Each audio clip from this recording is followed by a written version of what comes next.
The CBS Radio Mystery Theater presents...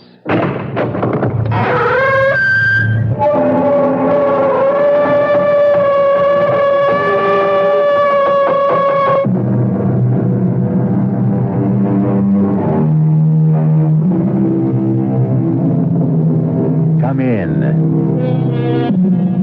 Welcome. I'm E.G. Marshall. You're just in time to join me for an adventure in suspense and terror. The most heart-stopping terror of all. Not the terror of the eccentric, the grotesque, or bizarre, but the chilling terror that slowly emerges when one discovers that all the standards, the laws, the customs that have so naturally governed our existence have suddenly been revoked or repealed and no longer apply. Gone are the familiar, the everyday usages which regulated life in a comfortable, predictable flow. And you are suddenly confronted with a living nightmare of chaos and anarchy. I keep telling you. My name is Ruth Renard. Where's your identification? I told you, Lieutenant, all my papers were taken. Check back at Reliance City. They'll tell you. We checked. There's no record of anyone named Ruth Renard. But there has to be. Who are you? Ruth Renard. There's no such person as Ruth Renard. What are you trying to do to me? I'm Ruth Renard. No one ever heard of Ruth Renard in Reliance City. Now, why do you say your name is Ruth Renard? Because it has to Now, be. Calm down and try to think. Who are you? I'm Ruth. Ruth? Yes? I don't know. I don't know. I don't know who I am.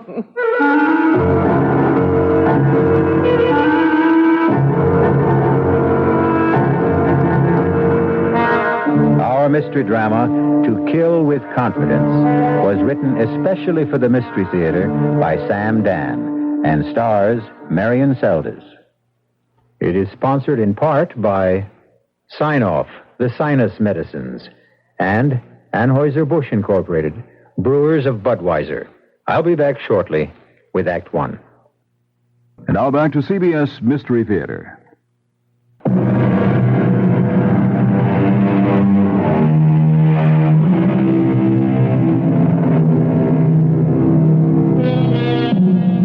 There are men who give more solid thought to the choosing of a car than to the selection of a wife. There are girls who will take more time and care in deciding on a fall outfit than in picking a husband. Who is to blame? A good deal of it can be placed on the shoulders of society, which somehow tries to imply that marriages are made in heaven. This being the case, why bother being too careful down here below? At any rate, let us consider this extremely attractive, newly married young couple driving along a superhighway near a Midwestern city. Why don't we get off the turnpike, darling? Is anything wrong? No, I just thought I'd like a change of scene. Okay, next exit. You're an angel. Well, it's getting on toward lunchtime, and I think this is a town where they have a place that serves the most fantastic sauerbraten. Really? Mm-hmm. A landmark. You know, one of those terribly authentic restaurants. Ruth, dear, you are in for a treat. Except for one thing. What's that? I happen to despise sauerbraten. Uh-oh, I'm sorry. Oh, don't be sorry, dearest. You and I, well, we'll never have days like this again. Days like what? Well, let's call them days of discovery. Days of getting to know each other. Days of finding out about each other. Such as, you don't like sauerbraten. What don't you like? Oh, I like everything. Even artichokes? Especially artichokes. You'll have absolutely no trouble feeding us. I think that's why I fell in love with you. You're so even-tempered. Oh, no, you don't know that for a fact. I may have been on my best behavior all this time. Well, I just can't picture you as anything but... But what? Sweet. Calm. Nice. Well, I tried to keep my temper. I learned what it can mean to lose it. Oh, what happened? Now, that was a long time ago, darling. I found out what it can mean to lose your sense of balance and values, and, well, I plan to make amends for all that. Do you want to talk about it? No. And I'll tell you why. Oh, no, you don't have to explain. No, what I'll have to do is explain why I won't explain. Can you follow that? Sure. I have to put it all completely out of my mind. I have to go so far as to convince myself that it never even happened. I understand. And I may have one or two deep, dark secrets of my own. Well, keep them. That's what I dreamed about, to start a fresh, brand new, clean slate. Agreed? Agreed. Now, I'll tell you what let's do. Let's have sauerbraten anyhow. Oh, no. Well, you have it. I'll order something simple like hamburger. Oh, no, not in this place. Why? Well, you won't enjoy lunch. The waiters are such frightful snobs if they sense you're not there for the special. Oh, it's that kind of a place. We don't have to have lunch there. We can stay on the turnpike. No. Look, here's the exit. Let's turn off. Well, you did have your heart set on... uh-oh. What is it? Is something wrong? Well, the car, I think it's that mysterious vibration. Do you hear it? I don't know. What... Well, that funny noise. Oh, Leo, darling, to me these things sound funny all the time. Is it something serious? Well, I hope not. Well, look, we have 1,000 miles still to go. We'd better have it checked. Yeah, that's a good idea. Oh, but in case it is serious, do we have enough cash? Well, that's no problem, darling. We'll stop off at the first station that honors a transnational credit card. But I thought the card's only good for gasoline. No, all repairs, too. Oh, look, just up ahead, there's a big blue transnational sign that says Frank's Quality Service. Let's pull in and have the motor checked.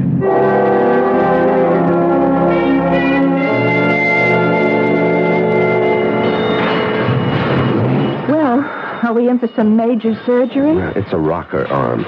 Oh, what does that mean? Well, it means more labor than anything else, and he's short-handed. In other words? In other words, it'll take some time, darling. Well, does that fit in with our plans? We did intend to have some lunch. We could do that, darling, except, What is it? Well, you remember I told you what happened to me last time I needed emergency repairs? Well, that decided me. When you're having work done in a strange town, a place you don't know, you really should stick around, keep an eye on it. That's right, of course. Well, I know it'll be a bore for you. Well, I could shop. Could you? Your birthday's the day after tomorrow. I'd love an hour or so. I'll look for something and I'll be able to surprise you. Well, that's a great idea. Now, what's this fellow's name? Oh, yes, Frank. Say, Frank. Oh, yes, sir. Oh, Mr. Renard. Yeah, what can I do for you? You've got about an hour on my car? Oh, say an hour and a half and be safe. Well, my wife would like to do a little shopping. Well, and you're in luck. We got us a shopping center just 3 blocks from here. It's called the Golden Mall. The Golden Mall? Yeah. They got the top stores there. All the big ones from New York, Chicago. How do I get there? Oh, it's just 3 blocks up. See that traffic light? Yes. You turn left, go 1 block. There it is. The Golden Mall. Well, thank you. She'll come back loaded with packages. You won't thank me. Darling, make sure you remember the name of this place. Huh? Yeah. It's Frank's 24-hour quality service. Open 24 hours a day. Everybody in town knows me. Well, let's see. It's exactly 12 noon. Darling, I'll see you at 1:30. Make sure you remember the address, ma'am. It's 1776 Jefferson. I mean, how can you forget that one, huh?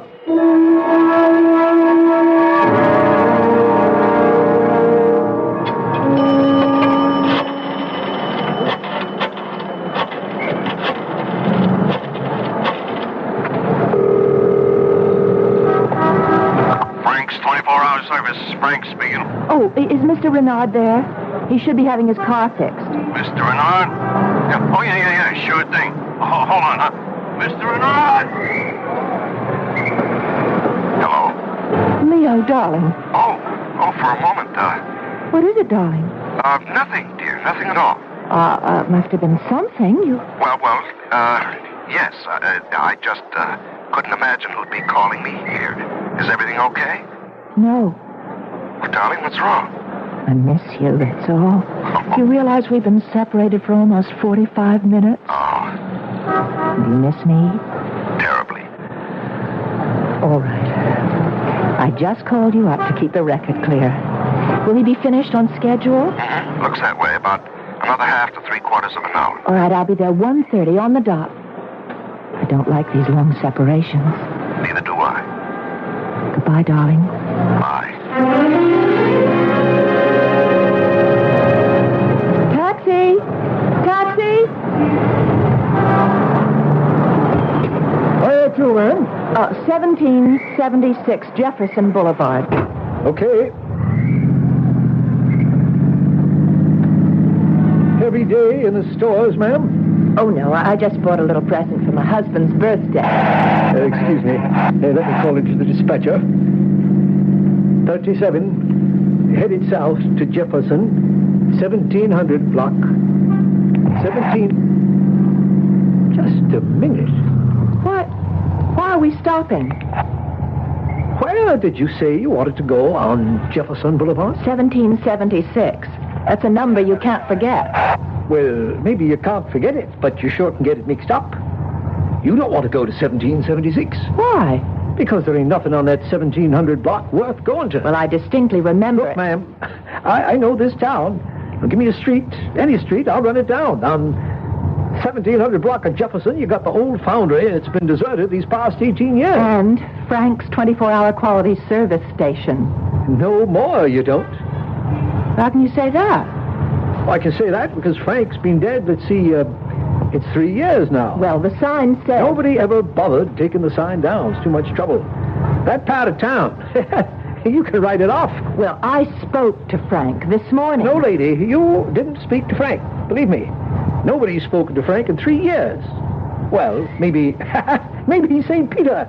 Although I don't think Frank would have gone up there. My husband is having his car fixed at Frank's right now. Yeah? So would you please take me to 1776 Jefferson Boulevard? But, ma'am... Now, shall I call a policeman or shall I hail another cab?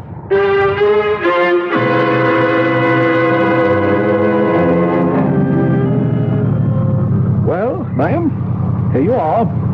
1776 Jefferson. And it says Frank's Quality Service, so I was right. What were you trying to... Look at what else it says in the windows. Those big signs. This property for sale. No. Look, ma'am, the place is empty. It's been empty since Frank died. But it can't be. We were high school pals, Frank and I. Look, I was here just this morning. I was here. I remember going to Frank's wake. We drove in, and those signs weren't up there. There were cars parked and men working in there, And we went to the funeral. He told Leo, my husband, he told Leo that the rocker arm needed fixing. Ma'am, are you sure you want this place? My husband. I left my husband here. No, ma'am, I'm afraid you didn't leave anything or anybody. Leo is in there, in that garage. Where are you going? Can't you see it's locked? It's been locked for 3 years. There's nobody in there. I'm telling you, there's nobody in there. What happened to my husband? What did they do to my husband? Now, calm down, ma'am. Think. Are you sure this is the same? I'm sure. I know. Don't you try to talk me out of it. I know. I was here exactly 1.5 hours ago. I was here. This place was open. This service station was operating, and there was a man here, Frank. How do you know his name was Frank? Because the name was written on his shirt. Look, ma'am, I don't know what's going on. My husband. I want my husband. Now, what happened to him? Ma'am, try to hold on to yourself. Don't pass out, please. Don't faint on me. I wouldn't know what to do. Here, let me help you back to the cab. Leo, what did they do to me? Oh, no. 37. 37. Come in, quit fooling, answer me. This is 37. Get me some cops. Get an ambulance. Get everybody over to 1776 Jefferson on the double, huh?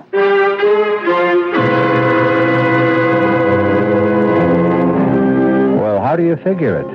Frank's 24-hour quality service. Now you see it, now you don't. Nightmare? Illusion? Reality? Which are we dealing with? Could it be a mixture of all three? I'll return with some answers, but also with some more questions when I return in just a few moments with Act Two.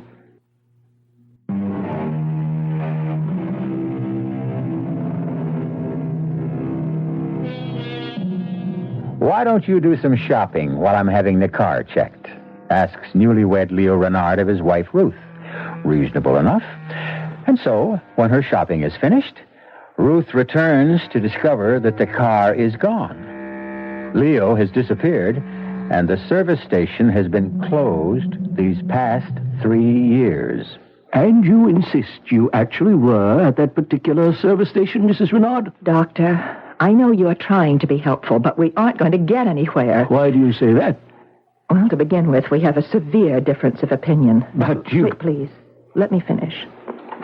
You think I'm crazy. That isn't true. Well, you have a medical term for it, I'm sure. Something to take the sharp, rough edge off it. But at this point, according to you, I'm not behaving normally. Now, does that state the case? Well, look at it rationally. Which, according to you, I'm not doing now. That service station has been closed for 3 years. The man who owned it and ran it has been dead all this time. Then how do you account for the fact that my husband and I were there this morning? Would you agree to submit to some tests, Mrs. Renard? I'll agree to anything at this point. I'll agree to anything that will convince you that I am as sane as you are. And once we establish that, and you start believing me, then perhaps we can find out what happened to Leo.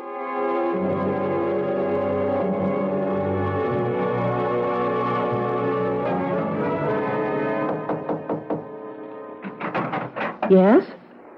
May I come in? Who are you? Lieutenant Powell, City Police. Oh, suppose you can come in? What do you want? I want to help you. Well, you won't help me by telling me I'm crazy. Why would I do that? Because that's all the others can think of. Well, to begin with, you don't look crazy. Well, thanks. Do you have any influence around here? A little. What do you need? What I need is to get out of this hospital. What you need is rest. What I need is my husband. I spoke to the doctors. What do the doctors say to you? You're suffering from shock. I'll buy that. You evidently can't face the fact that your husband has deserted you. No, that's off the mark. All right, tell me about it. Oh, I've already told it to 3 different police officers. Yeah, but I'm the one that counts. How long were you married? 2 weeks. Where? Is all this important? Everything's important. We were married in Reliance City. By whom? Well, what does that have By to whom? do? The Justice of the Peace. His name? His name was Dunley. Dunleavy. Well, that's what the sign said. Emmett Dunleavy, J.P. How long did you know your husband? Well, it was one of those love at first sight things. But, of course, you being a cop, you wouldn't believe in that. Oh, but I do. It's the only way. Tell me about him. Well, he was in town on business. What was his business? Why is that your business? Why is that an unreasonable question? Because you don't know and you're ashamed to admit it. That's a lie. Instead of asking, maybe I better tell you a few things. You don't really know what he did for a living, if anything. But that's just... It's all right. You don't have to say anything. Let's talk about the money. The money? The money you gave him. How do you know? My dear Mrs. Renard, you are now a member of a certain unfortunate sisterhood. What are you insinuating about my husband? Well, let's stick to the facts. How much of your money does he have? It's not my money any longer. It isn't? Oh, when we married, we agreed to share everything. And how much did you share with him? Well, I had an inheritance from an aunt who died, and she left me Yes, she left you... $51,000. I see. I don't know what you think you see.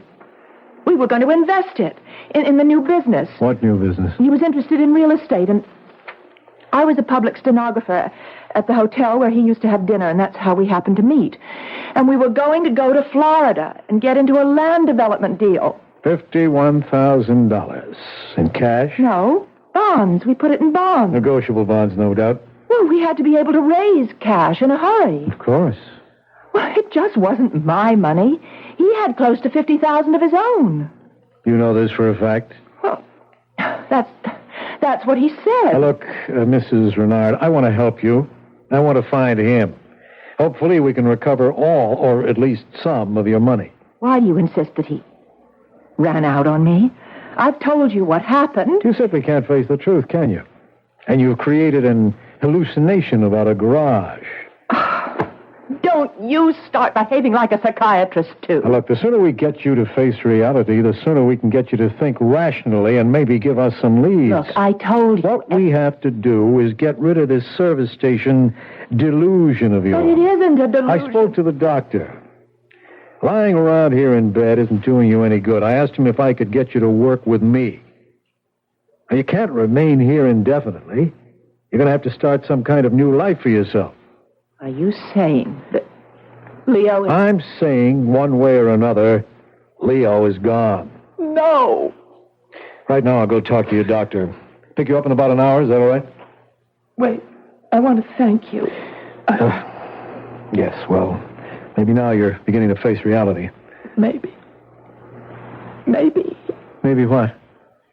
Oh, I don't know. I'm so... Sure. It's a bad spot to be in. You're really very kind. No, I'm not.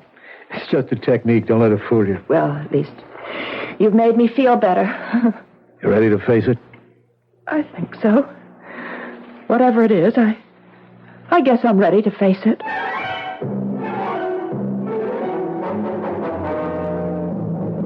You wanted to see what Mrs. Renard was carrying when she was brought here, Lieutenant? It's important, Doctor. Well, we're about to give her things back, since we're releasing her. Just her clothes. That's not important. A handbag. And this package. It's from Milady's. Well, that's the most exclusive women's shop this side of New York. I suppose she believed in treating herself right. Why not? It was her money. Anything in the handbag? Oh, the usual odds and ends. Papers? We couldn't find any. Driver's license? Nothing. No credit cards. No identification. Oh, now, that doesn't sound right. Well, she said she was going off just briefly to shop, and she didn't want to be loaded down with a big handbag. So she just took her small purse with some money and makeup, left everything else in the car. There is this snapshot. Must be Leo. He'd have to be Leo. You know something? He looks familiar. He looks familiar because you've convinced yourself he's a confidence man. That's right, he has to be. A smooth, experienced operator, too, which means he's been around, which means he may have done time, which means there's a make on him. His photo's been passed around throughout the country, and I would have seen it, and so maybe I'm remembering it subconsciously. All you cops are getting into psychiatry these days. Is that good or bad? Listen, let me borrow this snapshot. I'll have the boys run it down.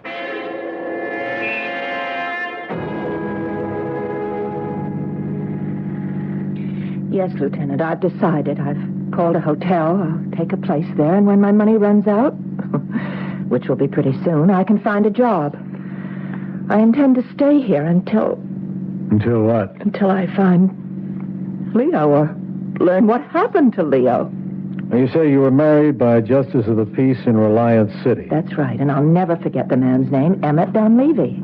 That's what the sign said in front of his house. Who recommended him? I mean, how did you know to go to him? Well, we got our license, and we were driving along, and we saw the sign. Who was driving? Leo. Go on. Well, that was it. We went inside, and we were married. I don't think so. What do you mean you don't think so, Lieutenant? What would you know about it? All I'm saying, I don't think you were married. Now, just a minute. The ceremony was performed... We checked the city hall in Reliance City, and there's no record of your marriage. But there has to be.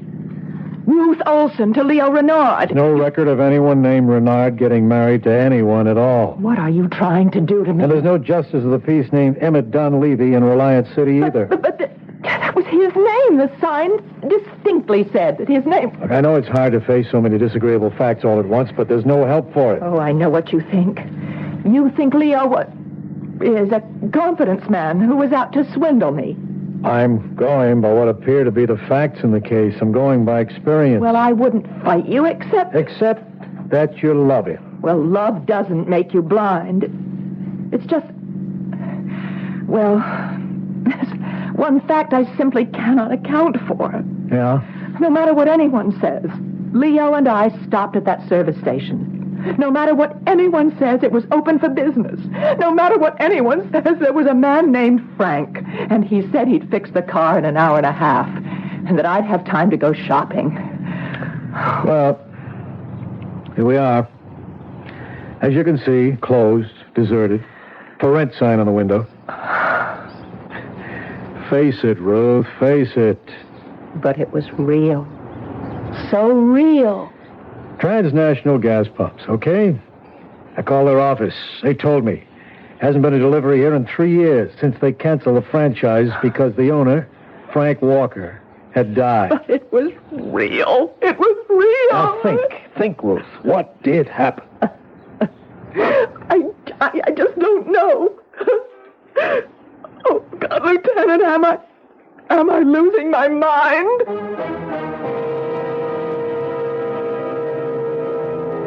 But the service station was there. A man named Frank was there. We heard him speak. Or did we? Did the conversation actually take place at 1776 Jefferson Boulevard? Or was it all taking place in the mind of Ruth Renard, whose last name may not even be Renard, since there's no record of her marriage either? I'll be back shortly with Act 3. This is WBBM Chicago.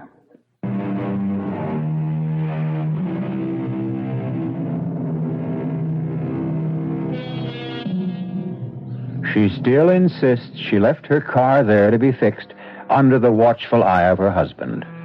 The authorities insist that Leo ran out on her, or perhaps there never was a Leo, and she creates this fiction because she cannot accept reality. Well, what is reality? Well, come on. Let's take a look at the place. As you can see, Ruth, deserted. But as you can see, Lieutenant, it's spick and span. How clean this place looks. Does this have the appearance of a shop that's been closed for 3 years? Well, where's all the litter that would collect? Why aren't these windows grimy and dusty? I checked it out with the real estate people. They keep the place shaped up. After all, they are trying to get rid of the place, you know. I was inside this place yesterday. But there's a padlock on the door. Whatever you want to say, however you want to say it, I know this. I was here. Okay, let's go inside. The real estate people gave me the key. You don't believe me. It's obvious by your manner. Well, that's no good. It's bad for me to have an obvious manner. Sorry. I know you're trying to be nice. I'm only trying to find some answers. Come on in. Well, does it look familiar? This only makes me more certain. I was here. I stood right here at this counter when Leo came out of the shop, which is right through that door, with Frank. Yeah? And told me what had to be done with the car. What you're saying is this visit only reinforces your conviction that you were here. Absolutely. Well, let's stay with that for a little while anyhow. How long were you gone? Exactly an hour and a half. I've already told... Yeah, I know. Are you sure? Positive. Now, what did you do? But I already... All right, never mind. I went to this Golden Mall. Yes, and? And I shopped. Buy anything? Well, I wasn't in too much of a mood for shopping. I missed Leo, and I was hungry. So I ran into a shop and I picked up a nightgown. That took an hour and a half? No, I wandered around. I looked in windows, had a cup of coffee, and I even called Leo. I was away from him for 3/4 of an hour, and I missed him so much I just had to call him. You called Leo here? Yes, here. Here. I don't see a phone here. Well, there must be. I phoned him. I spoke with him. How can you... Well, where's the phone? I don't... Maybe it's in the office. The office? Well, maybe the man, Frank, has a private office, and that's where his phone Well, is. let's look around. Yeah, you're right. It's got a little cubbyhole here with a desk. Sure enough, a phone. Well, finally, have I said something you can believe? The phone's dead. No dial tone. I guess it isn't connected. I spoke on that phone to Leo. And the man, Frank, he answered it. Sure. Oh, Your tone of voice. Please, I don't mean anything. You can't help it. You want to be nice to me, but you think I'm crazy. No, I'm trying to go along with it. With what? With everything you say. What we need right now, more than anything else, is a break. Who knows? Maybe we'll get one.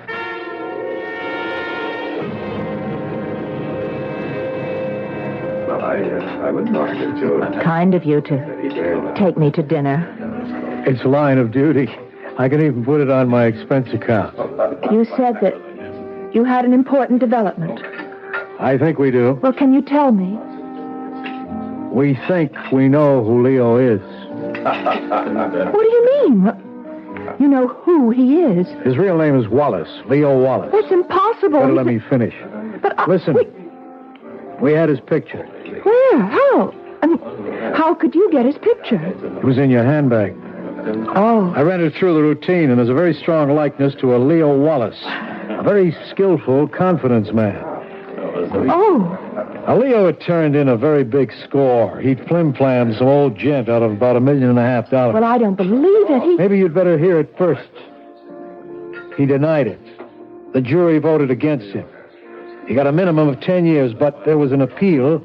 And just a few months ago, they found some irregularities in the trial, and he was freed. Oh. How about the money? The money? The money he's supposed to have stolen. Oh. If he did steal it, he has it hidden somewhere. So you see, there's a motive on someone's part to get him and get at the money. I never dreamed that Leo could... Yeah, well, as I say, we can't prove it. All we know is that your Leo's picture looks like this Leo Wallace. Then I don't have to be crazy. This could have all been just a plot, don't you see? You thought Leo was out to steal my money, and as it turns out, there were people after Leo. They could have arranged the whole service station setup. Well, it's not impossible. Well, then can't you do something? How he could have arrived at this service station is something I'll get to later. The fact is, he did go there. Well, I tell you he did. Me did. Now, if only we can put him there, things would make sense. You wouldn't be crazy. We'd have a lead. Why pick Frank's service station? It isn't the first one you came to. No, it was the first transnational gas station, and that was his credit card. Are you capable of being objective right now? I'm trying to prove to you I am not crazy. Well, pretend for a moment that all this happened to somebody else. Pretend that this is a story I'm telling you. I don't see why. A young woman tells a cab driver to take her to a non-existent gas station. But I have been there with my husband. We don't know that. We only have your word for it. So, when they arrive, she becomes hysterical and she tells the story you've told us. Okay, we check. We find out there is no record of the girl's marriage. No record of the justice who she claims married her to her husband. And her husband is most likely a notorious confidence operator, newly released from jail. Why would I lie to continue, please. And we know very little about the girl herself. She worked at the hotel in Reliance City as a public stenographer for only a month. There's no family. I lost my parents years ago. I'm an only child. I had one aunt who's dead. Well, everything is so vague. We can't find anyone who's ever seen this girl with her husband. But we stopped at 3 motels between here and Reliance City. No one remembers seeing a Mr. Renard. You can check their registers. They must prove they're Mr. and Mrs. Renard stopped there. 2 of the clerks remember a Mrs. Renard. That's because I went into the lobby to sign the registers while Leo took care of the bags. Now, once again, we have that same problem. Admit it now. If this were someone else's story, would you believe it? All right, I know. It sounds like... But if it is a hallucination, where did it start? No, it's real. You said to the cabbie that you bought a gift for your husband. I did. No, you didn't. You bought a nightgown at Milady. Oh, but Why would you lie? Oh, maybe it isn't a lie. Maybe subconsciously you know you don't have a husband, therefore you really couldn't buy him a present. Then why would I have his picture in my purse? You may have found it somewhere. Maybe without knowing it, you You fell in love with his picture and... Why is it all so real? I keep tripping you up all the time. Your story has so many holes. For instance, why do you say you called from the mall when that phone has been disconnected for 3 years? But I did call. You have to believe me. Well, that means I have to believe your whole story, all of it. All of it is true. Yeah, and yet I can't check any of it. Wait a minute. There's one part I can check. And if you're telling me the truth about that one little part, then the whole story could make sense. What is that part? No, I don't want to get your hopes up. I'll see you at the hotel. Oh, but I'd like to know... No, there isn't very much I can do about it till the morning anyhow.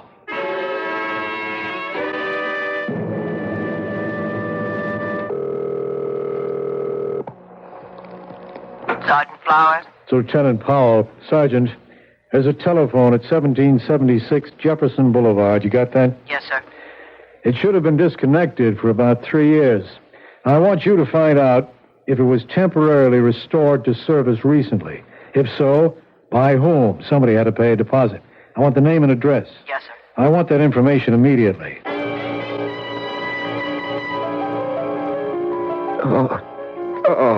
Okay, Leo, take a little drink. Yeah, that's good. It'll make you feel better. There you are. You gonna be sensible? You can drop that. Leo, as long as you're willing to catch, I can pitch. Be reasonable. I don't want all the money. I don't care if you kill me. It can come to that. Now, look, the old guy's dead. You can't give it back to him anymore. He has a family. And every one of them a millionaire. Leo, why should the rich always get richer? I seen crooks like you go soft. Start to worry about right and wrong. Believe me, it don't last. It wears off. I'm only trying to save you from yourself. You punk, I should have recognized you at that gas station. Hey, wasn't it a great wig and a mustache? I look good in it, huh? Leo, back in the jailhouse, I protected you against all those dudes who wanted to shake the secret out of you. I saved your life. You promised me my peace. I'm entitled. I'm entitled. I'll kill you. You punk. You're at the end of the line. You blew it. You blew it. You'll kill me for nothing, and this time they'll send you up for life. Never. You think I'm not going to kill you if you don't lead us to the door. That's wrong. I'll kill you. Go ahead, punk. Go ahead. Please, Leo, don't make me do it. Hit him one more time, punk, and I'll blow your head off. Hey, what? Keep your hands up high where I can see him. That's good. Bill, Eddie, hustle this one down to headquarters. You sucker. We could have been rich. We could have been rich. What do you get out of it this way? So, you're Leo. You all right? Yeah. Takes more than a punk like him. Let me get you untied. I guess she was telling the truth all this time, huh? Can you stand? Yeah, I'm okay. You're quite a guy, Leo. I have to go to headquarters to book him. I'll need you, too. Sure. I know you want to see Ruth. Why don't I drop you off at her hotel? You'll want to be alone for a while. Yeah, thanks. You can both come down later. There's no hurry.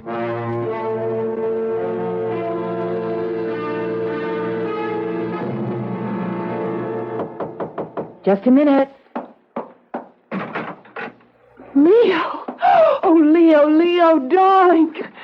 Hello, Ruth. Leo, how did you... What made you... No, I don't want to talk. I just want to hold you. Leo. Oh, Leo, are you... Crazy? No. Oh. But I would be if I couldn't figure it out. Figure what out? That gas station, that was all a setup. Leo. How did they know I would stop right there, huh? What? How could they be sure? Somebody had to loosen a gasket just enough to make that noise. Somebody had to say, let's get off the highway at that particular exit. Somebody had to practically lead me by the hand right into the setup. Leo, why would I... $1.5 million. That's a big enough... Leo, I love you. Oh, sure. How can you even think and that it's the right way to do it, too. I disappear. You become the poor, distraught, deserted wife. The mobsters figure you've been double-crossed, too. The heat's off you forever. Leo, how can I convince you? What can I say? It's a great plan, baby. Even the phone call, that little cubbyhole office. The only place in the station that isn't open to view from the street. The only place where it's safe to jump me. That's why you installed the phone. Get me out of sight, distract me. Leo, please. But the punk blew it. He gave his right name to the phone company, his correct address. So they were able to check him out. The punk wanted to save a $30 deposit. For $30. He blew his shot at $1.5 million. Leo, I swear he always to was you. a punk. And now for you, baby. Leo. Why are you looking at me like that? I think I'm going to kill you. Leo, it's all in your mind. Oh, sure. Oh, I swear I had nothing to do with it. I love you. I love you. Let me prove it. Wait, here. Look, that's my purse on the night table. See? In the purse there's a .22 caliber revolver. You look inside it. All right. You'll find it.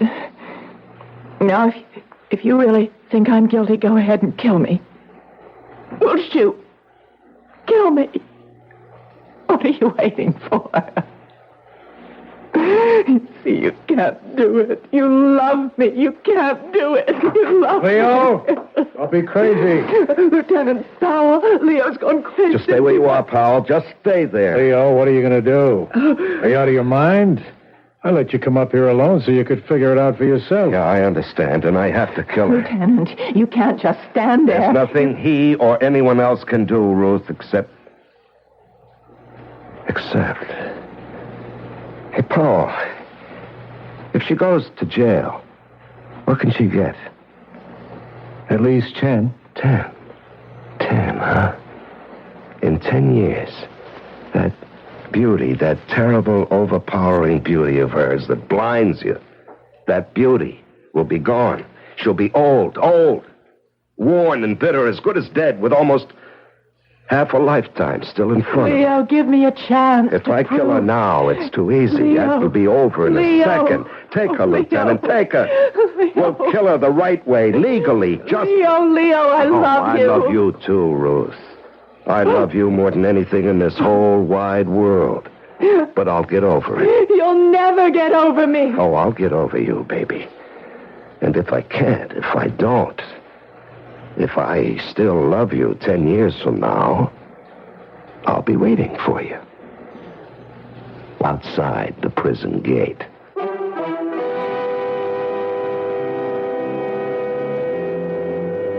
Did Leo get over Ruth?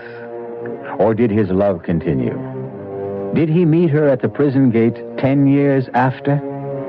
We don't know. It hasn't been 10 years yet. What a story that would make.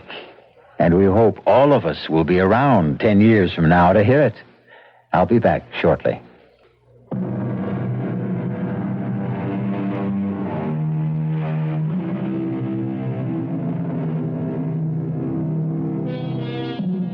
As we said earlier, most men devote more time to the choice of a car than to the study of the girl they pick for a wife. Why? Well, perhaps it's because all of us love suspense. We delight in being surprised. Another reason why you should always listen to our program. Let us fill your normal and natural need for suspense, and thus you are free to be more rational, sober-minded in real life. Our cast included Marion Seldes, George Petrie, Larry Haynes, and Gil Mack. The entire production was under the direction of Hyman Brown. Radio Mystery Theater was sponsored in part by Buick Motor Division, the Kellogg Company, makers of Kellogg's Special K cereal, and new sugar-free Diet 7-Up. This is E.G. Marshall inviting you to return to our Mystery Theater for another adventure in the macabre. Until next time, pleasant dreams.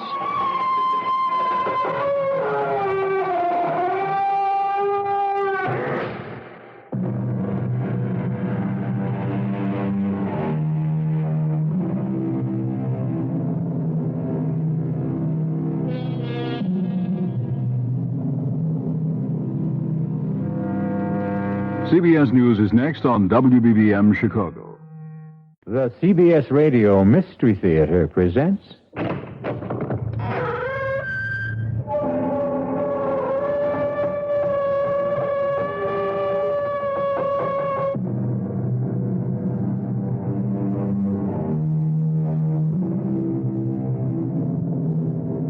Come in. Welcome. I'm E.G. Marshall. Welcome to the world of terrifying imagination, to the fear you can hear.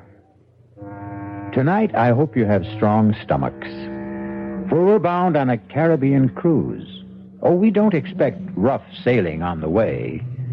So if you are easily seasick, have no fears. Save them all for your landing on the twin island of Mauritius and Sandorin. For it is the home of voodoo and the living dead, the soulless legions of men who are called zombies. That's it, compadres. That's the coffin we seek. Scrape away the earth so we can get the lid open. Soon we can steal another corpse for the witch doctor. That's it. Now break open the lid. And swing it back. Muy bueno. Shine the light. Oh, must have been strong as an ox. He'll make a fine zombie brother for El Generalissimo's elite guard. Está bien. Señor Ongan. Here is another carcass for your living dead.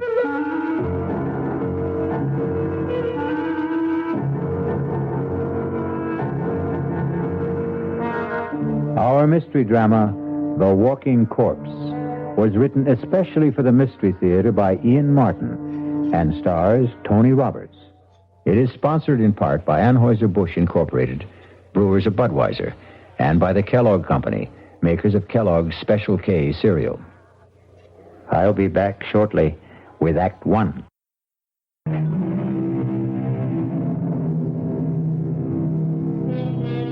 The body of a dead person, given the semblance of life, usually for some evil purpose. That is a zombie. The very name itself is calculated to make the flesh creep and the blood run chill. But on a plane headed for Miami, taking them to their honeymoon, nothing could be further from the thoughts of Steve Ramsey and his new wife, Pat. Oh, I can't believe I have you to myself for these few hours, Steve, let alone a glorious 2 weeks. I don't know what the other associate professors go through, but my first 2.5 years teaching parapsychology have laid me out. I can't wait for those hot sands and warm water. Can I serve you a drink, sir? Oh, now that's what I call perfect timing.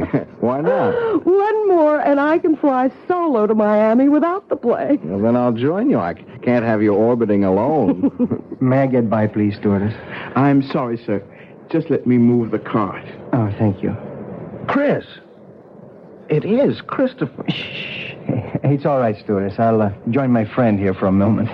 Hey, Steve, man, good to see you. Here, I'll move over. Sit down. Chris, you look something else. It's great to run into you. Only just for a moment there, I thought you were thinking of giving me the brush. You? Never. I'll explain in a minute. Oh, Pat, this is Christopher LeClaire. I want you to meet my brand new bride. Oh, this is a pleasure, Mrs. Ramsey. Let me congratulate you on your impeccable taste, Steve. And both of you on your marriage. I'd like to buy some champagne, but you already have your drink. No more champagne, thank you. We've had enough in the last few weeks to float a battleship. At least let me get a drink for myself to toast the bride and groom. He's your old football buddy, right? Yeah, greatest running back I ever saw. All-around athlete. He could have made it big in the pros. Any sport. Isn't he a prince or something? And his father is the king of Mauritius. I wonder what's bugging him. Now, this is better. A toast from my country. To be a good man is first to have a good wife. Abusantes. Thank you, Chris. And to yours. Yours, too. Oh, yes. Drink to my good health, please. What is it, Chris? You want to talk about it? I wish I still had you calling the place for me, but this is a different ball game. You know about my father? No. What? He's dead. Oh, no. What can I say? Hang in there, man. Oh, I will be tough, all right. Was it recent? The day before yesterday. I didn't see anything about it in the papers. It wasn't in the papers. He didn't die. He was assassinated. Oh, no. Any idea who did it? There is no proof, but I know. Who? Oh, maybe not by his own hand, but at least on his orders. Hernando Trujillo. The Generalissimo? But I thought he was your father's best friend. And my godfather. His gift to me on my 21st birthday. His own good luck charm. The bracelet of the sacred serpent. The head, the voodoo symbol of life. The tail, the symbol of death. You see, they are woven together. But then why should he? Because, Mrs. Ramsey, my father gave our people freedom. A freedom the San Dorindian cannot share. Why not? Because if they had it, they would tear the man who rules them by terror to pieces. So he's planning to move in on Mawisha and annex it. The moment my father's assassination is revealed. A coup d'etat while the people are in confusion with no leadership. That's why I've given up any dream of becoming a doctor. And am going home. A private plane will meet me in Miami to fly me to Mawisha. To save time, I took this commercial flight under an assumed name. You think Trujillo might... I was warned just in time. Less than an hour after I left my apartment, a bomb gutted it. I'm a dangerous man to know these days. So, before I do cause any... All right. Oh, my God. Steve, what is it? Two hoods with machine guns. It looks like a sky... Senores and senores, ladies and gentlemen. Oh, my God. May I have your attention, please? That's Juan Garcia, Trujillo's hatchet man. What can we do? Nothing. It's me. Everyone quiet. If you do as I say, no one will be hurt. We are commandeering this plane. Quiet! Quiet! There is nothing for any of you to fear. The plane will land at Miami, and all passengers will be discharged, except for the flight crew and 4 hostages. I repeat, there is no cause for alarm if all of you keep your seats and your heads.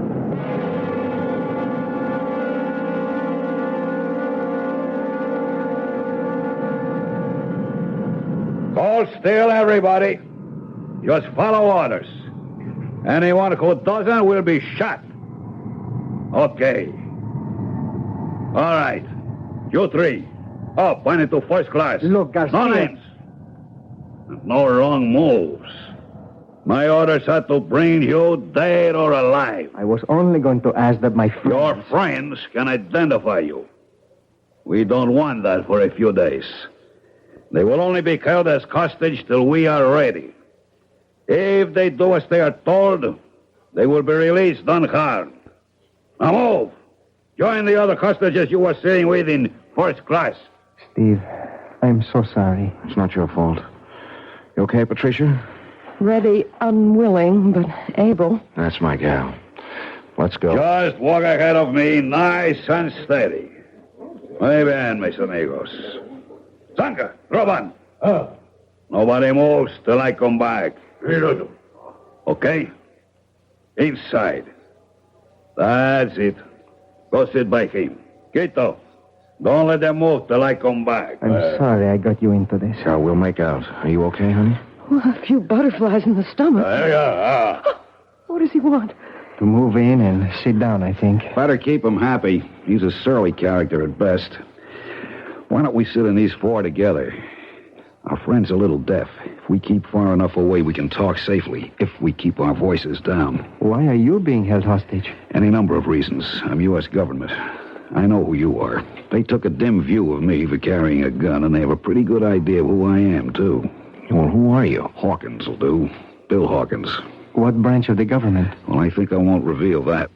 I was assigned to see that you cleared the country safely, Your Highness. Someone slipped me a knockout drop in the coffee. That's when I lost consciousness and my gun. You were asleep when I came back. This is Mr. and Mrs. Steve Ramsey. How do you do, Steve, ma'am? Yeah, hi, Hawkins. How do you do, Mr. Hawkins? Any idea what their plans are? Refuel, clear the rest of the passengers out. Then we head straight for San Dorinde. That's the notion. So, the moment they get our friend Christophe here to San Dorinde, he's a gone goose. He'll just drop out of sight suddenly and for good. Now, my guess is they'll set up one of these goons as a fall guy, have a big show trial, and in the meanwhile return the plane with us aboard. Only, somewhere on the way, we'll all disappear in a puff of plastic bomb smoke. We're just as long gone as the king here. What's the alternative? Distract Ugly there long enough for one of us to disarm him. Garcia and his other boys can only get at us through the narrow passageway between tourist class and here. I can keep them pinned down till you get out the emergency exit. He's a big guy, but I'll admit... Okay, no time to argue. Now, how do we distract him? That's my job. Pat, please, stay out of this. I'm in it just as much as all of you. Watch this. Hey, mister, come here a second. Okay, then, I'll come to you. Take it easy. I just want to ask something. Well, if you can't hear me, I can't speak any louder. Oh, please, come closer. That's it. I just want to ask where the ladies... Watch it, he's strong as a bull. He's broken my arm. He's all right. I have the gun. Stay where you are. Don't let him near you. I'll shoot. What are you waiting for?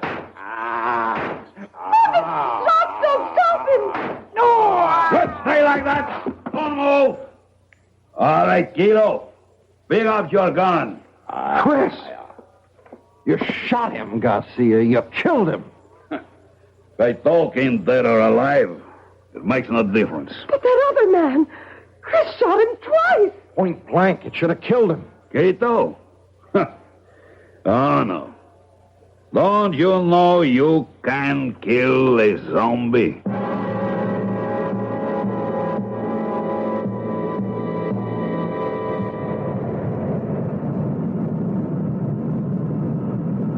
We're coming in for the landing now. How's Chris?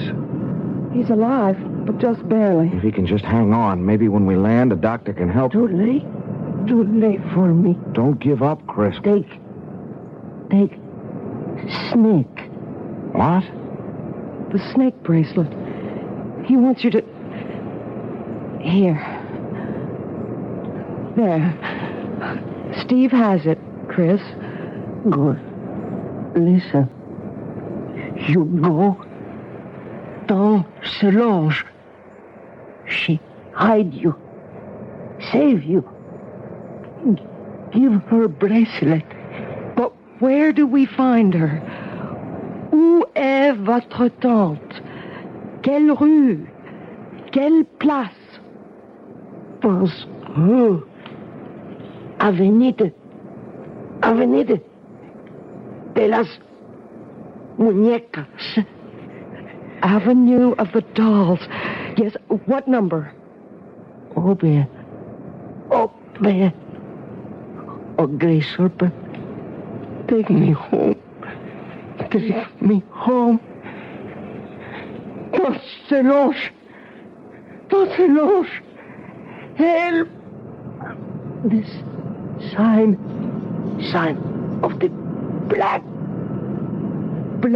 boat. We're about to land. Pretty short runway. Better fasten your seatbelts. I'll get yours for you.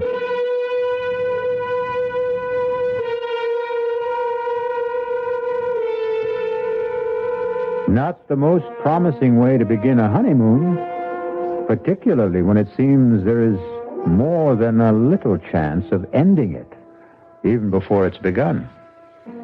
Who knows what kind of reception is ahead for the newlyweds? I'll be back shortly with Act Two.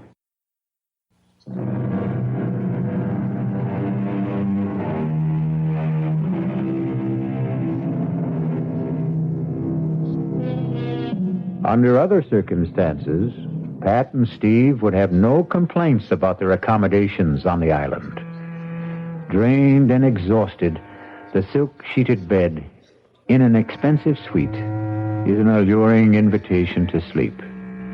Except, even if you're dead to the world, Who wants to become part of the world of the dead? Oh, Steve. Is it possible? Could there really be such a thing as a zombie? No, of course not. It's just a superstition. But you saw Chris fire 2 bullets right into his body. Yes. And he didn't even flinch. Cogito ergo sum. What? I think, therefore I am. Pat, look, under any other circumstances, I'd be fascinated. But, I mean, this is my field. And you do believe that there are walking dead? Do I believe that a man can be exhumed from the grave and life breathed back into his corpse? No, I can't accept that. That's beyond my credulity. But I've seen things in parapsychological experiments and in psychic research that... Honey, the power of supernatural belief is beyond belief. The right subject, particularly one of low mentality, under hypnosis, is capable of incredible feats. Superhuman strength, no sensation of pain, no shock reaction. Oh, Lord. Now what? The knock wasn't at the door we came in. It's that one over there. Oh, wait a minute. Stay where you are, Pat. Yes? Who is it? Bill Hawkins. I'm in an adjoining room. There a bolt on your side? Yeah. Half a sec. Hiya, Bill. Listen, we've got to talk. What's the sense in talking? Hello, Pat. Hello, Bill. How's your arm? Feels fine. They did a real good job of patching it up. I just wondered before we all turned in if you had a radio in here. There's one right over there. Good. Mind if I turn it on and see if I can catch some news? Uh-oh. Only one band. Well, let's see what it's got. Hey, I see they provided you with a meal, too. I never even noticed. Pretty good grub. You should try it. I wouldn't touch it. Nor I. Look, I don't see how well... All right, we can cut the comedy now. This place is bugged. The radio ought to block us out. Now, we've got to plan some kind of escape. How? I may have that lined up. It's where to hole out after we bust from here that's got me stumped. I've got a possible answer to that. What? Saint Solange. Who? Chris's aunt. She lives here. Where? Avenue of the Dolls. It's a long, winding street. Any idea where? You know it? Oh, I spent 6 months on Secret Service here before we closed down our embassy. Did he give you a cross street, a number? He was pretty incoherent before he died. When I asked him, he just sort of rambled on about the great serpent and the black bull or something. The serpent is the basic symbol of the voodoo religion. Black bull I never heard of in this liturgy. Wait a minute.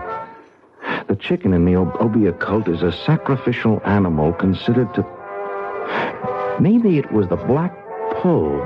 He was trying to say black pullet. Does that mean anything to you, Bill? Yeah, wait a minute. It's a sort of a souvenir shop. You know, a typical tourist trap with straw hats and dolls and voodoo drums, you name it. Yeah, well, could you find it? Sure, it's not far from here. But how do we get out first? You got slacks on. Good. You got a dark scarf to cover that blonde hair? Right here. All right, come with me. Walk soft. Keep your voices low. Turn up that radio a little. Roger. I'll meet you at the door.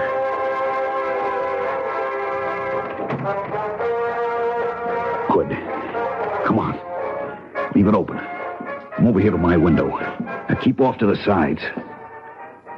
Now look down. There's one of those zombies down there. But you see, there's a balcony and steps that lead to the street. With something subhuman, or maybe I should say superhuman, armed with a gun right at the bottom of them. If he's cold-cocked, it isn't going to do him any good. Bill, you have a lot of guts, but you're no Muhammad Ali, and the only strength I have is in my brain. Hold out your hands. I'm going to give you the equalizers.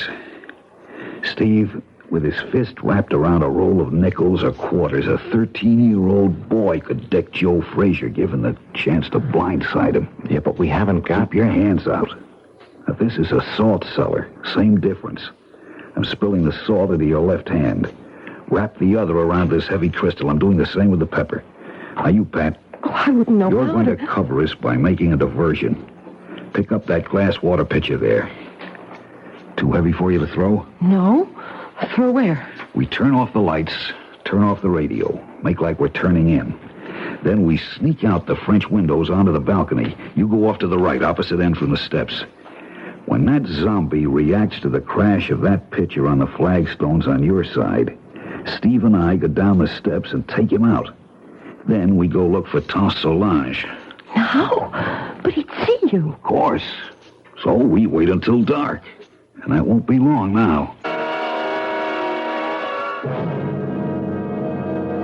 Now! You take him, Steve. He's still not out. I'm throwing the pepper. Throw the salt in his eyes. There you are. Watch it. I think I killed him. Well, don't stop to find out. The light's going on. Come on, Pat. We'll have to run for it.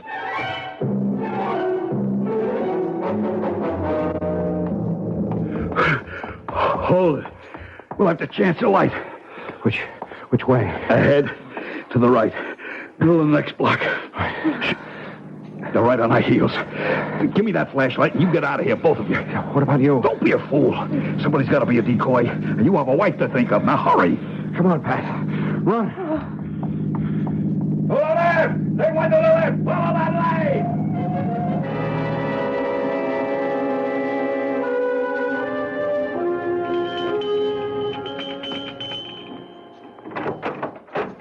Yes?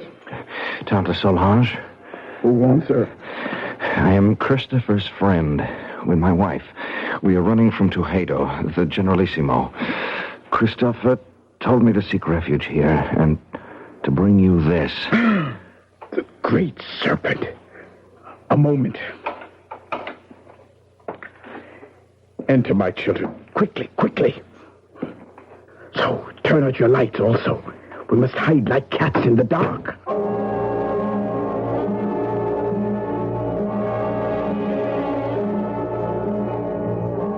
So, they have killed little Christophe. First my brother, then his son. Well, he will be made to pay. An eye for an eye, a heart for a bleeding heart. Now shall the tyrant bleed. Now at last my curse shall enter his vitals. Now will the great serpent uncoil and strike Hernando Trujillo dead. Oh, it wasn't the Generalissimo who shot Chris. It was a man named Garcia. Garcia! That jackal puppet dangled by the strings. That less than nothing with no mind or will of his own. Is he a zombie, too? What do you know of zombies, my child? Nothing, except what I saw on the plane and what my husband tried to tell me. Oh, you are a teacher in college, Monsieur Ramsey, no? Yes, and much of my studies are in the supernatural. You believe in zombie? Well, no, not altogether. Very well. We shall put our beliefs to the test. It's a doll, like the ones you sell in the store here. Not quite the same. This one is like the souvenirs of El Generalissimo, with this difference. I've been a long time making him. You see, the straw is from his favorite horse's stall. The beard is made from the combings of his hairbrush. The eyes, J-chips from a dress coat button. The boots from the fingers of an old glove. This is a voodoo doll. All of him is made with things that once belonged to Trujillo. Only one last thing I needed to make the spell work. The weapon. Now at last I have in my hand the instrument of destruction. I straighten out the circle, turn the head to the sky, and death, the tail towards the ground, and strike. What have I done, Mr. Ramsey? You drove the bracelet like a knife straight through the doll's head. From temple to temple. Hernando Trujillo will be dead by midnight, and we will all be free. You still do not believe. Let us find how strong your science holds against my faith. What's that? Trojedo's men. The doll. They must not find the doll. Help me pin it under my skirt. Oh, my hands are shaking so much. Bon, just in time. So, we meet again, Senor Ramsey. How did you find us? Your friend Hawkins. He gave us away? Senor Ramsey, every man will give anything away with the right persuasion. Senor Hawkins took longer than most. He was very foolish. What do you mean? Since in the end he told, why was it worth dying for? Vamos, we must not keep the Generalissimo waiting.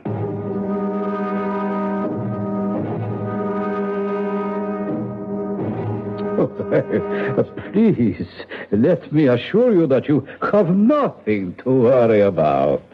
I ask you all to relax. Now, the table is set for a late supper. I am sure you must all be famished after a long and difficult day. Won't you be my guests? Prisoners, you mean? Trojedo. Ah, yes. La bonne Princess Solange, I am honored. I had no idea you had come to live among us. I have been here longer than you know. Ah, yes, I must speak to my secret police about that. Had I been told you were honoring our country with a visit, I would have arranged a more suitable welcome. I am sure you would, by disposing of me as you did my brother and my nephew, Christophe. I suppose it would be impossible for me to convince you that I had no hand in the death of King Francois. The sad truth is that his heart failed him. His death was a natural one. Lie upon lie. But one truth you cannot twist. The death of my nephew. Did you see him die? There are 2 witnesses before your desk who did. Ah. Excuse me a moment. Garcia, are you ready? See, now. We must wait for a moment. For what? You will see. Senora Ramsey, let me ask you a question. What? Did you see Christophe Leclerc die? Yes. And you, senor? Yes. You are quite sure? Of course. Yes. Look, what are you trying to prove? Not I. I will let him show you that for himself. You see? Chris. Monsieur Baby. Steve. He's alive. It's Chris. Chris. Is it really you? Sure, man. Sure. Don't you know me? There is no mistaking the tall, lithe figure, the regal bearing, the proud, handsome face. All those belong to Christophe Leclerc. He might easily have remarked, as Mark Twain once telegraphed, "The reports of my death are an exaggeration." We'll return shortly with Act 3. This is WBBM Chicago.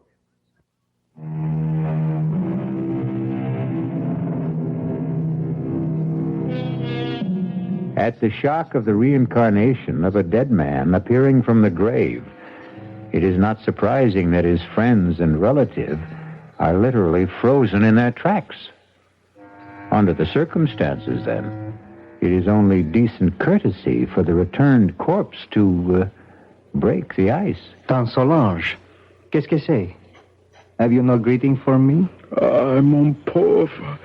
Je te remercie, pardon. Forgive me. I thought never to see you again. But here I am. Ah, mon cher baby, mon cher baby. Well, now, here is a reunion worth celebrating. That was a pretty rough wound you had, Chris. Worse than it looked. Thank God. It was mostly flesh damage. The doctors tell me the bullet bounced off my sternum and never entered the chest. But should you be on your feet? Long enough to ease your minds about me.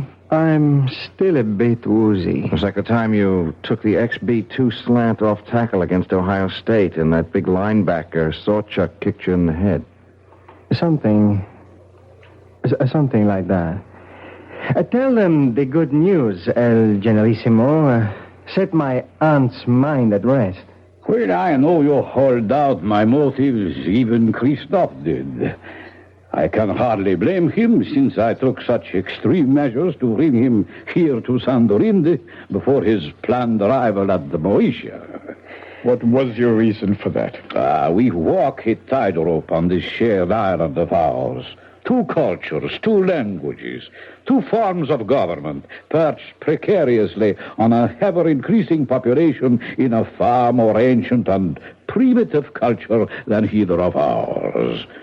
Your brother and I, each in his own way, preserved that delicate balance.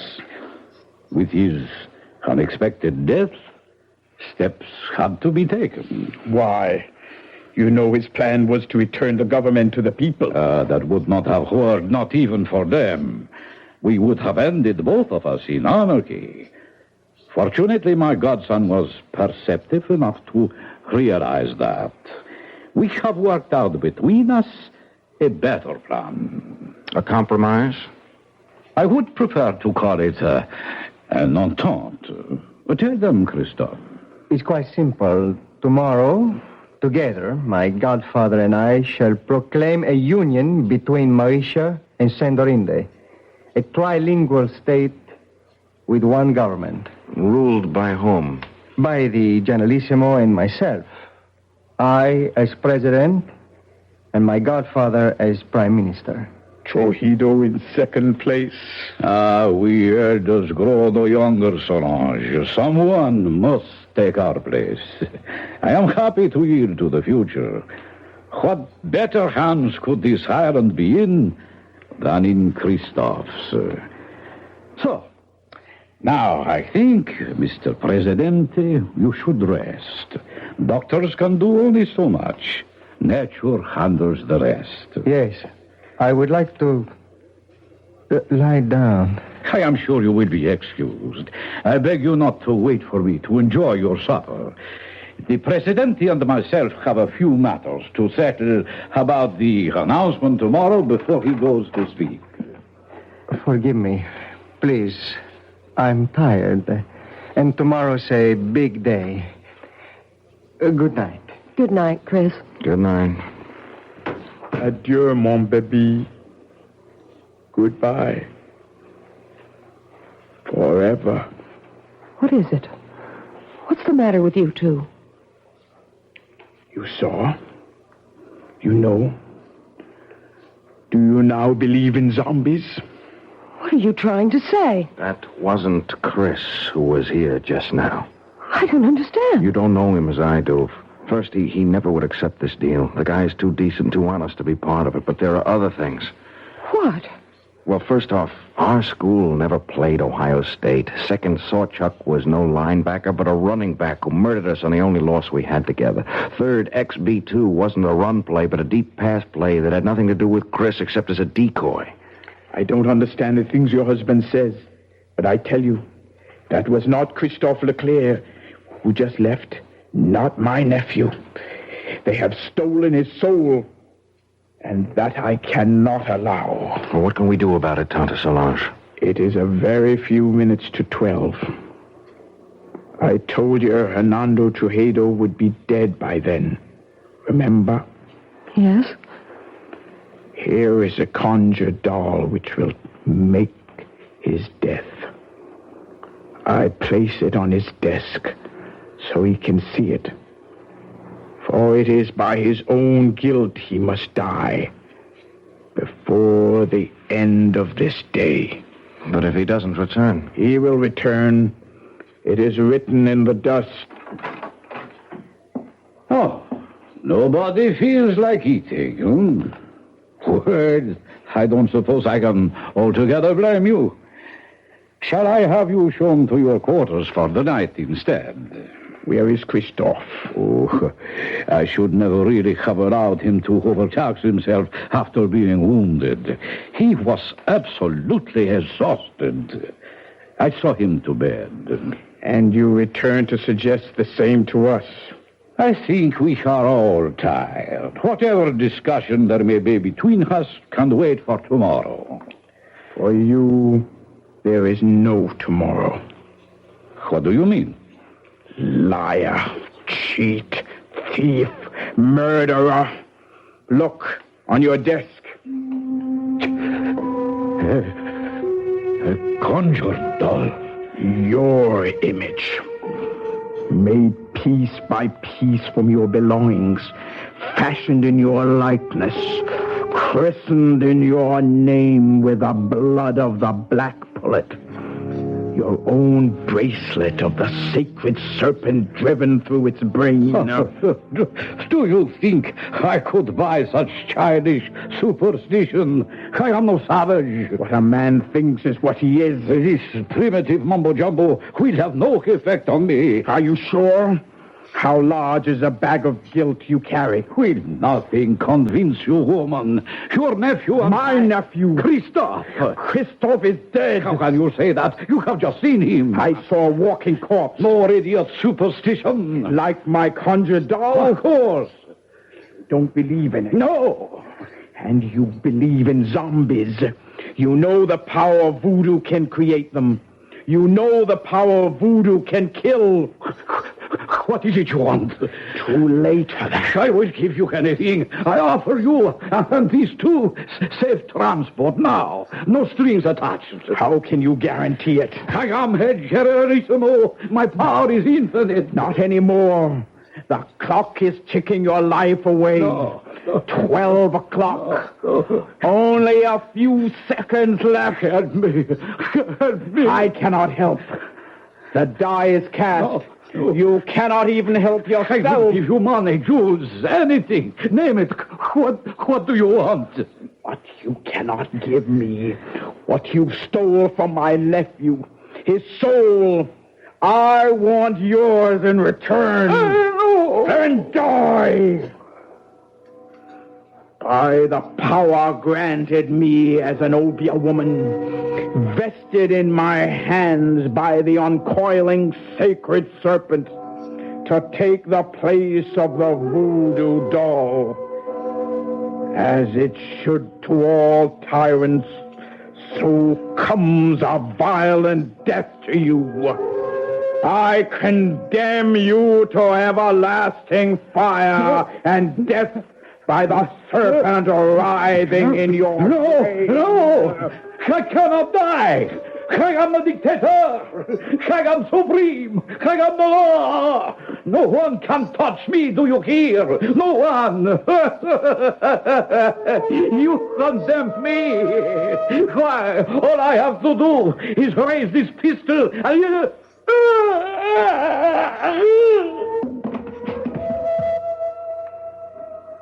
What happened? I wouldn't like to guess. Does it matter? He's dead. Are you sure? Well, he's dead, all right. Now what? Got to get away. Escape somehow. Yeah, only how do we get through the palace guard? At least I have his gun. We better try and make a run for it. We have to rescue my nephew first. But Tante Solange, he's our enemy now.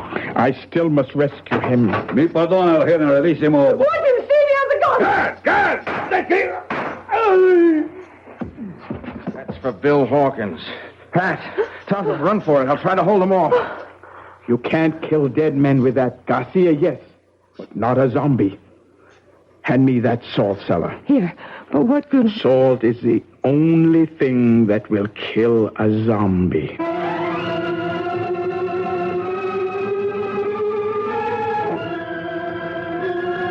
Chris, lying on the bed. Is he... No, he's still breathing. He's just asleep. Leave me alone with him. Go if you want to, but leave me with Christophe. Will you be long? As long as it must take. Go. Well, we can't find our way out of here without you. We'll wait. O great serpent who coils about the sky and holds our world together, help me now.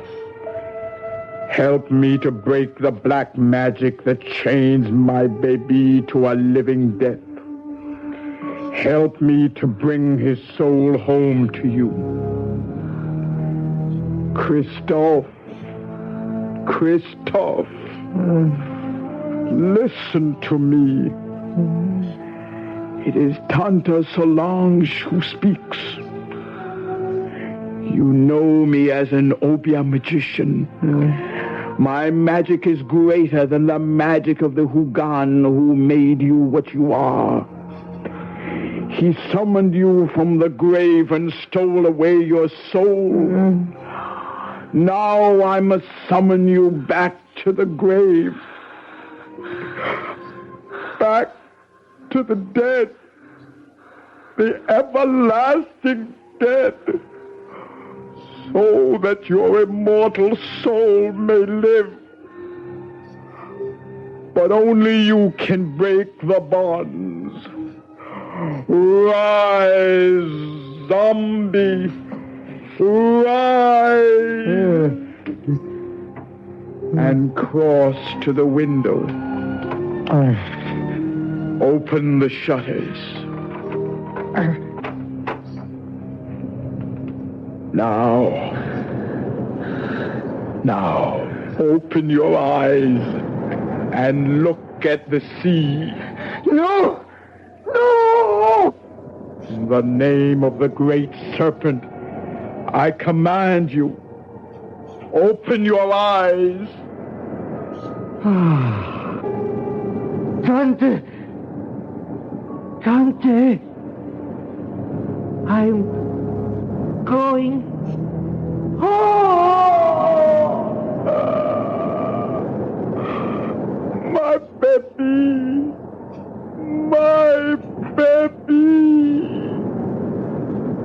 Tante, you all right? What happened? Is he... His body may be dead, but his soul is safe. Christophe is home at last.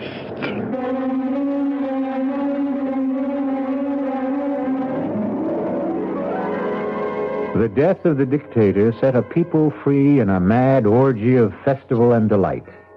In the wild celebration that lit up the city, no one had time to pay any attention to the three somber people who found their way back to the hotel. For Pat, Steve, and Tante Solange, there was sadness, but solace, too. The king was dead, but so was the zombie who might have held him prisoner for eternity. I'll return shortly.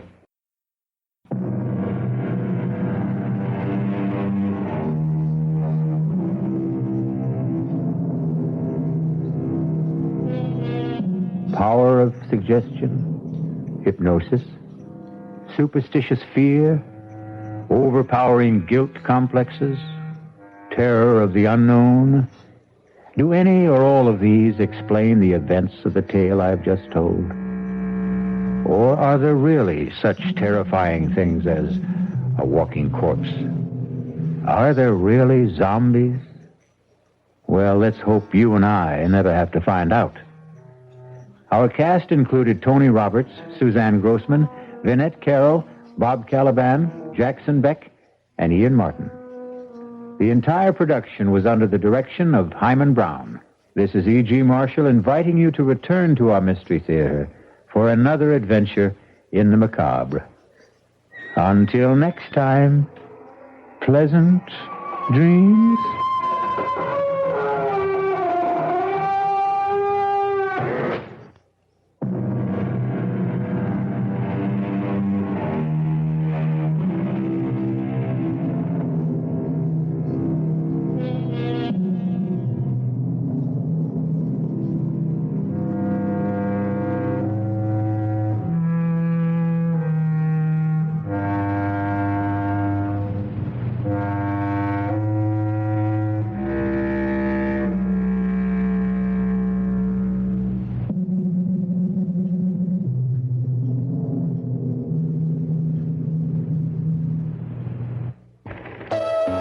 We're those news people with all the news, all the weather, and all the sports all the time.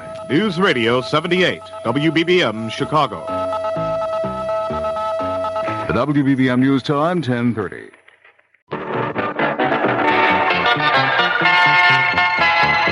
We're those news people. CBS Radio for the Midwest. News Radio 78, WBBM, Chicago. The time is 10:30. We'll have the Mystery Theater in just a minute. The CBS Radio Mystery Theater presents...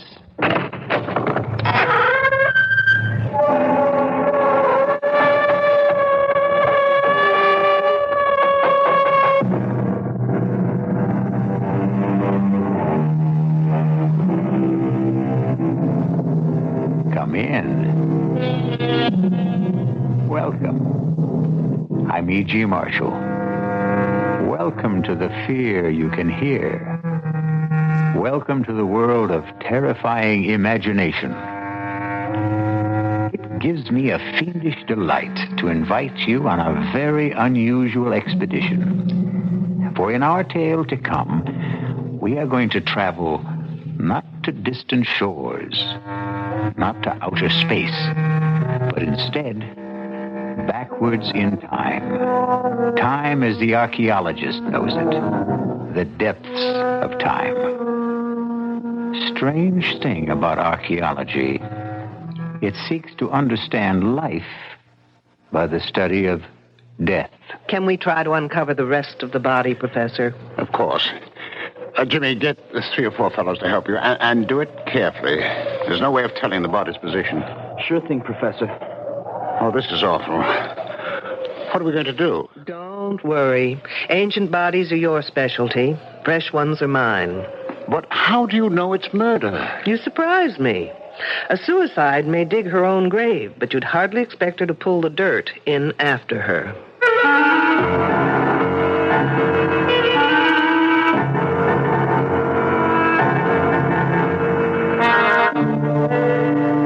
Our mystery drama, Dig Me Deadly, was written especially for the Mystery Theater by S.J. Wilson and stars Louise Larrabee. It is sponsored in part by Buick Motor Division. I'll be back shortly with Act One.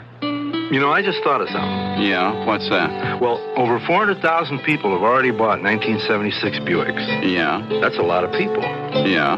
Well, if you got all those people together, they probably disagree on nearly everything. Religion, politics, sports. I mean, people disagree on all that stuff, right? Mm-hmm. And yet all those people, over 400,000 of them, agree on Buicks. I think that's really socially significant, don't you? No. Buick, dedicated to the free spirit in just about everyone. Hi, this is Andre Fisher with Rufus. Here's a question for high school juniors and seniors. What does NROTC mean to you? Well, the letters stand for Naval Reserve Officers Training Corps. And if you qualify, that could mean your college tuition and a cash allowance besides. Interested? Okay, ask your high school counselor or see your local Navy recruiter or just dial 800-841-8000 toll-free for details.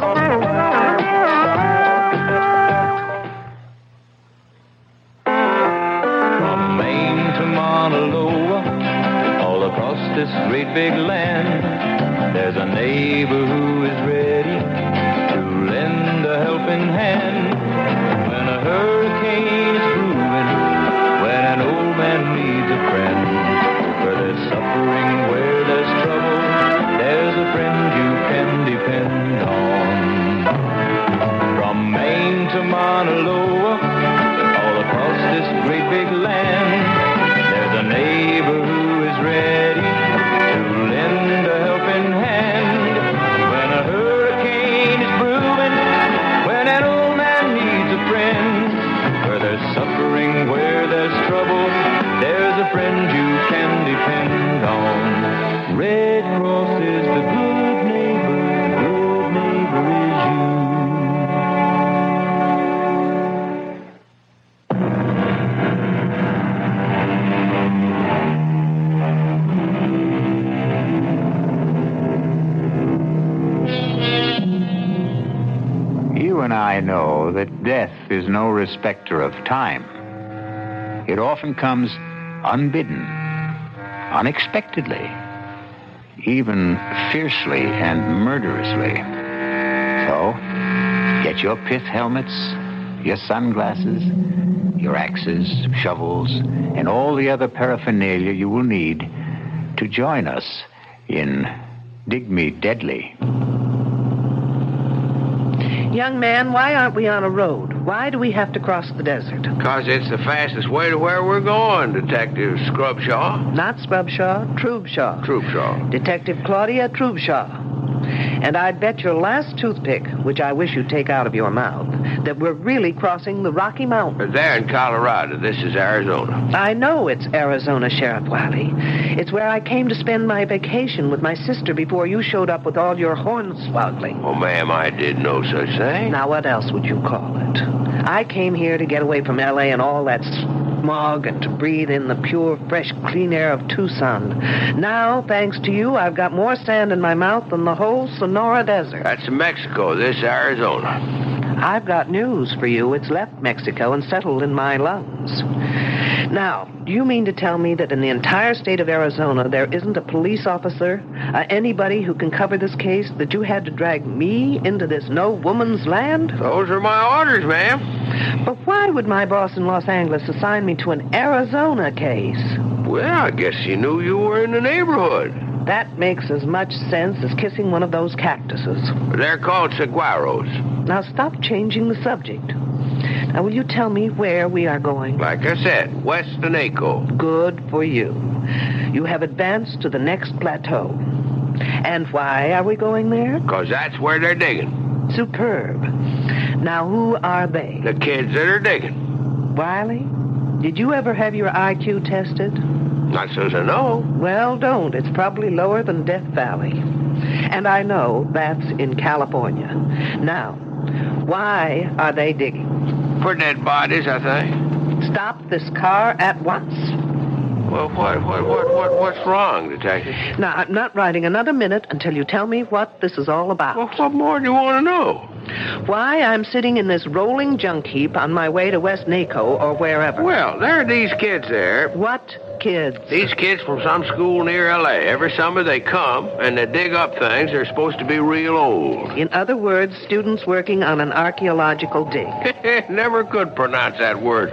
Forget the pronunciation. Just try and make some sense. Well, a few days ago, I'm sitting in the sheriff's office when this here girl comes by.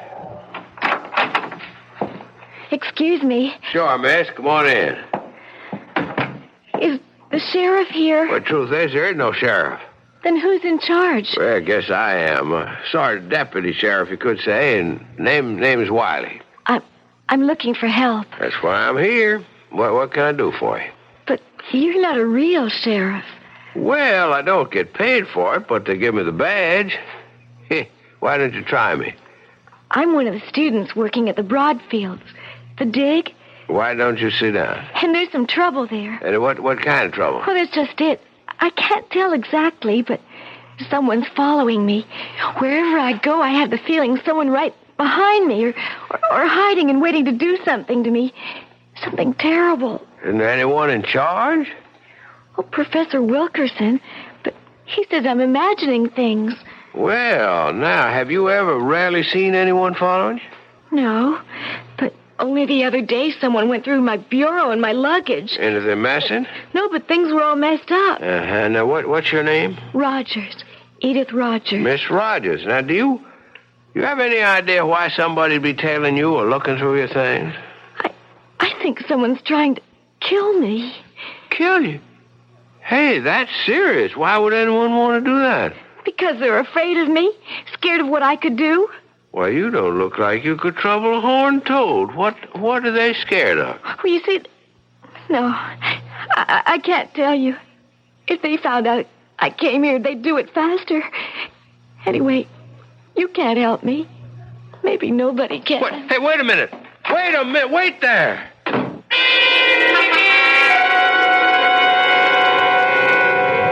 Then what did you do? I phoned that Professor Wilkerson. Say, Detective, can we get this thing going again? All right, but only as long as you tell me everything you know. Well, I called up that professor, and I told him about it. and he said that it was the girl's first summer there, and that working in the hot sun and seeing all those graves and skeletons was something she just wasn't used to. Then he said he'd take care of it and for me not to worry. Well, now, at first I thought I'd better leave well enough alone, except that the whole thing just kept a-pecking at me. So, a couple of days later, I dropped by the Broadfield spread and was told by a girl who roomed with this Edith Rogers that that is to say, this Edith Rogers here, she had left. Did she say when? I didn't ask. Did she say how or why? No, I didn't ask that either. Were her clothes and luggage gone? Gosh, I didn't think to ask that neither. Then how come you thought to ask for me? Well, I called this friend of my father's who was assistant deputy chief of police. Say no more. You called my boss, Morgan. In other words, this isn't an official assignment, is it? Well, he told me you were in Tucson and to speak to you. And dragging me through this sand heap is your idea of speaking to me. Wiley, if I admit something to you, will you promise never to tell anyone? Sure thing, Detective. I know of only one person who's a bigger fool than you. Who'd that be? Me.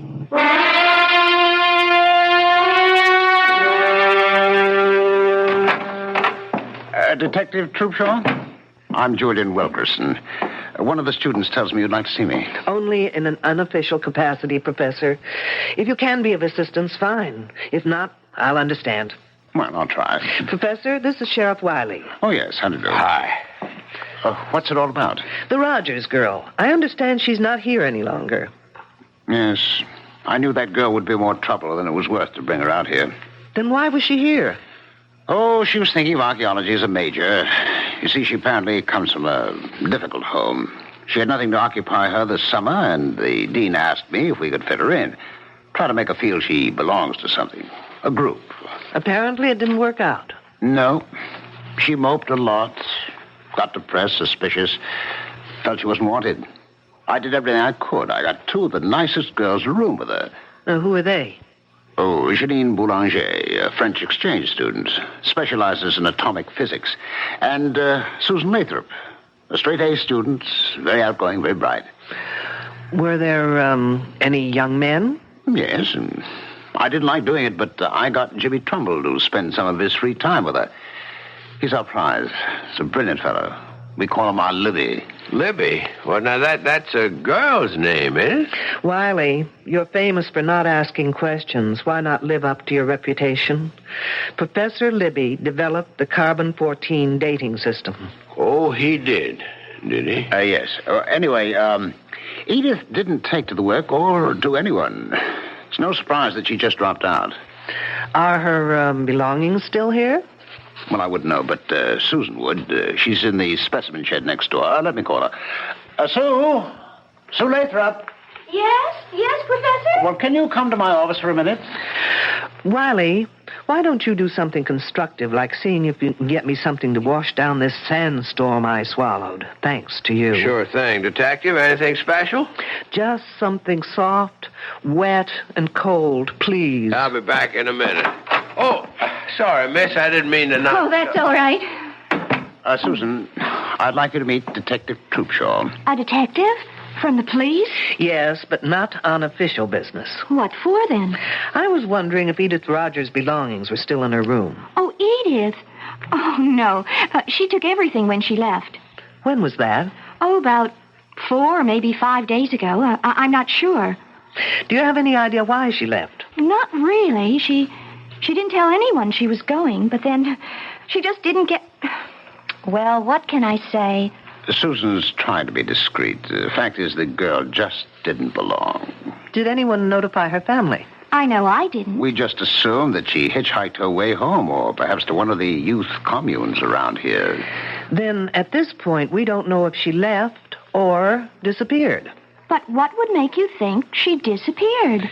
She went for help to what's supposed to be the local sheriff's office. She was frightened, thought she was being followed, that someone wanted to kill her. That's just like her. She was so silly, so romantic, always making up stories where so-and-so loved her madly and so-and-so was terribly jealous of her. And, of course, she was always at the top of the triangle. I suppose we could phone her home and see if she got there. Good boy! You stupid idiot fool! Can't you read the sign? No call to get yourself all heated up. It's just an old The arrowhead. sign says radioactive area. Do not enter. Sounds like Wiley tried to get me a bottle of atomic soda pop. Oh, that's Shanine. Let's see what the fuss is about. Now what, Wiley? Well, it beats me. I just picked up this here arrowhead in that shed, and she comes down on me like an eagle on a stray lamb. That is not an arrowhead, young fella. It's a spear point that happens to be about 12,000 years old. Trouble is, it's recently been through carbon-14 dating. That? Yes, and it may still be hot. Like an atom bomb? Hopefully, Wiley, you'll go up in a mushroom any minute. Oh, Professor, I am so sorry. Wiley, just give that arrowhead to Janine. She's wearing protective gloves. And then follow her. She'll take you to the decontamination room. You'll probably be all right. Don't look so worried, Wiley. There's no chance of it affecting your brains. You sure now, Detective? Absolutely. Follow me, you goose, quickly. So that stone point is 12,000 years old. Yes. Well, that's as close as we can get within the margins given by C-14. But Jimmy is now working with radioactive potassium, which can give us an earlier reading. I thought 10,000 to 15,000 was about the earliest records we have of man on this continent. Well, we've got some surprises in store. Not only for you, Detective, but for the world. Really? Care to give me a clue? I already have. I filed that one away. Which one? With C-14, you can date back some 50,000 years, but with potassium, you can go back to at least 1 million years, right? Yes, that was the clue. Interesting. What are you hoping for? It's no longer a hope, Detective. But you'll have to be patient and wait until we release our reports. What's that all about? I don't know. The kids seem to be heading for the northwestern bridge. I've got to go. I'll bet it's Wiley again. Nothing like this has happened before. Nothing like Wiley has happened before. Susan, do you know what's happening? No, Professor, but it's something exciting. Maybe a new find. I hope they didn't have to dig as much sand as I've got in my shoes. I'll catch up with you. Hi, Detective, aren't you coming? Someone screamed. Wiley, where have you been? I've been in that shed with that French refrigerator. I need your shoulder. Well, what for? To lean on so I can get the Sahara out of my shoes. Okay, but you better hurry. Wiley, no matter what has happened up there, you've got to do something for me. What's that? In that shed, can you remember what you saw there? Pretty much. Then listen carefully.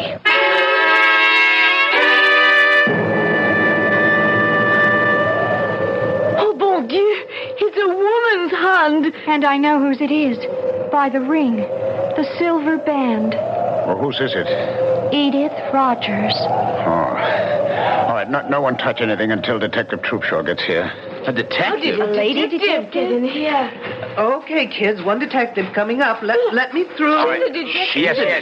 Let the detective through, please. Well, from the looks of it, here's a lady who definitely needs a hand. Who found her? I did. And who are you? James Trumbull. I told you about him, remember? Oh, yes, you're Libby, as you call him. Yes. But there doesn't seem to be any digging around here. Is this the way you found her? Just one hand sticking out of the sand? No. I was on my way to the datum point to figure out what the next grid would be when I passed this place and noticed that someone had been digging around here. The sand wasn't as flat as the surrounding area and not as compact. So I began to brush away the top layer until I uncovered this one hand. Professor, have I your permission to supervise this matter until I get official regulations? Oh, yes, of course. Thanks. Has anyone been able to identify the hand? Susan. She said it is Edith Rogers. What makes you think that? The silver band. I was with her when she brought it in town a couple of weeks ago. She bought a silver wedding band? I asked her why, and she said she expected to be married very soon. It just sounded like one of her crazy stories, so I forgot about it. I see. Well, rings have been known to change fingers. Can we try and uncover the rest of the body? Of course. Jimmy, get 3 or 4 fellows to help you. Do it carefully, please. There's no way of telling the body's position. Sure thing, Professor. Oh, this is awful. What are we going to do? Don't worry, Professor. Ancient bodies are your specialty. Fresh ones are mine. Yes, but this is liable to stop our work. This place will be crawling with police, newsmen, television crews, what all. Really? Why? Isn't murder a little too common to rate that kind of attention? But how do you know it is murder? Miss Lathrop, you surprise me. A suicide may dig her own grave, but you'd hardly expect her to pull the dirt in after her. Pit's very shallow, Professor. I don't think we should use shovels. Shall we use the brushes from here? Sure, but let's get a move on, eh? Look, the hand is attached only to bones, to a skeleton. Oh, no, I've never seen it. Oh, now, will you all stop crowding? You'd think this was a Hollywood opening. Oh, Janine is right. There is no body. The hands are attached to a skeleton.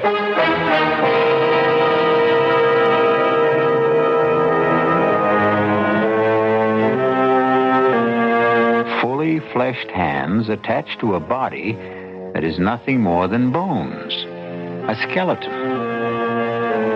You know, Mother Earth is very miserly about giving up her secrets.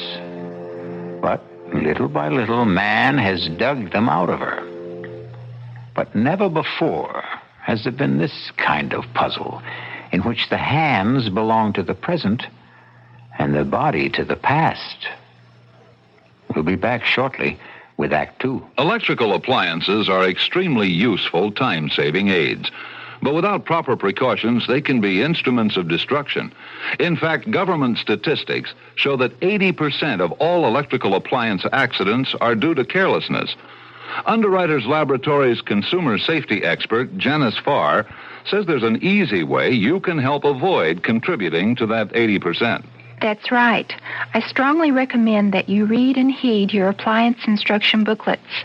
Most booklets contain valuable safety tips, such as recommending that you unplug your portable appliance from the outlet when not in use, and that you not let the cord hang over the edge of a table or counter, or touch hot surfaces. And to be extra safe, it's a good idea to keep your instruction booklets in a convenient place for quick and easy reference. Remember, the instruction booklet is there, so why not use it? this has been a public service announcement from Underwriters Laboratories and this station. This is Carmelita Pope. If you just think of rug cleaning when you hear the name Magicist, you don't know the full story. Because Magicist also cleans carpeting and furniture in home or office. Magicist takes down, cleans, and rehangs draperies. Magicist offers rug repairs, such as binding and serging, takes up, cleans, and relays carpeting. Magicist offers soil retardant to keep carpets and rugs cleaner longer. Staticide to end annoying static shock. ACL 60 to eliminate carpet odors. Magicist offers a 20% cash and carry discount on rugs and draperies.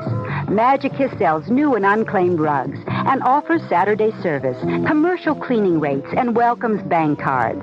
Magicist wants you to know the whole story because it's a clean one the whole family will enjoy. See the white pages. Chicago phones 378-8600. Clean with Magicist. Let your whole house Magicist clean. Ask about Wisconsin Dells tickets free with a Magicist order.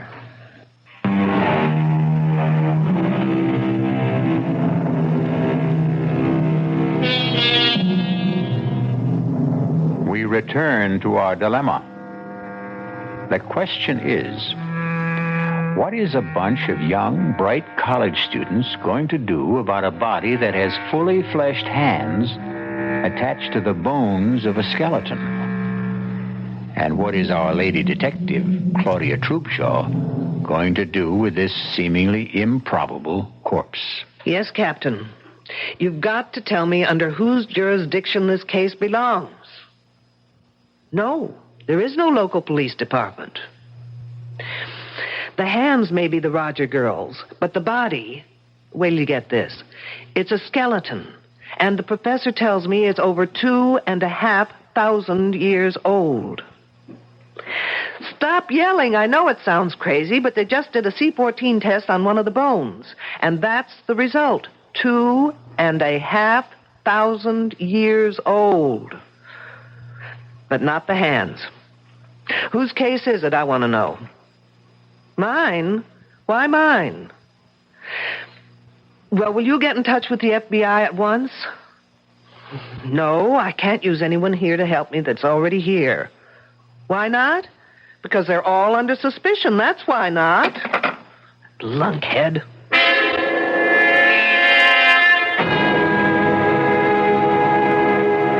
It's nice of you, Miss Boulanger, to take time off to have this little talk with me. Professor Wilkerson said I should answer all your questions to the best that I can. Do you always do what Professor Wilkerson asks? Oh, yes, he is a marvelous man. He is so brilliant. I'm sure. Tell me, do you have many friends among the other students? I don't think so. Not even Jimmy Trumbull? Oh, he is nice, but he is such a little boy. And the others? I'm afraid they're all too jealous. Do you know why? Oh, they think that the professor treats me like a favorite. Well, does he? Of course not. But I have studied all this and done it in France before, so I know it very well. And they do not. I think I understand. This body we found, you've seen it? I could not bear to look. Oh, but you did. Now tell me, in all your work, both here and in France, have you ever seen anything like it? No, absolutely not. And you couldn't explain how two perfectly fleshed hands could be attached to a prehistoric skeleton? It's against all possibilities. What did you think of Edith Rogers? She was very unfortunate. In what way? Oh, she so badly needed some kind of an attachment. With a boy, I mean. And I think she almost found it. But then that Susan Lathrop got in the way and kept it from happening. How do you mean? Oh, I don't like talking gossip. But Edith Rogers liked very much this Jimmy Trumbull. But that Susan, who blows hot one day and cold the next, makes up her mind that Jimmy is her property. And she says to that Rogers girl she should stay off her property. Anything else, Janine? No. That is all. Thank you. You've been very helpful.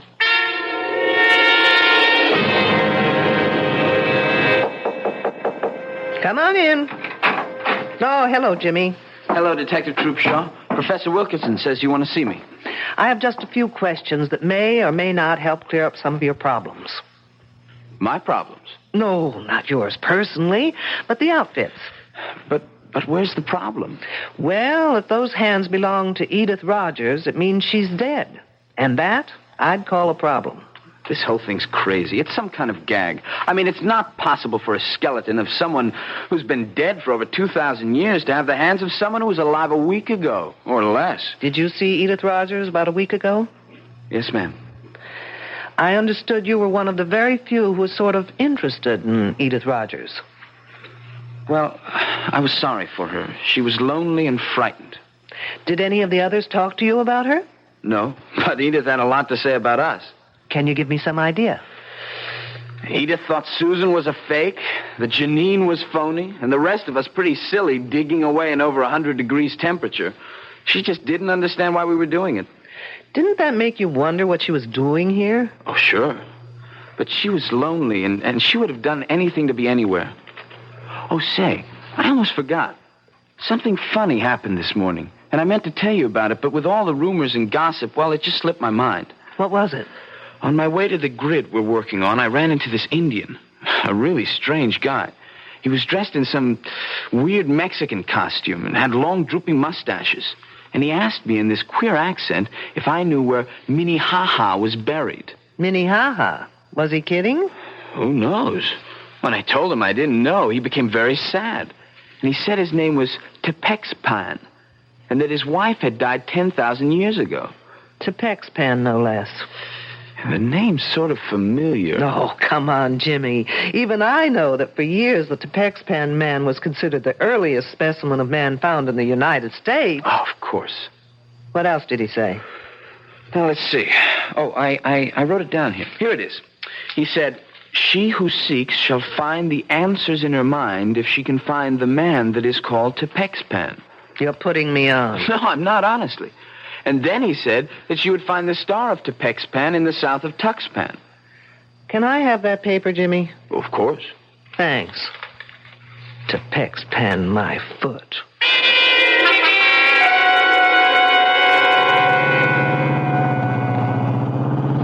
Wiley must be a genius to be able to drive this kidney buster. I can just about manage to keep the wheels straight. Now, where am I? Tuxpan. Ah, here it is, Tuxpan Avenue. Now turn south. How am I supposed to find the building? The Star of Tuxpan. Ah, lo and behold, a building with a star over the door.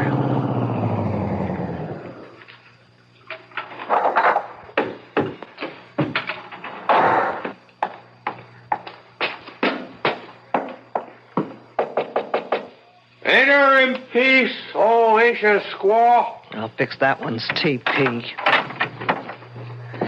I was told you've been to the ancient burial ground. You have been told well. I go to see my wife. Is she one of the workers at the dig? Oh, no, she toils no more. Your people toil for her.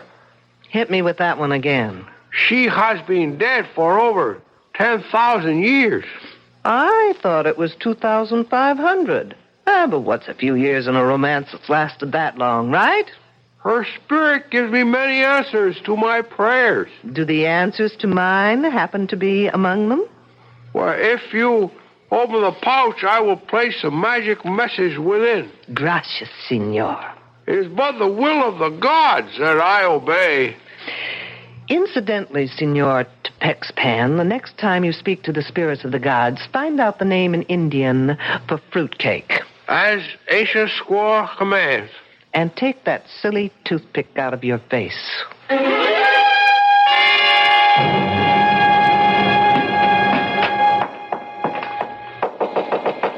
Who's there? Shirley Holmes. Who? Oh, it's you, Detective. I was just being cute, Miss Lathrop. Shirley, Sherlock Holmes, get it? What's there to get cute about? I see you're packing. I'm leaving. I'm sorry, Miss Lathrop, but you're not going anywhere. Why not? Because everyone stays put until I get the answers to a thing or two. Such as? If the body we found yesterday was Edith Rogers... I told you it has to be Edith. They are her hands. Attached to a prehistoric skeleton. I don't care what the radiocarbon dating says. I was with her when she bought that wedding band. She didn't say anything about when she planned to get married. No. And you didn't ask? I thought she was clowning. So she impressed you as the sort of person who would clown about getting married? I guess she wasn't old-fashioned enough to be serious about it. But most of the girls here aren't into things like getting married. We don't have such hang-ups. And Edith Rogers was a square. Very square. You must have found it a bore to room with her. Frankly, she was a bit of a drag. How did Janine get along with her? They hardly spoke to each other. Because of Wilkerson? How did you know? Do you think either of them got anywhere with him? Janine was making points. Not that she's so hot, but her father's an important politician in France, and Wilkerson is impressed by that sort of thing. Ambitious, eh? Even at his age. Oh, come on, Miss Lathrop. He's not that old. Old enough to have a son who's in college. As a matter of fact, it was good old Edith Rogers who told me that. Did she tell you anything else? Nothing important. Have you ever seen anything like that body before? Never. Think hard. Maybe an experiment done on an animal in a lab or in the dating shed? No. Besides, I'm not allowed in the shed. Why not? I don't get to work on dating until next term. Oh, I guess I'll have to take my own advanced course with Professor Wilkerson. That's Janine. I was waiting for the second moccasin to drop. Let's go.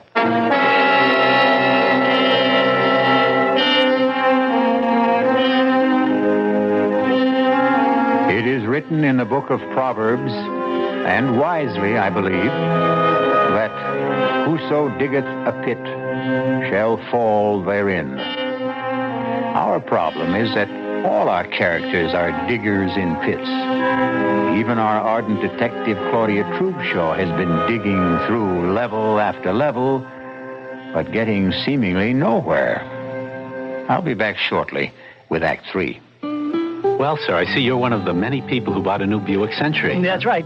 Boy, you want to talk about roomy and comfortable. Just take a look in there. Go ahead. But you have curtains hanging in your car. Yes, and wallpaper, too. Well, why's that? Well, we like the Century so much, we decided to sell a house and live in it. Huh. Well, doesn't that get just a little crowded? Oh, I suppose it might after a while, but we aren't home that much. Oh. Yeah, we got a little Skyhawk up north. Buick, dedicated to the free spirit in just about everyone. When people in other countries need refuge, the Migration and Refugee Office of the United States Catholic Conference tries to help. The Catholic Conference Office of Refugee and Migration helped me to come here from Cambodia, and I am very thankful for them to help me to get a house and a job. The work with refugees from the Far East continues. Help these people blend into our society. Support the Office of Migration and Refugees through the American Catholic Overseas Aid Appeal. When it comes to office copy machines, the real name of the game isn't Xerox, it's Toshiba Fax, and here's why. Toshiba Fax has a book copier using plain everyday paper for under $4,300. It's compact and portable, fits easily onto a desktop, and costs a lot less to run. For example, Toshiba Fax has no meter clicks. Run as many copies as you wish, on any kind of paper, even colored stock. Chemlight Business Systems gives you the option to lease or purchase outright. Either way, you're better off, and a free demonstration will prove it. Call Chemlight Business Systems now at 766-0234. 766-0234. Get full details about this fantastic plain paper copier, how it can use both sides of the paper, how easy it is to operate and maintain. It even removes dust particles with its own built-in vacuum cleaner. In office copiers, the name of the game is Toshiba Fax, one of the world's largest electronics corporations. And for a free demonstration of the new plain paper copier, call Chemlight Business Systems at 766-0234. 766-0234. This is WBBM Chicago News Radio 78. It's 11:07, 71 degrees at Midway Airport now. Do you realize that the gunshot we heard at the end of the second act was the first time anyone has used a conventional weapon in our story? Well, gunshots may not only be used to signify someone's end, they may also be fired to start something. Isn't that typical of a woman? She calls for help but doesn't bother to tell where she needs it. It sounded far away. Maybe from the northern grid section. You mean where the body was found? Yes. What could anyone be doing out there? Looking for clues? Or maybe hiding. Well, why didn't I think of that? I don't know. I heard you go on. There's our man. You mean Professor Wilkerson? Yes.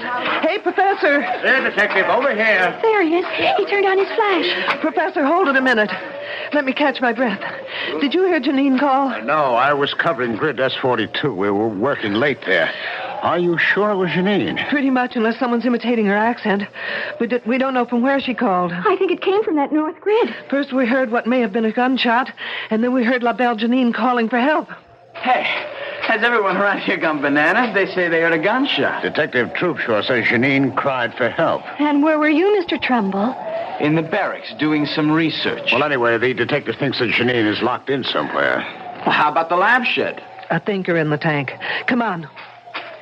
Who has the key to the shed? I do, but you'll have to wait out here. What for? I'll have to go in first to check on possible radioactivity inside. Just 1 second, Professor. Janine? Janine, are you in there? Yes, I am. Is it safe for us to come in? Yes, it is very safe. All right, I got my key here on the... Oh, Professor. That girl faints easier than I can think. Janine, are you all right? Don't ask her. She'll say no. Get her back inside. Now, for the rest of you, please, stay out here. Don't go anywhere, anyone. Still planning to leave, Susan? She wouldn't let me. Besides, what difference would it make to you if I did? I'm just being friendly. Isn't it a little too late? What do you mean? Well, now that Edith Rogers is dead, do you think I'd be waiting around to catch you on the rebound? Look, I was just being kind to her. Kind? Isn't there a phrase about someone being killed with kindness? What are you getting at? Now listen, James Trumbull. Because Edith Rogers was a fool doesn't mean all girls are. No one ever said you were. Look, the only reason I took her out a couple of times was because the professor asked me to. Aren't you the obedient student? What professors say, Jimmy do. I don't know how else I can convince you. You can't. And if I were you, I wouldn't try. Look, you can count on my being fair and keeping quiet. I'm not out for revenge. But I'm also not about to stick my neck out for anyone, including you. I still don't know what you're getting at. I'm getting at who killed Edith Rogers.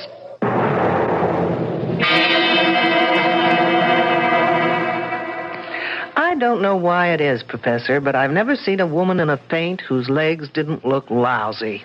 Oh, what happened? That did it. It always does. Janine. I don't want to interrupt, but like a good archaeologist, would someone please get to the bones of the matter? I'm speaking as fast as I know. I heard a noise at the window. What kind of noise? The window was opening. Wasn't it locked? It's always locked. So I went to see what could be happening, and already there was this man climbing inside. What was it like? He was an old Indian man with long mustaches. I told him to get out, that it was dangerous to be here. And then? He would not say anything, but stood there. So I ran back to the lab room where I have my pistol. And when I returned, I found him in the specimen room. He had a leather bag tied around his waist. It was open. Did you see him put anything in it? No, but I held up the pistol and told him I would shoot if he didn't put back whatever he took. So he put his hand in the bag and took something out and threw it in my eyes. Then I pressed the pistol. What did he throw? Little things. I don't know. Let's take a look. All right. Now, wait. Here on the floor. It's thin slivers. It's maybe wood. Let's take a closer look. No, don't touch them. For heaven's sakes, why not? They may be hot. I'll get the counter. Is anything missing, Miss Boulanger? I have not looked. Well, do that little thing. And, Miss Boulanger, the next time you find that you're stuck in here, just open the lock and walk out.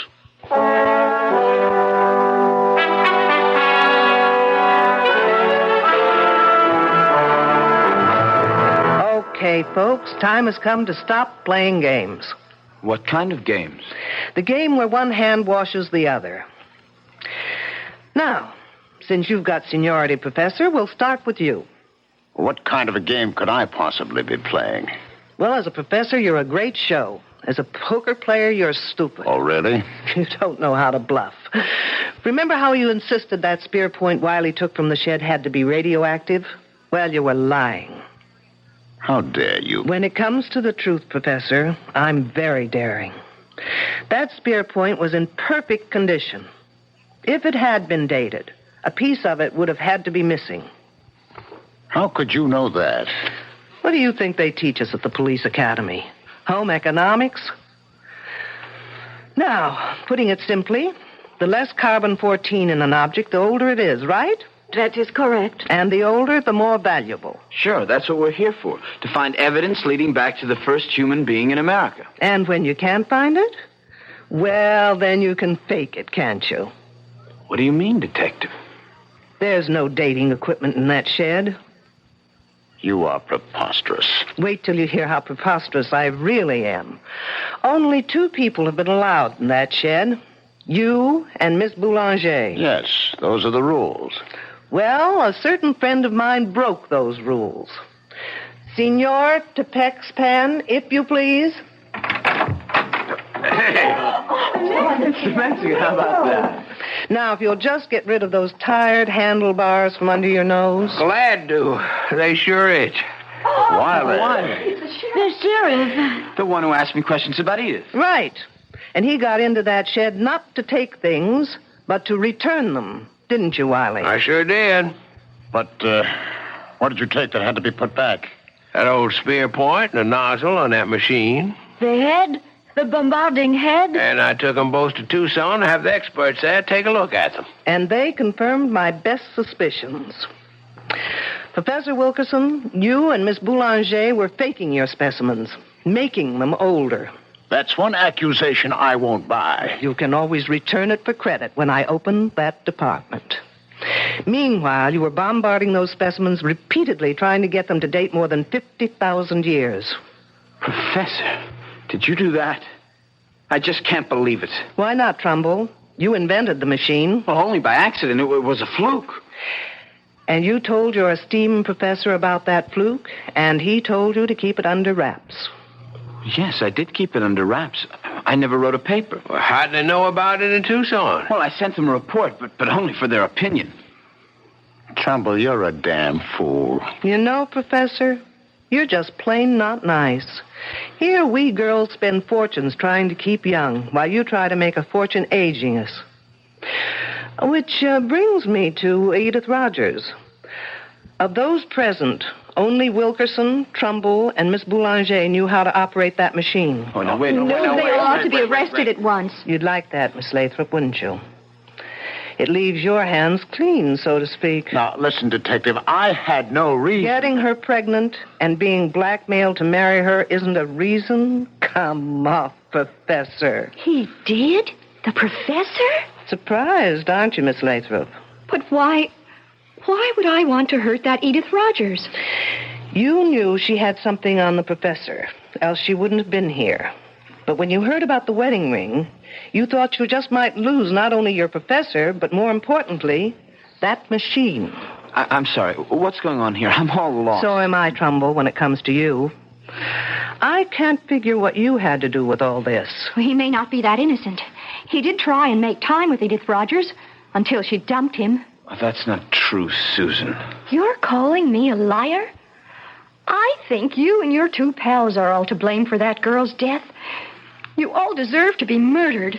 And this time, Miss Lathrop, you'd do it properly, wouldn't you? What are you talking about? Trumbull, did you ever tell Susan here about the machine? Well, yes, sort of, but not how to work it. I hadn't finished it then. But she was smart enough to know how it could be used. You're just guessing. True. But then came the monkey wrench. Trumbull began dating Edith Rogers. I didn't care. Not until she bought that wedding band. Now, why would that girl buy her own ring? You know why. Because no woman would go to a doctor for that kind of an examination without the necessary decoration on her finger. What's that to do with me? While Janine thought it was the professor, you thought it was Jimmy Trumbull, who might be the father. First, you threatened Edith Rogers. But when Jimmy tried seeing her again, you took no chances of ever losing that machine, and you just removed her from the scene. You're crazy. Not crazy enough to use a machine I knew nothing about, because that's what you did. You know, your biggest mistake was in tying Edith Rogers' hands over her head before opening that machine full blast. Those hands were protected by the lead shield over her head. Of course. Only the lead shield could have saved those hands, kept them from dating back. The result? A 2,500-year-old skeleton with Edith Rogers' hands. Okay, Detective. Who saw me? Where's your proof? Yours were the only fingerprints found on the bombarding head Wiley took to Tucson. Susan, you didn't work that machine without gloves, without protection. Why? What's wrong with that? Oh, good Lord. You didn't. What are you saying? Oh, no. Your body's probably got more than 600 radioactive units in it right now. You're trying to scare me. It's not true. Susan, 400 units are fatal. Help me. Someone help me. Or I die. Help me. Help!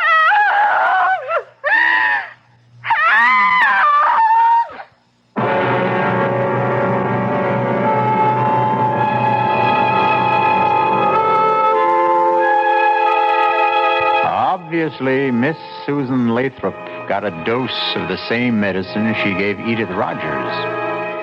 Except in her case, its effects will be much slower and very much more painful. Sad. Very sad. But it will save the state a great deal of money. I'll be back shortly. Parents, reading is educational. Reading is exciting. Reading is fun. If you can read, you can help teach your child to read. Help your child create his own picture book. Join him or her in cutting out pictures you both like from magazines. Then paste the pictures on sheets of paper. Help arrange the pictures to form pages of different chapters. Some chapters might be called Daddy and Mommy, or Things I Like, or What I Want to Be, or Places I'd Like to Go. More than just being fun, putting the pictures where they belong will be teaching your child to organize and classify information. Listen for other new approach method, Reading Hints to Parents, furnished as a public service announcement by this radio station. For further ways you can help your child, write the New Approach Method Incorporated, Post Office Box 1303, Trenton, New Jersey, 08607.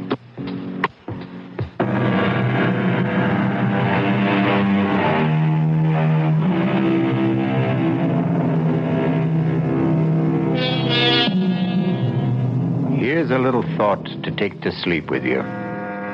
Never indulge in excesses. Eat moderately, drink moderately, and murder moderately.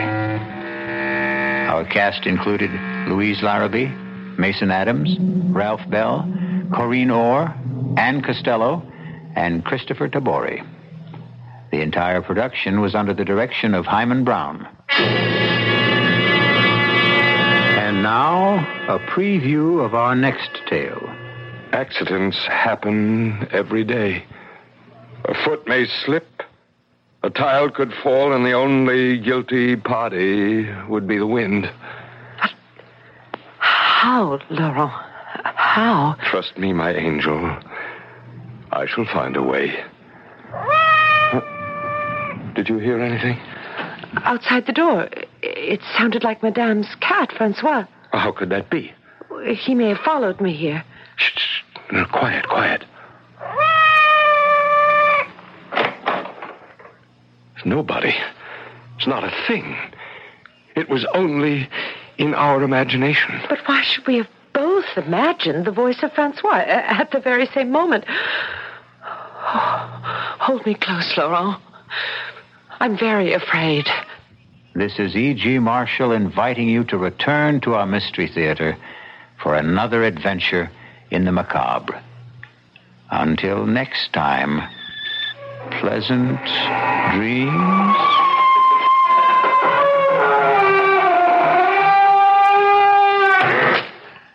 This is WBBM Chicago News Radio 78. The correct time, 11:23, 71 degrees at Midway Airport. Tomorrow, after a fair night, should be sunny and warm with a high of about 84 degrees. We'll have CBS Radio Network News in just a minute. The CBS Radio Mystery Theater presents...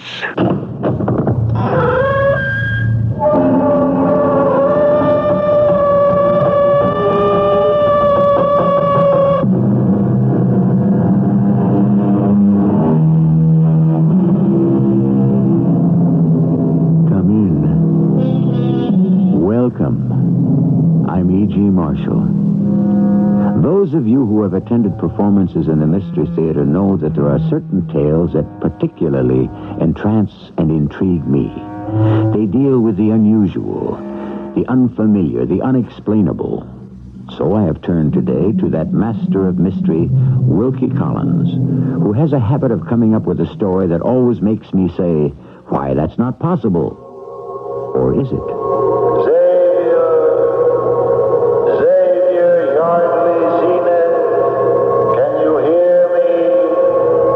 Yes, I can, Uncle.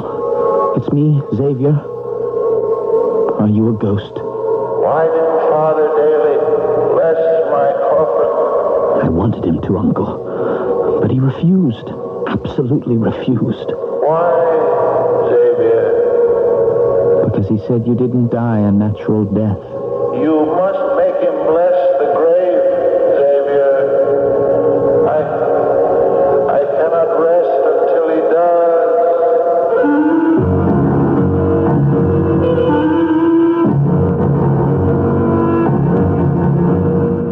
Our mystery drama, Shadows from the Grave, adapted from a story by Wilkie Collins, was written especially for the Mystery Theater by James Agate Jr.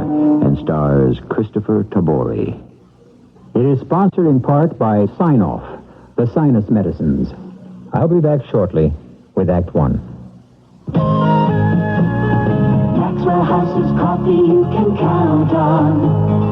Maxwell House, good to the last drop. Maxwell House, it really gets you going. Maxwell House, good to the last drop. Maxwell Good morning. Maxwell House. A good starter. Good to the last drop. Maxwell House. Maxwell House. A good friend. Maxwell House. Good company. Good to the last drop. Maxwell House. Maxwell House. Coffee you can count on. Always smells good. Always tastes good. Every Maxwell House coffee, always good to the last drop. Maxwell House. Good taste. Maxwell House. Good times. Good to the last drop. Maxwell House. Maxwell House. Good relaxing. Maxwell House.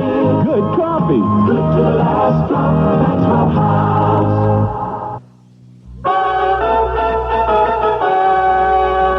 In Chicago, nobody does it better than Channel 2 News. Bill Curtis, Walter Jacobson, and a hard-hitting, award-winning staff of reporters who hustle, probe, constantly update the day's events, covering Chicago better than anyone else. Channel 2 News at 5, 6, and 10. Nobody does it better. Give me a smile with everything on it, and I'll pass it on. So give me a coat when you smile, and I promise to pass it along. I'm gonna pass it along. The world needs a break when it's tired and thirsty. Coke and the smile is how it should be. Coke outside, Coca-Cola has life.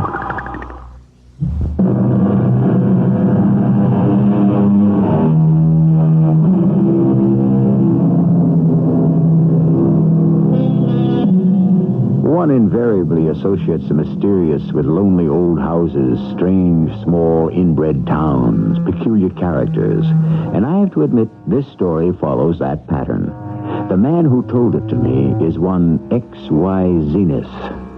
You can imagine the kind of comments this poor fellow has gone through life with. Nevertheless, he didn't seem to mind when I said, XYZ, would you tell us about your extraordinary adventure yourself?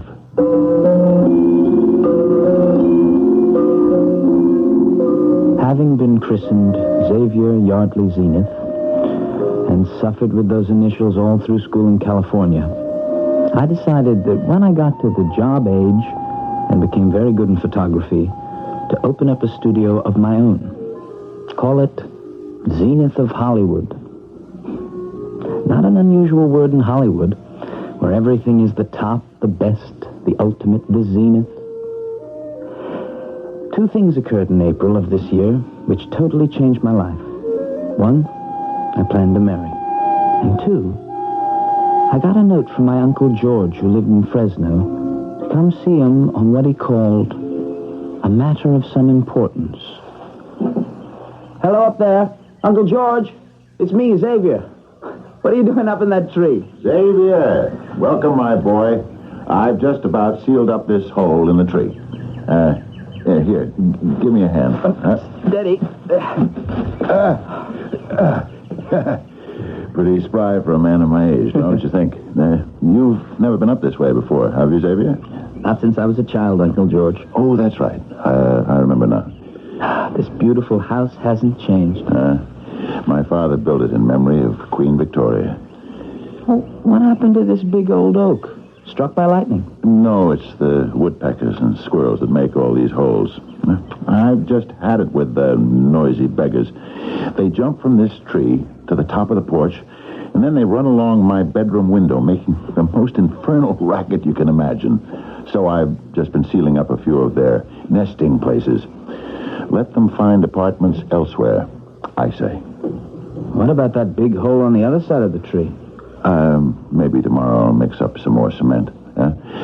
Say, boy, you always go around with 2 cameras hanging around your neck? Photography is my business, so I'm always prepared just in case. Huh? Is there a living in it? You sell your pictures? I used to do better. Took shots of movie stars on location, did a lot of newspaper and magazine work. But work is thinned out. I have a proposition to make you. Since I gather the picture-taking business isn't too profitable these days, I think you may be interested. Are you married? I'm just about to be. This coming Saturday, matter of fact. Good. Then what I have in mind might make an excellent wedding present. I'm not a rich man, Xavier, but comfortably off. 59 acres, orchards, gardens, this house, and a private family vault on the premises. You're joking. You own a mausoleum? Death is not a joke, Xavier. I am going to die in a week. You? No, you're not. You look fit as a fiddle. An ill-tuned fiddle.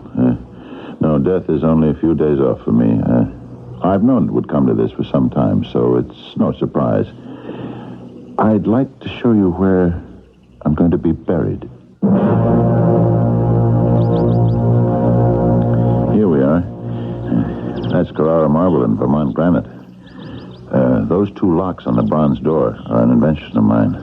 Mind if I take a picture of it? Not at all. There's no one in your private mausoleum now, is there? No. There was. No. No one. Now, Xavier, I want you to pay particular attention. 2 keyholes and 2 separate brass keys. There is a very good reason for the 2 locks. When I am laid to rest inside this vault, Xavier, I don't expect I shall be trying to get out. But I do not wish anyone else to get in. But why would a person want to? It's not necessary for me to explain all that to you now, my boy. I turn the handle, and so. Not spacious, but not crowded. My final home. Uncle, if you don't mind, could we go back to the house now? I'm not at my best in mausoleums. All right. I've shown you everything. We'll sit ourselves on the porch, and I'll tell you what's on my mind. Have you ever sat in a porch swing, Xavier?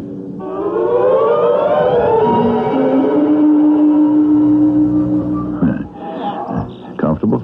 I love these old swings. Xavier, I have no choice. You are my only living kin. There is no one else. I'm leaving all my worldly possessions, this house, the contents, the grounds, everything to you, on one condition. You must live here, and every day, every single day, mind you, you must go to that mausoleum and make certain there's been no one tampering with the locks. Uh-huh. And that's the only condition, Uncle? The only one. I certainly appreciate your generosity. Can I think it over and let you know? I'd like to talk it over with Catherine. Absolutely not. You're going to agree right now. But, Uncle... But what? You can have your Zenith of Hollywood office right here. This place is plenty big enough. You can turn the solarium into a studio if you like. I don't care. I won't be here. It's all decided then? Good. I'll have Henley take you to the top of the hill. A good view, and you can see most of the property. Have a tug at that bell pull, will you, Xavier? My dear boy, you don't know what a relief this is. My fate lies in your hands. Wait just a moment, Uncle. I haven't agreed to this inheritance yet. But if I do, and I find someone's been at the locks of that mausoleum, what should I do? In my desk in the library, bottom right-hand drawer, is a letter of instructions. The envelope has one word on it. Joshua. Did you say Joshua? But, unless someone's been trying to break in, that letter must never be read. You rang, sir? Yes, Henley.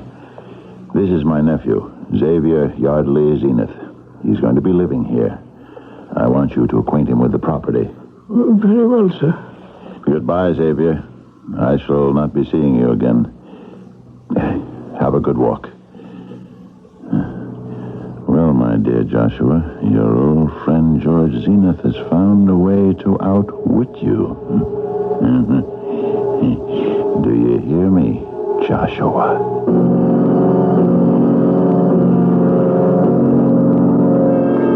That's exactly what he said, Catherine. He stood looking out of the window at the tree he'd been cementing, talking to someone called Joshua, who, of course, wasn't in the tree. It was most uncanny. And then I left the room with Henley, the butler.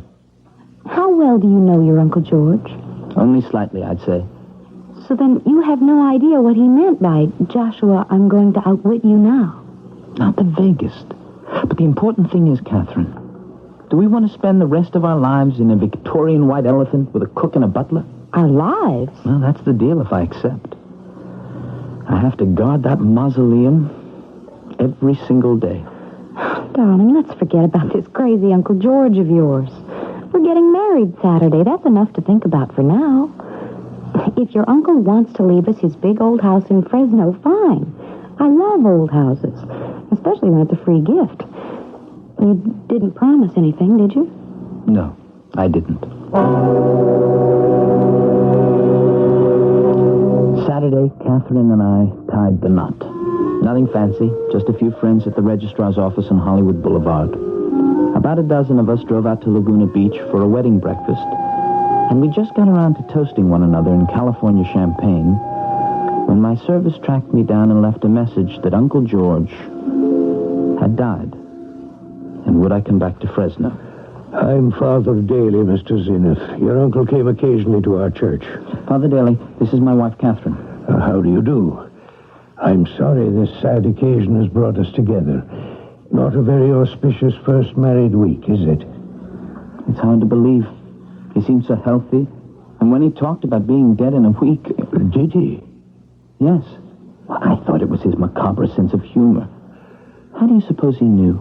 Well, if he intended to take his own life, then quite naturally he would know. Well, surely no one thinks... My son, no one knows. When is the funeral service? Well, there isn't going to be one in the strict sense of the word. No funeral? But why not, Father? Well, I'm afraid Mr. Zenith's uncle may not have died a natural death. The medical examiner said an overdose of sleeping pills. Oh, but couldn't that have been an accident? I mean, he told me he had a lot of trouble sleeping. Oh, of course it could have. Which is what the coroner decided, death by accident. But so long as there's the slightest suspicion, which you have rather confirmed just now for me, I cannot bless the grave. I could bite my tongue for telling you what he said, that he'd be dead in a few days.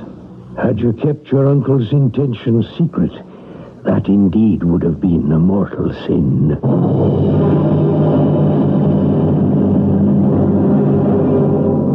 Yes, Henry. You wish to see me? I do, sir. Cook and I want to leave. You wish to leave this house? But why? While your uncle was alive, there were some very peculiar things going on, but out of loyalty, we just couldn't go. Peculiar things that frightened you? Oh, yes, indeed, sir. Strange voices and goings-on and awful shrieks, like someone being attacked. Terrifying, if you ask me. I quite agree with you. Have you heard such noises since my uncle passed away? No, Mr. Zenith. Well, then I suggest to you, the noises died with him. Now, I'll double your salary, Cook's also, and I don't want to hear any more about your leaving. You put it that way, sir. We'll be happy to stay on. Every day, I'd go out and check the locks on the family vault. Catherine and I started making over the solarium into a studio, and I ordered equipment for a darkroom. But then, one night, I had a strange dream. Xavier Yardley, Zenith. Is that you, Uncle George? Why didn't Father Daly bless my coffin? I wanted him to, Uncle, but he wouldn't. He said there was some question as to how you died. You must insist he bless the coffin.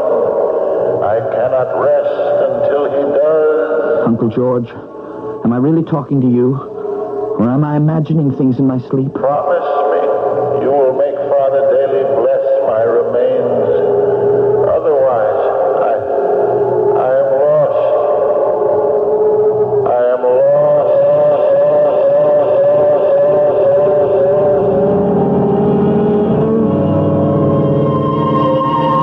To sleep, says Hamlet, perchance to dream. Aye, there's the rub.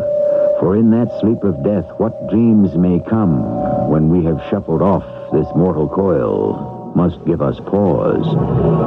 Our Our friend Xavier Yardley Zenith has surely been given pause. His uncle dies mysteriously, then appears in a dream giving orders, exacting promises. Where will it lead? Where will it end? I shall return shortly with Act Two. I had it when I woke up this morning. Sinus, my worst ever, until I took Sign-Off. Send for Sign-Off.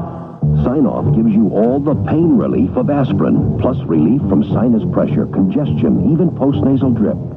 Send for Sign-Off. And for the fastest known form of congestion relief, Sign-Off Spray, Sineoff. Sign-Off. The sinus medicines in the bright red box. Is here. For occasional use only as directed. This is Jack Klugman. As national chairman of this year's Easter Seal campaign, I've seen the wonderful things that happen every day in Easter Seal centers. The stroke victim learns to walk and talk again. A disabled youngster learns to feed and dress himself. A deaf child is taught to communicate. Children and adults rebuild their lives with the help of Easter Seals. But they can accomplish only what you make possible. Please, give to Easter Seals for handicapped children and adults. Hey, Carson, I love your sales and all your special buys. I love them greatly. So tell me, Carson, what you done for me lately? Right now, you can enjoy savings of 50% or more during Carson Terry Scott & Company's final winter fashion clearance. Save on dresses, pantsuits, skirts, shirts, sweaters, and sportswear. Carson's has misses, juniors, and half sizes. And if you think prices like these are too good to last forever, you're right. Clearance ends Saturday, so hurry. It's your last chance to save 50% or more at Carson's Auditorium Fashion Clearance. 8th floor, State Street store only.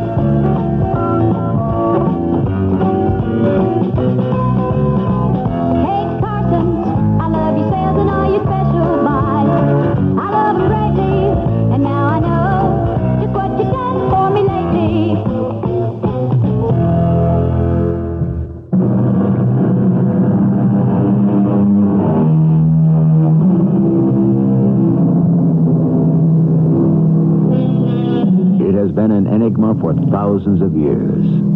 Are ghosts an illusion, a projection of what one wishes to see, or do they represent some ephemeral link between the world of the dead and the world of the living? The problem that faces Xavier Zenith is to persuade a member of the ministry to bless the remains of a man who may have committed murder, for indeed, that is how the church regards suicide. Catherine, I tell you, Uncle George's ghost said it as clearly as I say this to you. Father Daly must give me his blessing. I cannot rest until he does. Honey, can I say something? I appreciate this inheritance, the house, the grounds, money to run it and have a butler and a cook. Why, never in my wildest dreams did I ever think I'd have that. But on the minus side, there's all this infatuation with death. That mausoleum, which has to be guarded as though it were Tutankhamun's tomb. And now you having nightmares about your uncle. Xavier, it's not healthy. What am I to do? I gave my word. Well, what about your career? You're a little young to retire to a gingerbread house in Fresno and play nursemaid to ghoulies and ghosties. Oh, we're going to make a great studio out of the solarium. And then that enormous closet, turning it into a darkroom. It'll be great. You don't understand me, do you? You've got to get out into the world and take pictures, Mr. Zenith of Hollywood.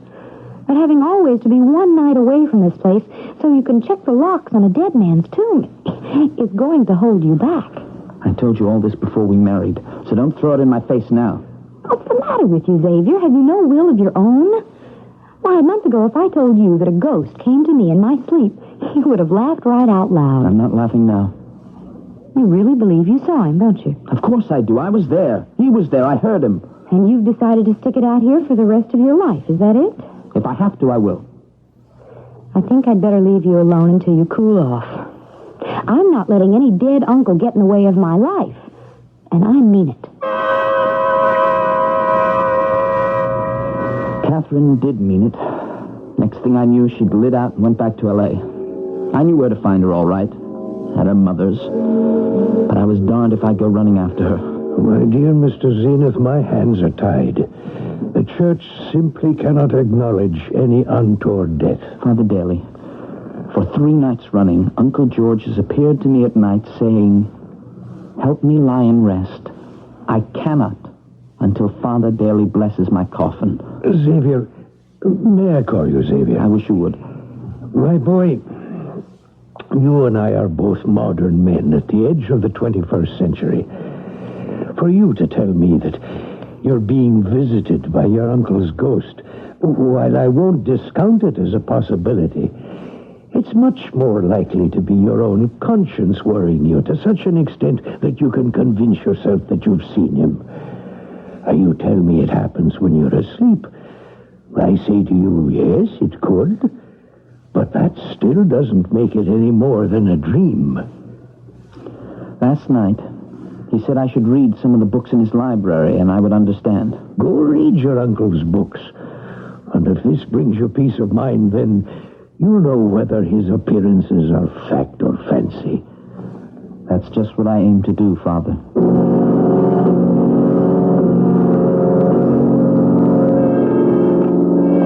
You rang for me, sir? Yes, I did, Henley. Come into the library and shut the door behind you. Did you know my uncle was greatly interested in black magic? Well, I did tell you I was aware something strange was going on. He and Mr. Tree, they did some kind of... I don't know what you'd call it. Mr. Tree? A friend of your uncle's. They spent a lot of time together, and then a year ago, Mr. Tree went away. Can you be more specific than something strange? Well, sir, there'd be a lot of candles. Hundreds, in fact. They'd have them all burning. And there'd be incense and chanting. Right here in the library, Mr. Zenith. I've been reading these books, and what amazed me was how many of them deal with the power of black magic. I remember him asking me to bring home a cup of holy water from the church, and I said to him, well, sir, you're supposed to go to church in person and bless yourself with holy water, not bring the holy water here. And your uncle said, getting the holy water is the easy task. I have to get the blood of a child to mix with the water. Henry, did you ever find out what it was for? No, I didn't. I didn't ask. And I didn't steal the holy water from the church either. Henry, you strike me as a sensible man. Will you do me a favor tonight? I generally take a walk in the garden after dark. Perhaps you'd walk with me. Certainly, sir.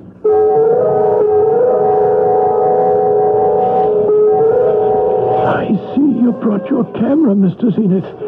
Can you take pictures with only moonlight? Oh, yes. Film is so fast nowadays, I could get a picture of you at 20 feet by the light of one match. Now, this part here, where we're walking, is this also part of my uncle's property? I should say your property, sir. This is all part of it. And that brook, too. Yeah. Let's walk to the other side across this footbridge. The path seems to continue downstream. Over there. Well, what's that little stone building? Oh, that's the mausoleum, sir. Oh, so it is. By moonlight, I'm afraid I'm a little discombobulated. Oh, wait. That's a good shot from this side of the brook. The mausoleum reflected in the water. Yeah, I think I got it. Henry. What's that? What's what, sir? The figure of a man. I just saw him in my viewfinder. Then he disappeared. Where, sir? There. Again. Can't you see it? Yes, there was someone. He's moving away from the mausoleum. You see him?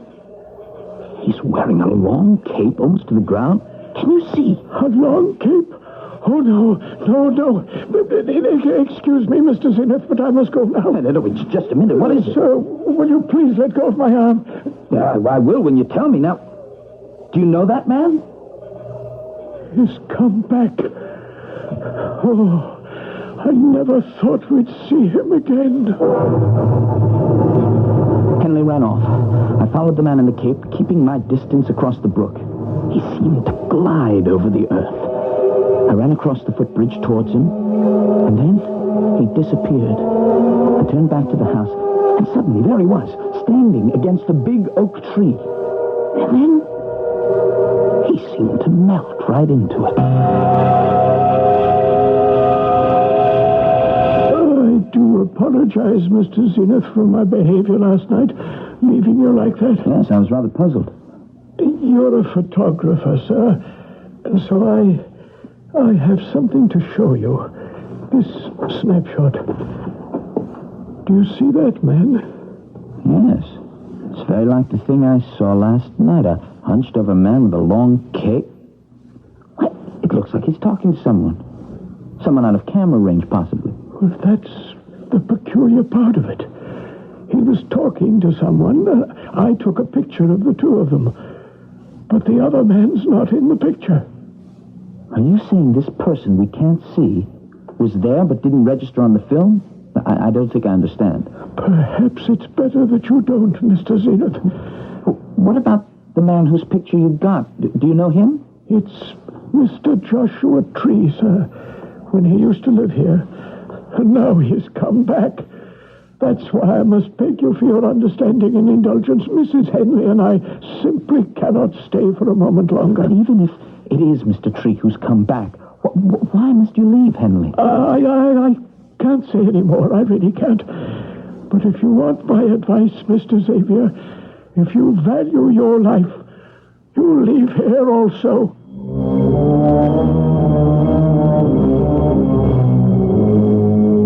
When I developed the shots I took of the caped figure, they were identical to Henley's snapshot. That night, from the darkened library, I watched the oak tree. At midnight, the figure in the cape appeared. I crept out of the house, following it to the door of the mausoleum. This is what Uncle George must have meant. I reached forward to stop the man. Something hit me on the head from behind. I blacked out.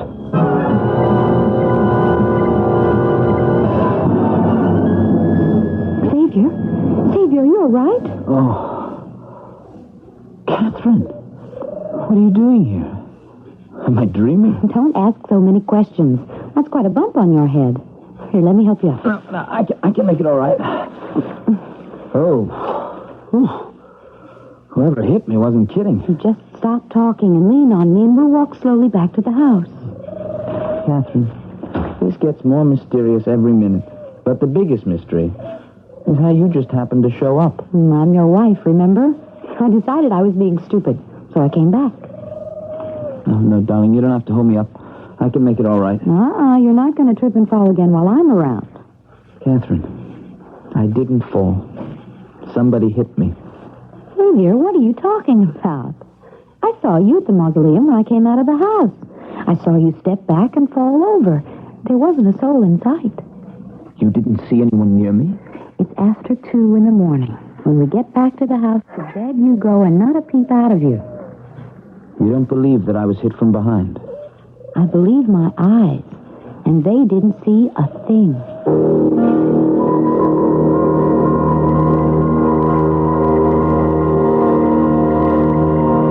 Father Daly, who is Joshua Tree? Where did you hear that name? Henley told me, but not much else. Joshua Tree. He was a man who, to the bottom of his heart, if he had one, was basically evil. How did my uncle come to know him? Well, he just turned up about 2 years ago. Your uncle took a fancy to him and saw a good deal of him, which I am afraid was the most unfortunate thing he ever did in his life. Why do you say that, Father? Joshua Tree was the very spirit of the devil himself. I show you a photograph I took near my uncle's vault the day before yesterday. Is that Joshua Tree? Well, I can't really make out the face. But the cape and the angle of the head, very similar, I'd say. But of course, how could it be? He disappeared a year ago. Father, here's another picture. Is that the man? Yes, that's him. You didn't take this picture, did you? No. It was given to me by Henley. He took it. Now, if that's Joshua Tree, you notice he appears to be talking to someone, but there's no one there. Oh, yes, there is. But the camera can't record an apparition. You mean Joshua Tree was talking to someone, but we can't see him? Because, my dear young lady, that invisible thing is a familiar. What's that? A familiar is an evil spirit visible to very few. The devil can see him, as can a sorcerer's apprentice. So you were saying Joshua Tree was such an apprentice?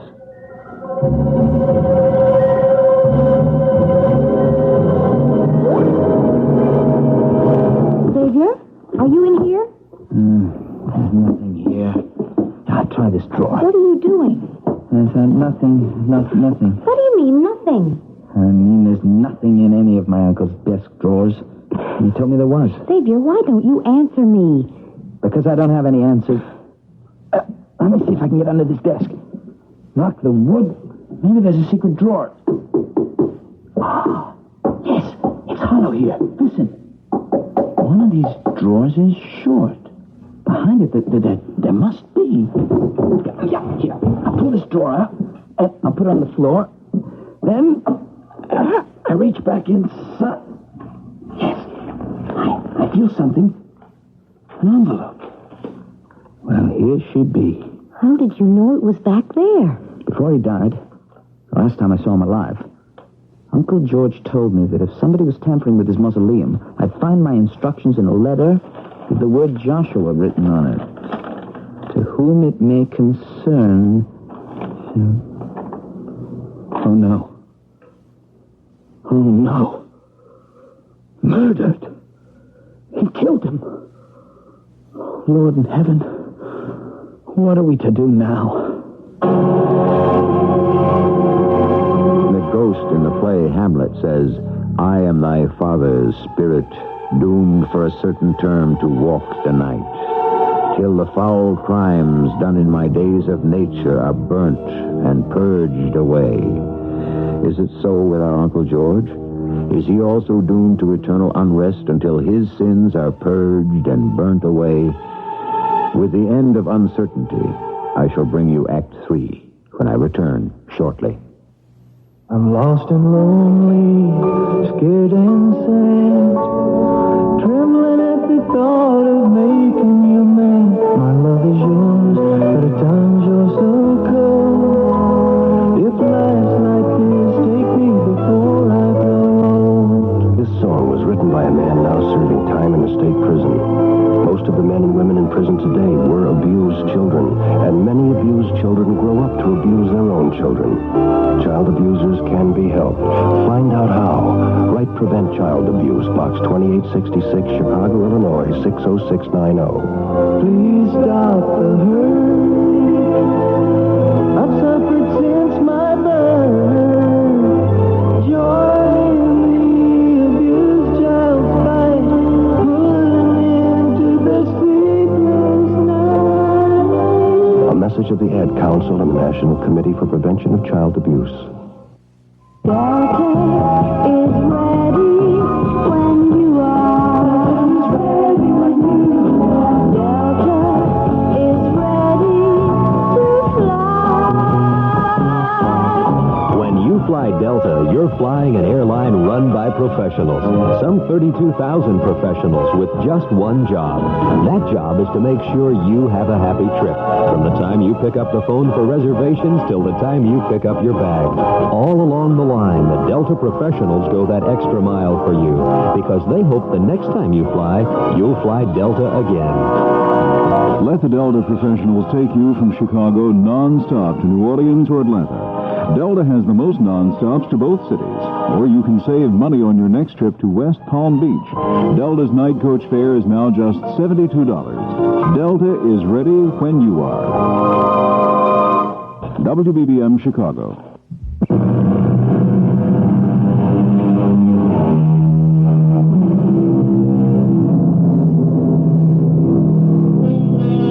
It's all very well to poo-poo the occult ghostly apparitions, phantoms that haunt, the deceased who cannot find peace until they find love or are forgiven their earthly sins, etc., etc.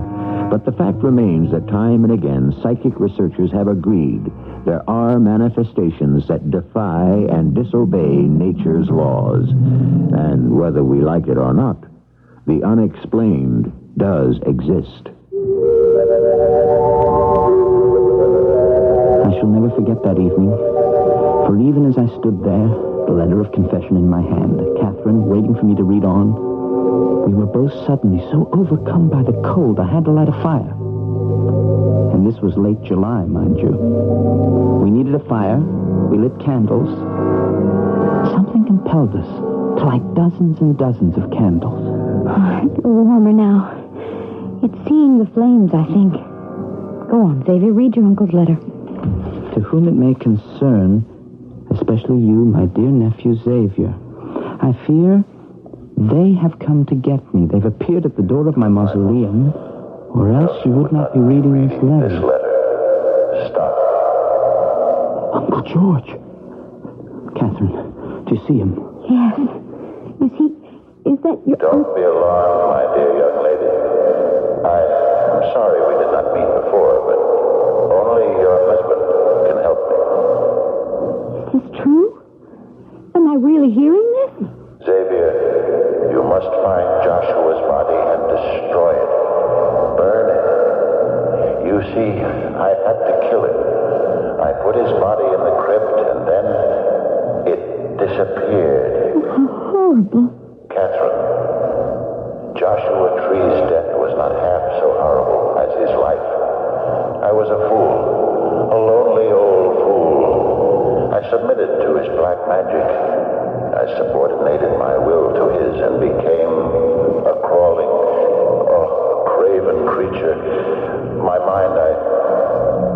I lost control of my mind. It was all the doing of the hellish creature he conjured up from the world of the damned.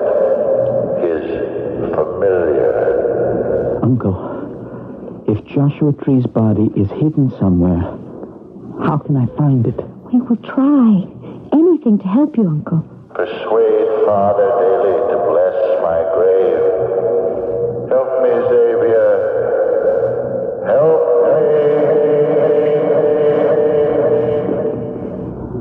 I'm glad you finally saw him, too, Catherine. Oh, those heavy summer storms. We better check the library windows. I'll do the ones on the side, Catherine. You make sure the ones facing the front are tightly shut. Look! The fire in the fireplace. It's going out. How strange. Well, it must be the downdraft blowing down the chimney. Now the fire's gone out. Oh, the candles are going out. Must be some strange air circulating in this room. Let me get the electric lights. The switch is by the door. That's funny. Nothing's happened. Can't you turn the lights on? No way. That happens often in the country. Get a big storm and the electricity just shuts off. I'll look out the front library windows and see if there are lights in the other houses down the road. Xavier, come here. There's someone out there. Look, pressed against the big oak, a man in a cape. And next to him, a tall kind of man. They're both huddling against the trunk of the tree, trying to keep out of the rain. Catherine. The tall one. It's turning around from the tree. It's looking right this way. Can it see us? Oh, what hideous face. Like death. The eyes. Do you see those eyes? Now it's beckoning to the man in the cape. I see him. Is that Joshua Tree? In spirit. For I'm sure now where his body is. Where? In that tree. That's why Uncle George was so haunted. Oh, it's all clear to me now. That time, I followed Joshua Tree to the mausoleum. They were trying to get at the corpse of Uncle George. It was the familiar who knocked me down. Am I imagining it? But the both of them have come much closer to our picture window. Hello? Father Daly, is that you? Yes? This is Xavier. You've got to come over to my uncle's house. You've simply got to. My boy, you sound quite upset. Father, I implore you, come now. Catherine and I are here alone. Only you can save us. Give me that phone. Father Daly, this is Catherine Zenith. There are two creatures outside the library window right now. They're not real people, Father. I have a very strong feeling they are not human. Did you say two? At this moment, they are pressing their faces against the glass of the library window. The hands are clawing at the glass as if they wanted to break through it. Is one of them wearing a cape? Yes, it is. Father, come quickly. Help us. Help us. They're raising their hands now and pounding at the glass. Oh! They're coming after us! We ran out the back door into the raging, stormy night, lashed by rain, not knowing which way to escape.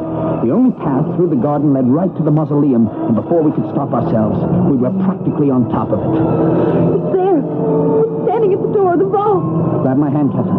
Hold on. We'll run for the brook. Where are we going? Into the water. Come on.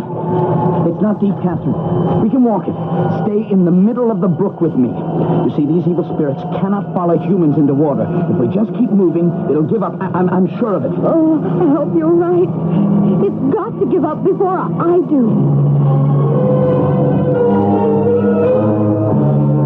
I was right. The thing gave up, finally, and by the time we'd climbed to shore, it had gone. There we stood, the rain beating down on us from above, and our legs and clothes soaked from the brook.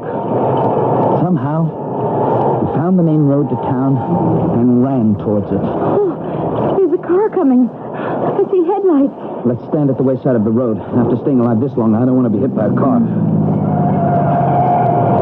Savior! Catherine! What are you doing out here? Oh, Father Daly.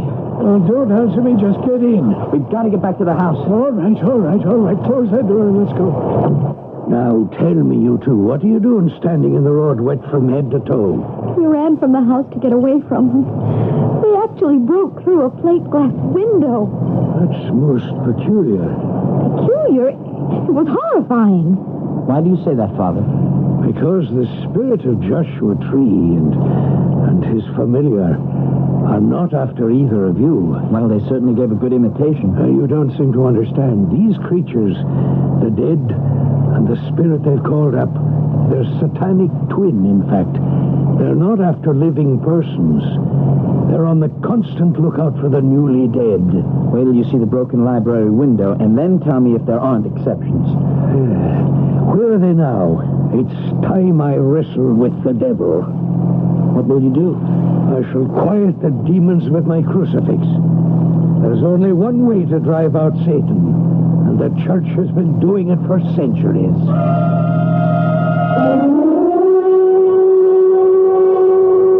Father, look. The vault door's open. Someone's coming out. Not someone, but some things. They're carrying out your uncle's coffin. Stop! I charge you, arch-fiends of Hades! Thou hast entertained familiarity with Satan, the grand enemy of God. I charge you! Put down that body and begone! Father Daly advanced upon the two creatures, holding his crucifix in front of him. The familiar and the spirit of the murdered Joshua Tree halted, released the coffin, and ran. Father Daly and I carried Uncle George back inside the vault and closed the doors. It came to me in a flash. The big oak tree. It was there we would find the source of the evil. You are right, Savior. I can see their shadows. I'll hold them back with my crucifix. Somewhere inside this oak are the remains of the man my uncle killed. When we find them, I suspect they'll be wrapped in that long cape he wore. There's a sizable hole on the far side. When I first came here last April, my uncle was up there cementing up some holes. Since he knew Joshua Tree's body had been taken from the mausoleum by the familiar, your uncle might have suspected it was in this tree. I don't look forward to finding a pile of decomposed bones. What do we do with them, Father? Burn them. I'm glad Catherine's in the house. Don't know how she would react to a funeral pyre. We have no choice. Look, Father. The familiar. It's still there. Its minutes on earth are numbered. Once we have destroyed the body of Joshua Tree, what held it here no longer exists, and the familiar must return to the black beyond. And Uncle George must have known that his body could be invaded after death. he would have had to walk the earth forever with this familiar. When I find the remains, I shall light the fire to them and hold high the cross. But what about Uncle George? I shall go back into the mausoleum and bless the coffin. Requiescat in pace.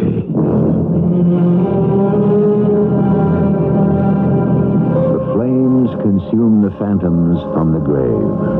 The good father returns to the tomb and blesses the coffin. Will there be deliverance for the uncle? Yes, released from wandering the earth. But in the dimension of the beyond, will the spirit of the murdered sorcerer allow his murderer to exist in peace? Or will Uncle George discover his eternal torture is just beginning? I shall return shortly. I like pickles, but they don't like me. Send your stomach some Digel. I like pizza, but it doesn't like me. Send your stomach some Digel. Digel's special combination of antacid and anti-gas ingredients gives you fast, gentle relief from acid indigestion, heartburn, and gas in just minutes. I like hot dogs, but they don't like me. Send your stomach some Digel. For occasional use only as directed. Introduce yourself to a remarkable nasal spray that lasts and lasts up to 12 continuous hours.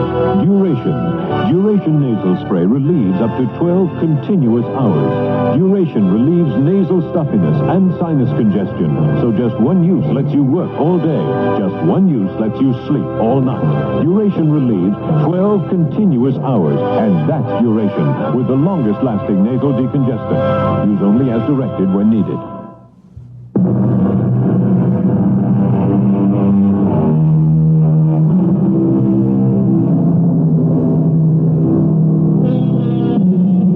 The ghost of his father is real to Hamlet.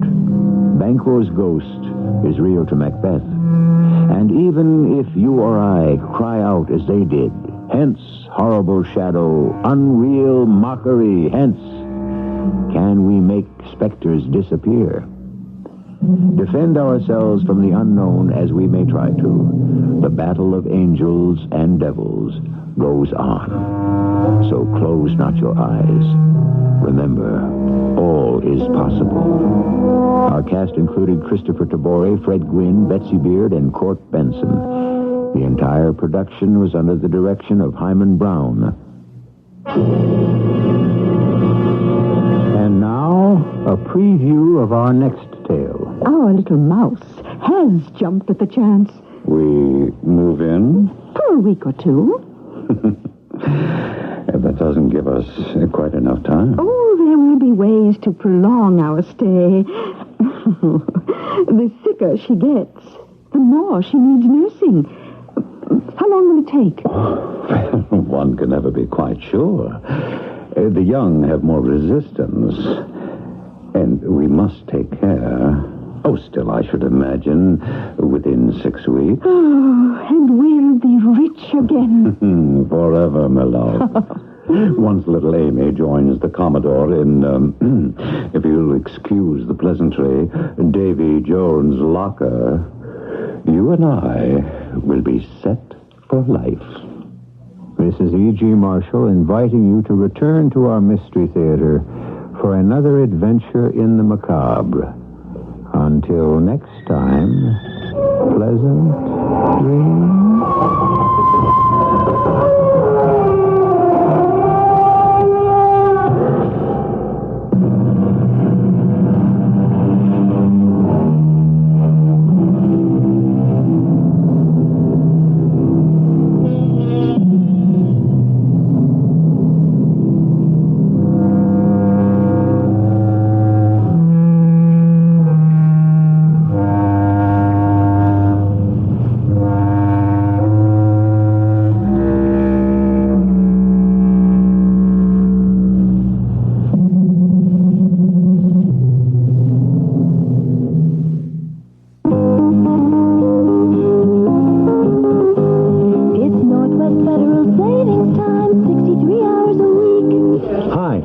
Chuck Shaden, Vice President here at Northwest Federal. Let's have some fun with our jingle. Can you sing our jingle? Who doesn't know that one? It's Northwest Federal Savings Time, 63 hours a week. It's Northwest Federal Savings Time, 63 hours a week. Northwest Federal Savings and Loan, 63 hours a week. Do you ever see the Northwest Federal commercials? Yes, I do. Do you know the jingle? Yeah, jingle bell, jingle all the way. No matter how you sing it, Northwest Federal gives you 63 hours a week. If your bank doesn't give you that kind of convenience, it's time to sing a different tune. It's Northwest Federal Savings Time, 63 hours a week. CBS News, President Carter set to unveil on Thursday his last government reorganization plan before the 1980 elections. And sources say he's expecting a lot of flack from Congress. I'm David Jackson reporting on the CBS Radio Network. The plan is for a huge new Department of Natural Resources that would include the Interior Department and some agencies of Agriculture and Commerce departments. Commerce would lose the National Oceanic and Atmospheric Administration, Agriculture, the Forest Service. That forestry switch is one that doesn't please Senate Agriculture Committee member, Democrat John Melcher of Montana.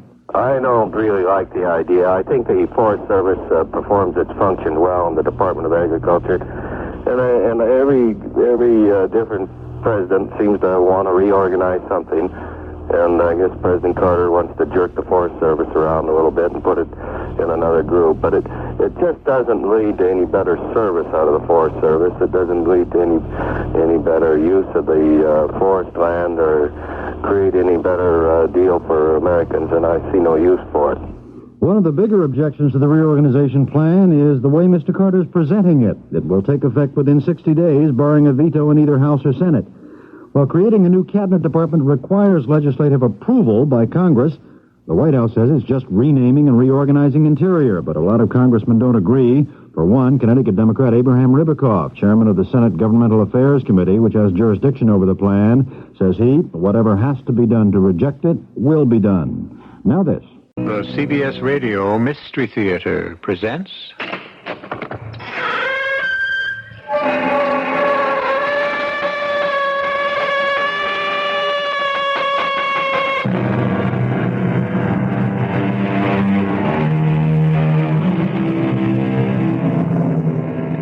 Come in. Welcome. I'm E.G. Marshall. The meek shall inherit the earth, but surely not today. Indeed, it wouldn't be surprising if it didn't happen next week, or next month, or even next year. In order to be a successful member of the meek, one requires patience. Indeed, the thing the meek do better than anyone else is to endure injustice with patience. And yet there is a human limit to endurance, while obviously there is no limit to injustice. Something has to give. Can you describe the man who killed my son? Oh, no. No. But you saw the man. I didn't. I swear I didn't. That isn't true. Who are you to come busting in and giving me the third degree? Get out! What did he look like? Mister, I got a husband, kids. Let me alone. What did he look like? Get out! Yes, I shall get out. But I shall return tomorrow, and the day after, and the day after, and I'll ask you again and again, and you will not know a moment's peace until you tell me.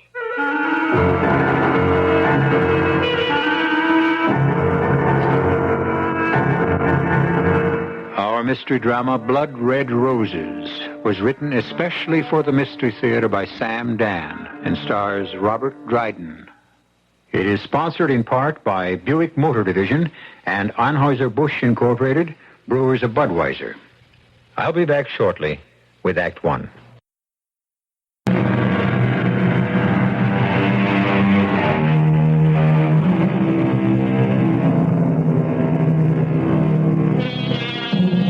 We walk, it seems, a narrow and slippery pathway between poetry and practicality. Poetry tells us to love thy neighbor. Practicality warns us Don't stick your neck out. Don't get involved. These are the voices of practicality. And in so many cases, they seem to prevail. Well, we're about to witness an exercise in both poetry and practicality. And you may judge which course has been the most productive. I have to stop. I gotta rest. I can't run anymore. Go, open the door. Quick. Open it up. Open it. What do you want? Please, lady, let me in. You're in? Who are you? What do you want? Let me in, please. Just let me hide for a minute. Hide? They're after me. They'll kill me. Go away. For God's sake. Go away. I'll scream. They'll kill me. Go away, please. Go away. Somebody's got to hide me. Please. Please. Yes? Please help me. Are you in trouble? Yeah, the guys are coming after me. Help me. Oh, come in. Maybe I shouldn't come in. Well, why not? Because if they find me here, they can kill you, too. Well, maybe we better call the police. Oh, no. But that's what the police are for, to help. No! Well, why are those guys after you? Because I knew too much, I talked too much, and I got no place to hide. Well, sit down. You will not be killed here. Oh, maybe not. You got a gun? This is a sanctuary. A what? A sanctuary. The sanctuary of a church. What church? My church. A church? Well, where's the altar? Where's the cross? This is the church of the heart. It is my ministry to help those in need. Pray with me. Are you crazy? Pray to whatever God watched over your childhood, in whatever language you ever spoke to him, but pray from the heart, the spirit. In here. The dame said he ran in here. Oh, it's Joe. It's Joe. They found me. Come on, open up in there. Open up. We'll bust it down. I told you to let me get out of here. Now it's too late. Let us pray. Open up. The door is unlocked. Yeah, there he is. Why do you enter this house? Knock him off, Albie. Joe, I'm gone. I know that. But this guy, this priest. What are you trying to pull? What priest? Don't kill him, Joe. He didn't do anything. You must not commit violence in this house. I cannot permit you to... Let go my arm, you nut. Let go. Albie, listen. I forgive you. He's still alive, Albie. I forgive... You...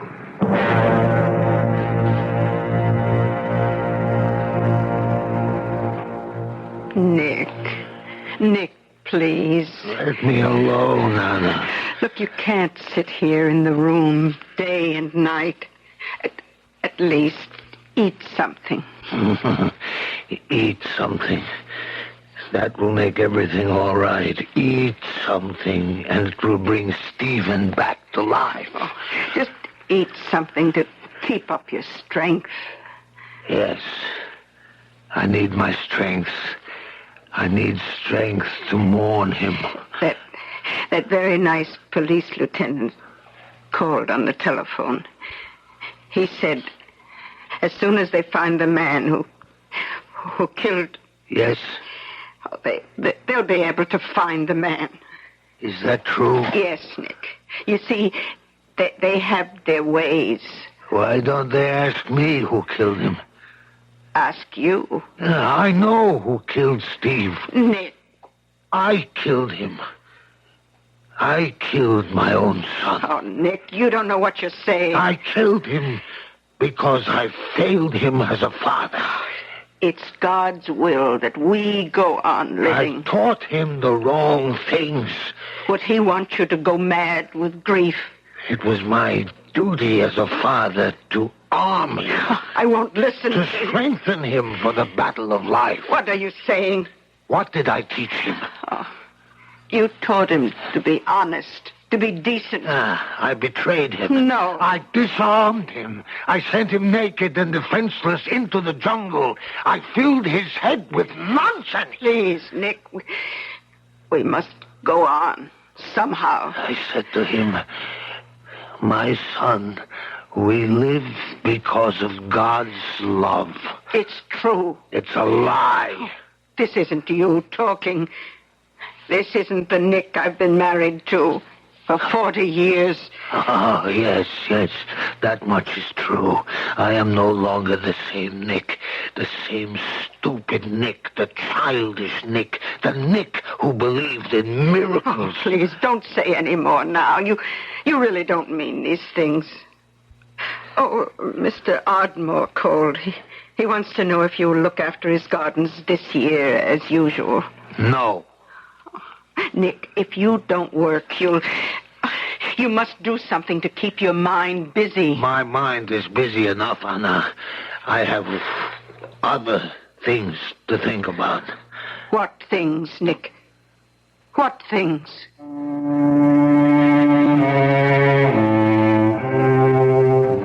What things? It only proves that women cannot understand what must be done. I must kill the man who murdered my son. Even as I say these words, I feel a chill. I never spoke this way. I never thought this way. But until now, I never had reason to. Lieutenant Daly. Who? Well, can't you tell him I'm out? Look, I feel sorry for him, too, but what can I do about it? All right, send him in. What does this old guy want from me, anyhow? Mr. Burko, come in, sit down. Oh, thank you. I know what you're here to ask me. Yes. And let me tell you, we're working on it. Are there any results? Well, it was a gangland killing. We know that much. Yes? The guy they were after was a stool pigeon. Excuse me? No, an informer. Oh, yes. Well, the problem is, any one of a number of well-known racketeers could have ordered the hit. We don't know which gang, which outfit is responsible. Yeah, but the gunmen, they prowled through the neighborhood. They were seen. Surely they can be described. By whom? By witnesses. We can't find any. But it is a crowded street. Someone saw them. People are frightened. It is known that the fugitive ran from door to door, and each door was closed to him. Yeah, it's the old story. Nobody wanted to get involved. Well, you can't blame people too much, you know. They're scared. Have you spoken to the people? Yes, Mr. Burko, but we can't force people to testify. Yeah, maybe if I spoke to them... What makes you think they would listen to you? I would ask them in a certain way.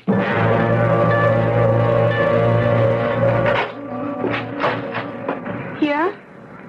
May I speak with you? My name is Nicholas Birko.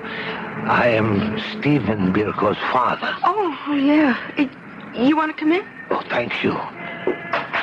Well, won't you sit down? Can I get you something? A cup of tea, maybe? No, thank you. Huh. Oh, that son of yours, he was a saint. He's always there when you needed him. You ought to be so proud. Everybody in the neighborhood was crazy about him. The animals that killed him, the chair's too good for him. Can you describe the men who killed him? No, I really didn't get a good look at him. Describe them, please. Oh, Mr. Burko, look, I'm really very busy. I don't believe you. What did they look like? I think you'd better leave. You're frightened, aren't you? Look, who asked your son to be a hero? He asked for it, and he got it. Now, please, you better go. I will keep asking you. Please, I got a husband and kids. I got to protect my own. I won't stop asking you. Will you get out? Yes. And I will wait for you to tell me. I will wait outside.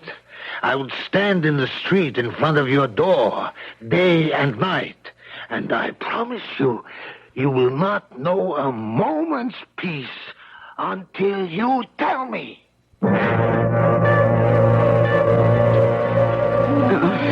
Nick? Oh, Anna, I woke you. I'm sorry. Oh, where are you going? It's only 6 o'clock in the morning. Out. Oh, Nick. You can't keep doing this. I can. I will. I must. You just stand on the corner outside that woman's flat. I'll go back to sleep. People think you're insane. People may think as they like. Oh, Nick, you have to go back to work. This is my work. Your customers. They'll have to hire other landscape artists. All the flowers you planted for so many good people. It can't be helped. But what good does it do? Your only son was murdered, and you have no wish to avenge his death? Vengeance is mine, says the Lord. Ah, yes. But since the Lord shows no sign of taking it, I'll have to attend to it myself. Nick, it's raining outside. It's also raining on my son's grave. If you could only find peace. I will. On the day I avenge his death.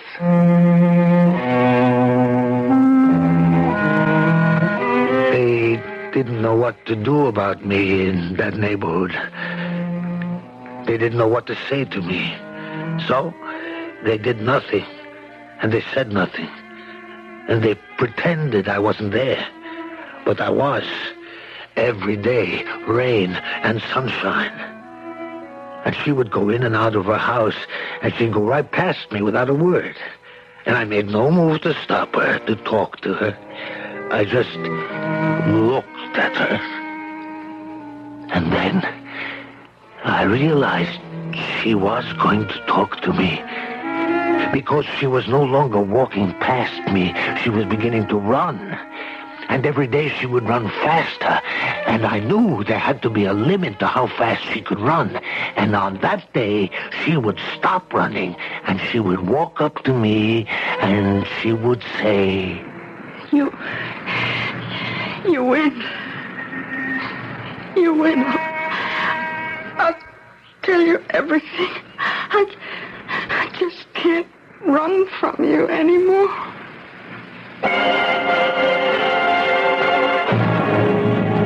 Persistence has paid off. She's going to describe those killers. Joe, Albie, weren't those the names we heard? But what can Nick Burko do with the information? He talks about revenge, but these are professional hoodlums.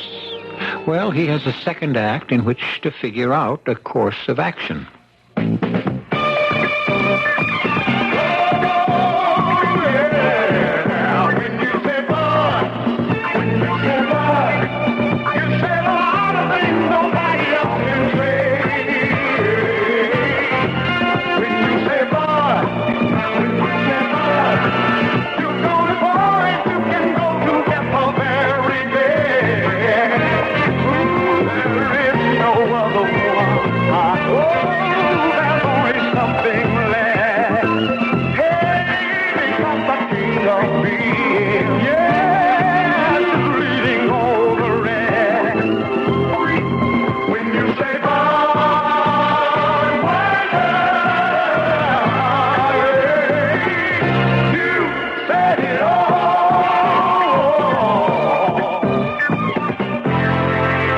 Bush, headquarters, St. Louis, Missouri. Are you giving your children all the attention they deserve? Naturally, we all wish we had more time for our families. This is Susan Strasberg for the National Society for the Prevention of Blindness. And as a mother, I think the health and safety of our children's eyesight is one thing we can't afford to neglect. Potentially dangerous toys shouldn't find their way into children's unsupervised playtime, and hazardous household items should be kept well out of reach. 90% of all eye accidents that occur to children are preventable. 2/3 of these accidents occur during play or sport, and most of these children are unsupervised. If that happens, then parents are obviously not doing their job. We must teach our children how to play safely and safeguard their vision. For free information on children's eye safety, write Prevent Blindness, Box 426, New York, New York, 10019. The address again, Box 426, New York, New York, 10019.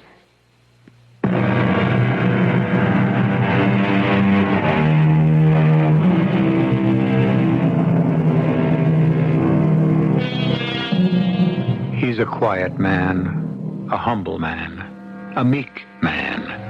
It is doubtful that he ever entertained a violent thought or performed a violent action in his life. And yet, he proposes to hunt down the professional killers of his only son. Don't sell him short. He was able to get what the police couldn't, a description of the gunmen. Joe? Yeah, it has to be Joe Murray. He's got blonde hair. He's over 6 feet. Yeah, it's got to be him. And Albie? Albie's his sidekick, Albie Perry. And so, now, Lieutenant, you know who they are. Yeah. Well, will this woman testify in court? It doesn't matter. Oh, but it does. If she won't testify, we have no witness, and therefore no case. And these guys go free. I am not concerned with that, Lieutenant Daly. I thought you wanted to get the guys who killed your son. These men are merely servants. Isn't that true? Servants of a boss. Oh, yes, that's certainly true. It's this boss who hires them and commands them. He is the real murderer, isn't that true? Well, yeah. And you said if you knew the employee, the hireling, you could identify the employer, the boss. I can, but it won't do us any good. Once again, we have no evidence. Who is the boss who orders these two men to kill? They work for Jerry Bissett. Jerry Bissett? Yeah. Where can I find him? What do you mean? Where can you find him? What do you think you can do? I will make him pay for the murder of my son. Oh, but you can't take the law into your own hands. Lieutenant, I find myself in this position only because the law has failed. Look, I know how you feel, Mr. Burko. Huh? Has an only son of yours been murdered? Well, no. Well, then you don't know how I feel. Do you know what you're up against? This guy, Jerry Bissett? He's got connections all the way into Washington, D.C., and so far, he can't be touched. Now, what are you planning? Say, let's say you want to shoot him, huh? How do you think you could get at him? The guy is guarded tighter than Fort Knox, Kentucky.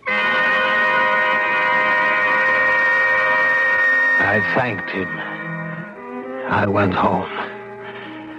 And then I almost broke into tears. I realized how helpless I was. Oh, Nick, you must rid your mind of all these thoughts. I must destroy that man the way he has destroyed me. Nick, you cannot be destroyed. You have too much good in you. How? Tell me, Anna, how? I've never held a gun in my hand. I can't stand even the thought of a knife. Nick, you can't kill this man. He's already dead. And even if I had the weapon, how could I get close enough to him? His soul has died. He's not worth your trouble. Help me think of a way. Would Steve want you to kill him?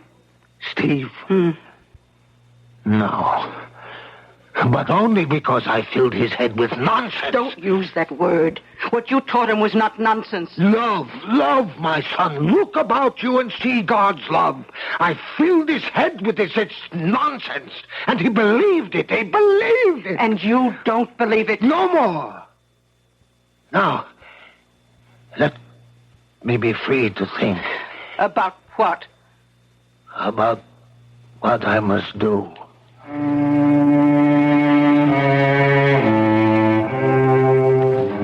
And suddenly, I felt as if a weight had been lifted from my mind.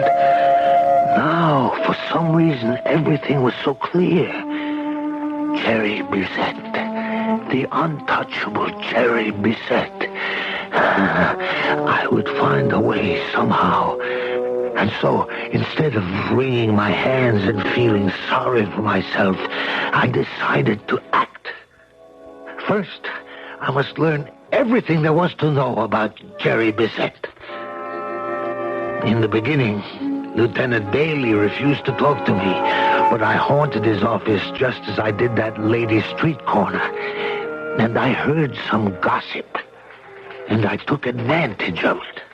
What are these? Those are roses, Lieutenant. I know they're roses. I never saw such beautiful ones. I understand your wife loves to grow roses. Yeah, what kind are they? It's a rose I have developed myself. I will tell her how to plant them, how to... Now, hold on a minute. Why are you... This is a bribe.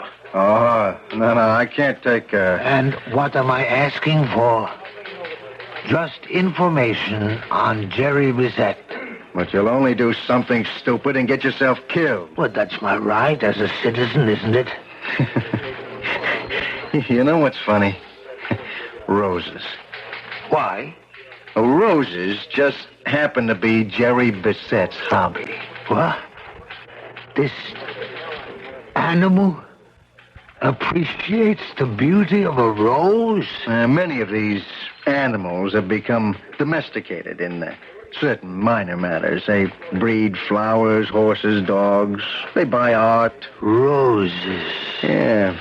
He exhibits at all the shows. At the shows. What's funny, Nick? Roses. As simple as that. Roses. My blood-red roses. And that night, I wrote a letter. I went to the library to write this letter because from now on, Anna must not be aware of what I meant to do. I must keep her out of it. Dear Mr. Bissett, I have developed what I thought was a new flower, which I call the blood-red rose. A friend has told me that you have displayed such a rose at a show in the South. Will you please accept these flowers from one lover of roses to another and tell me if they are the same as yours? Nick? Who was at the door? Oh, the mailman. He gave me this letter. The envelope. Have you ever seen such an envelope? It's like parchment. I see. And it just has the initials J.B. Nick, where are you going? In the bedroom.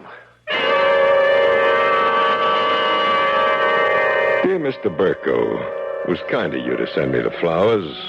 Even kinder to think that I could grow anything as magnificent as your blood-red rose. Roses, as you may have heard, are my consuming passion. When I find a fellow aficionado, I get to meet him, talk with him, make him my friend. Please let me know what day would be convenient for you to visit. I should be very happy to send a car for you.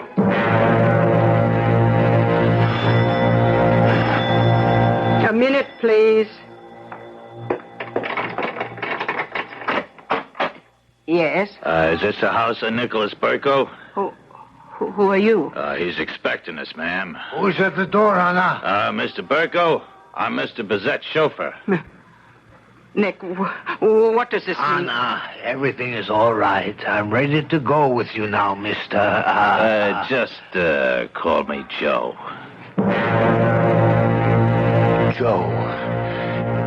I could hear suddenly the voice of Lieutenant Daly. Joe. Yeah, it has to be Joe Murray. He's got blonde hair. And Albie's his sidekick. Tall, blonde-haired Joe and I walked downstairs and into the street and over to the curb where a large limousine was waiting. And behind the wheel was another man. Okay, Albie, let's move. Joe and Albie, the two men who had murdered my son. And here I was, riding in a car with them. Nicholas Burko, huh? Well, let me shake your hand. I thought I knew everyone who knew anything about roses in this world, but you are a discovery. Like finding a Rembrandt in the attic. I can't call you Mr. Burko. We gotta be Nick and Jerry, huh? The way we feel about roses, why, we got more in common than most brothers. My heart, it almost failed me. This man, dressed like a dandy who used cologne. This man who it seemed I could almost crush with my two hands, this man was the terrible Jerry Bizet. No, must be a mistake. What do you do, Nick? I work as a gardener. I gotta correct you. You don't work. You create. And you're not a gardener, you're an artist. Who you with? I work for myself. Well, work for yourself.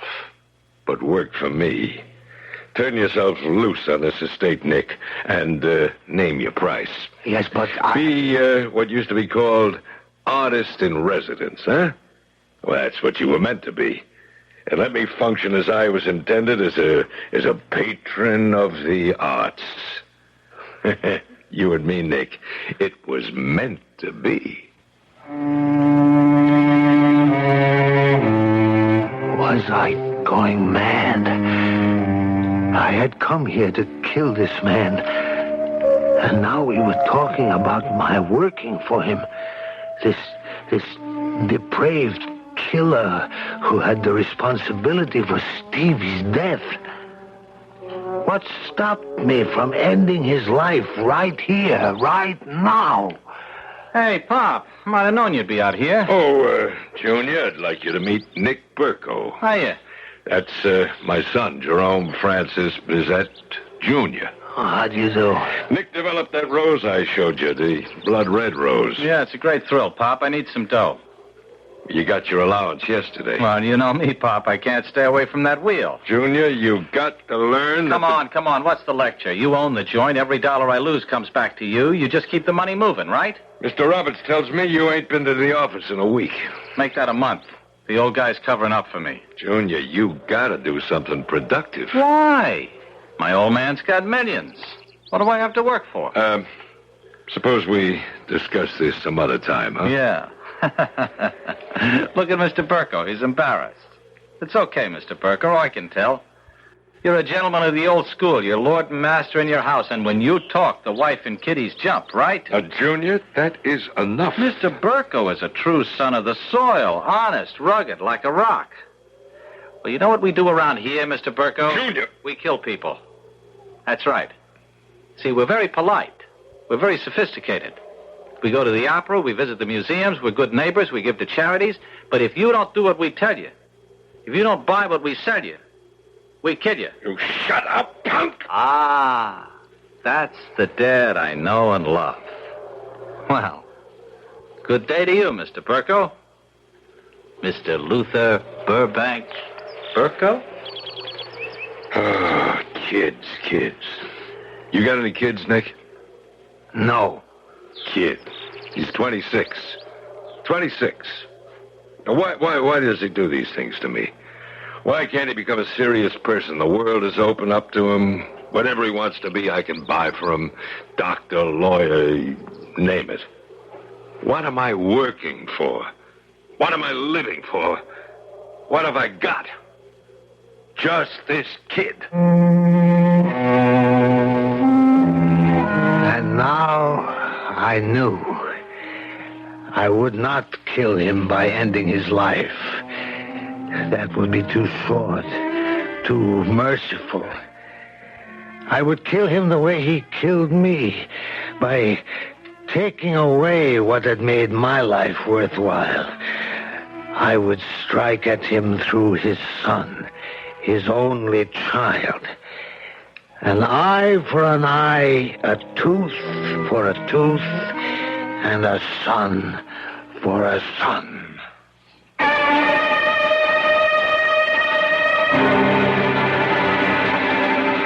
And that is the price, the blood price. The only problem is, can Nick Burko convince himself to exact it? Can a man suddenly overcome the habits of a lifetime? The snake can shed its skin, but can the leopard change its spots? There will be both shedding and changing when I return shortly with Act 3. There's a season coming up, there's a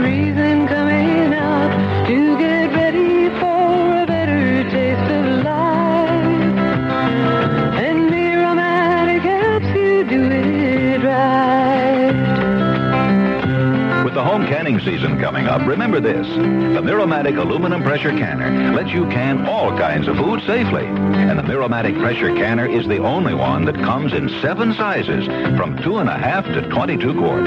One is right for your family. And only the Miromatic pressure canner has an unbreakable one-piece control with 3 pressure settings. So the Miromatic you use for canning is also a versatile pressure cooker. Use it year-round to make tasty meals in 1/3 the time of conventional methods. The Miromatic cooker canner to get ready for a better taste of life. Miromatic helps you do it right. Fire can strike anytime, anywhere, without warning. So True Value hardware stores suggest you safeguard your family day and night with a Home Sentry smoke alarm from General Electric. Here's how it works. You just mount the GE smoke alarm in the ceiling in the living room, kitchen, bedroom, hall, anywhere in your home. It'll detect dangerous smoke before you can even see it, or maybe even smell it, and sound a loud warning siren that could save your family's lives. That's especially important at night when everyone's asleep. The GE battery-operated GE Sentry smoke alarm from True Value hardware stores works 24 hours a day to protect your family from fire. The General Electric Home Sentry smoke alarm is just one of the values at participating True Value hardware stores. And you can charge it on Master Charge at many stores. This is WBBM Chicago.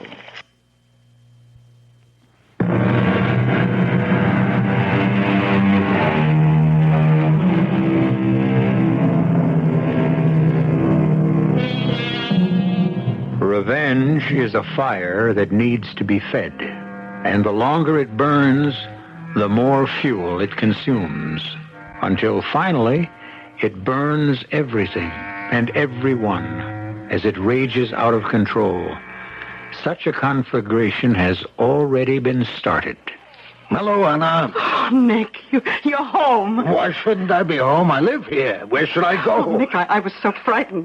You were taken to the house of that gangster chief. Gangster chief? Why, Mr. Bizet is what they call an eccentric millionaire. I don't understand. The man is devoted to roses, as I am. I sent him some blood reds. He asked me to work for him. Oh, you would work for him? Anna, life goes on. He killed our son. Who says that? I don't understand, Nick. Our son was murdered by hoodlums, engaged in a private quarrel. Who the killers were, we may never know. We have rumor, we have gossip. Nick, what are you going to do to him? I will not do anything to him. It isn't true. Why should I do anything to him? He is responsible for Steve's death. We know that. And if he is, are we not commanded to forgive? I'm afraid. Of what? Of you. Nick, listen to me. You're different. Different from other men. Ah, what are you saying? What other men have you known? Believe me, there is in you a force, a power. Oh, Nick. Anna, you really don't know what you're talking about. Listen to me. I married you because I could feel this power. Power? What power? You have the power of the earth. The forces of the earth are in you. You're a man of the earth. Look at what you can bring forth from the ground. Anna, I'm hungry. Is supper prepared? He is a bandit chief. Bandit chief? We are back in the old country. He is surrounded by fierce, heavily armed men. I wish you would listen to me, my dear Anna. And yet you have the power to destroy him. Because no one and nothing can stop you. Must I eat my supper in some cafeteria? What are you going to do to this man? How are you going to kill him?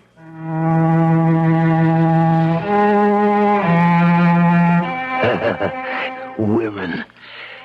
And mine is the best of them. And even she has no understanding.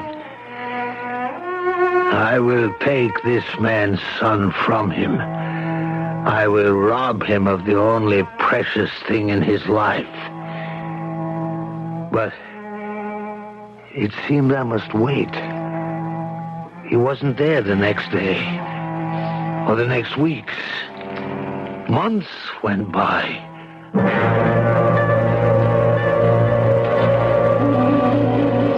It's a miracle. This garden, it's a miracle. You know something? Nothing ever grew here before. But I saw this garden before I went to work. It was a hustle. It was all brought in, every inch of dirt. This place could only grow weeds. Oh, I cannot believe that. You know what I told the old man. I said you got too much blood in the ground. Why are you unhappy? Huh? Unhappy? Why should I be unhappy? I'm the one who asked the question. Who are you to question me? What do you know? What do you know about anything? What do you know? What do you know about anything? I had heard those words before. They were spoken to me by my own son. My own son. And with great fire and passion. What do you know? What do you know about anything? You're in America now, for crying out loud. You're not some ignorant European peasant. What are you trying to say to me, Stephen? Oh, wise up. You walk around all day with dirt on your shoes and manure on your hands. What do you know about anything? You have to be smart in this country, because what counts here is the almighty buck. That's what people understand. That's what people respect. And that's what I'm out to get. Stephen, listen to me. I know what you're going to say, and I won't buy it. Steve, look at this. Look at this rose. So what? It's just a rose. No. It's a special rose. It's my very own rose. It never existed before. This blood red rose. All the money in the world could never buy this rose. Steve, all the money in the world could never buy this rose. Hey, who you talking to, Nick? You all right? Forgive me. Sometimes... Besides, what do you mean? All the money in the world can't buy that rose. It's for sale, isn't it? Well, what I mean is that all of the money in the world could not buy that rose before it existed. With all your wealth, my son, with all your power, let me see you cause a rose to rise from this ground. Not even a weed will obey you if it isn't God's will. The moment it had come and gone. How could I kill him when I was talking about God? And then a thought flashed into my mind. I wasn't going to kill him.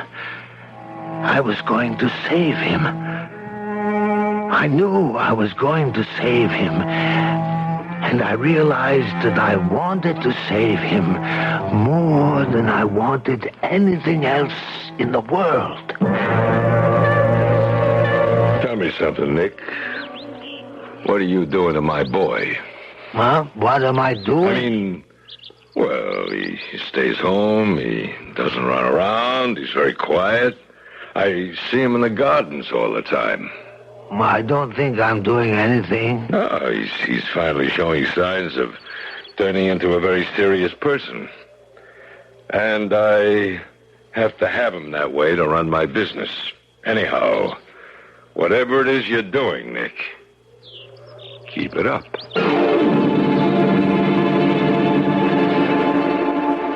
How did you get that rose to be such a red color? Such a blood red? That's not the way to say it. This rose does not obey me. It does not do what I command or desire. I only help it to become what it must be, what God has intended it to be. God certainly did not intend for any of us to lie, rob, murder. He only wanted us to love each other. Oh, love. This world needs so much love. What is it that you wanted to be? What was it that you wanted to do? I wanted to help people. Oh, a fine answer. And you have money. No. My father has money. But I won't touch it. It's blood money. How can you help without money? I'll give myself. There was a young guy, I read about him in the papers. It was a long time ago. I don't even remember his name. He went down into the slums. He wasn't a priest, he wasn't a doctor, he wasn't a lawyer, but he was there. And he did what he could. He was a most unusual young man. Not everyone could do what he did. I know. And maybe I can't either. But I'm gonna try.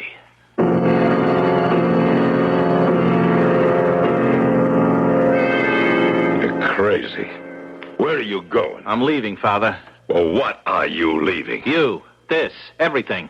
You mean you're gonna live in some filthy rat hole, huh? Can't live here. Why? Because I finally found out who I am, what I am, and what I want to do. You're my son. You can't give this up. You can't.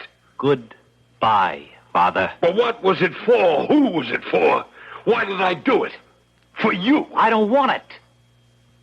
Stay with me, Junior. Why, we can own the world. Come with me, Father. We can have the world. Oh, you'll come back. You'll come crawling back on your hands and knees. You'll get bit by the first rat, hit by the first rock. Yeah. Goodbye, Nick. Goodbye. Could I have some of those roses? Oh, of course. Thanks. Blood red roses. Goodbye.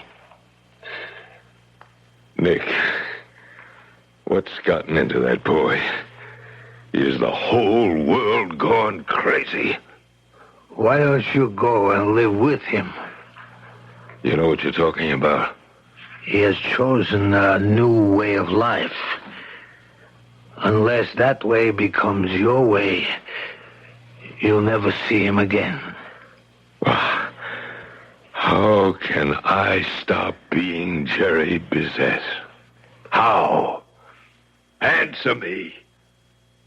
You can't. And that's why he's been taken away from you. You've lost him forever.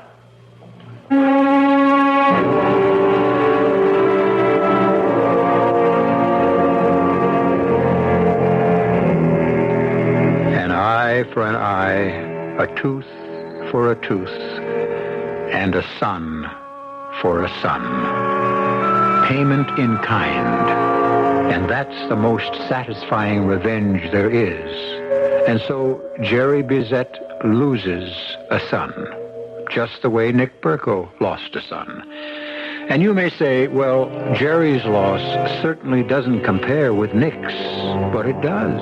It does. For a son is the reason a father dreams. And now, Jerry's dreams are as dead as Nick's. I'll be back shortly. When you finished putting up a picket fence and putting up a picket fence about finished you, then it's time for country time. It's time for country time. It's time for country time.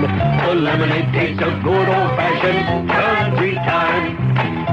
It's time for new Country Time lemonade flavored drink mix. Anytime you worked up an old-fashioned thirst for the taste of old-fashioned lemonade, new Country Time from General Foods in the yellow and brown can. She was tooling down a country road when her radiator sneezed, and then it blowed. She used a pace CB and started hollering, breaker, breaker, this is Sweetheart. Well, there's people with a pace all over the place, and Sweetheart started a human race. Semis and campers and helicopters. When you're in a fix, you'll draw a crowd. When you got a pace, for crying out loud. When you got a pace CB, you got the world by the ears. Pace CB two-way radios for your car, home, and business. See them today at your nearby Pace dealer. Pick up a pickup. Pick it up and take it home. Pickups are rotary-powered air conditioners from Fetters. Just as powerful as ordinary units, but lighter and smaller. So you can take it home and put it in the window, close the sash and plug it in. Move it to the bedroom. Take it on vacation. One little pickup One little pickup, one little Fetters may be all you need. Pick up a pickup at your Fetters dealer today. Ragtime, the music that swept a nation. And now, Ragtime, E.L. Doctorow's astonishing bestseller, is dazzling the country. It's the story of three families swept up in America's changing tempos at the turn of the century. Their lives become entwined with real people like Harry Houdini and Henry Ford. It's a novel rich in imagination and entertainment. Read Ragtime, a bantam book where paperbacks are sold. Nothing quite like Ragtime has ever been written before.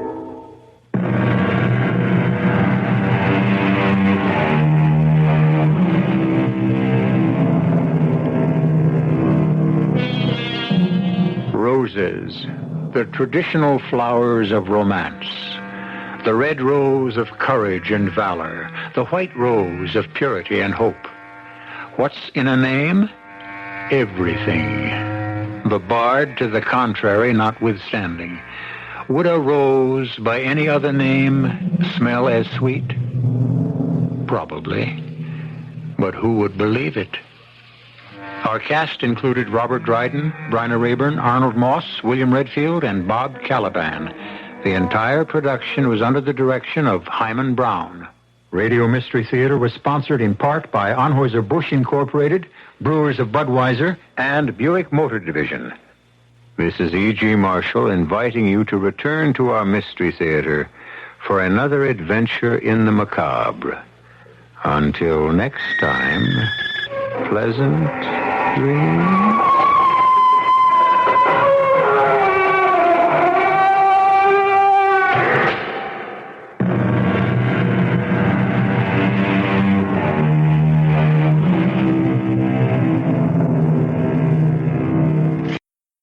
WBBM reporter Bob Crawford is at the convention floor trying to track down another rumor that Senator Edward Kennedy of Massachusetts is making himself available for the number 2 position.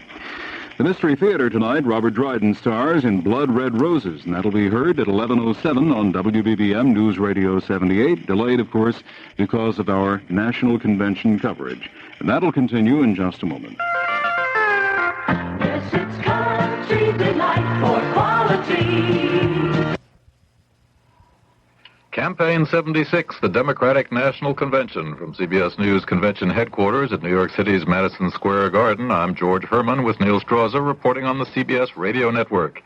The convention session is over for tonight, and we'll have some highlights from the evening's activities when we come back to continue this Campaign 76 special report, which is sponsored by the Brewers of Budweiser Beer. Here comes the key. Only one Budweiser beer. When you say Bud, there's nothing left you can say. When you say Bud, the king is right on his way. When you say Bud, the king is calling. Let's hear the call. When you say Bud, you said it all. When you say Bud, you said it all. Anheuser-Busch, St. Louis, Missouri. It was all red, white, and blue in the Madison Square Garden arena, and the Democratic delegates seem to be almost eager to get going in this convention, which they think and hope will lead to victory in November. They were almost all in their, or near their seats at least, by the 8 o'clock supposed opening time, but it was 8:15 before Chairman Robert Strauss of the Democratic National Committee and the temporary convention chairman swung the gavel.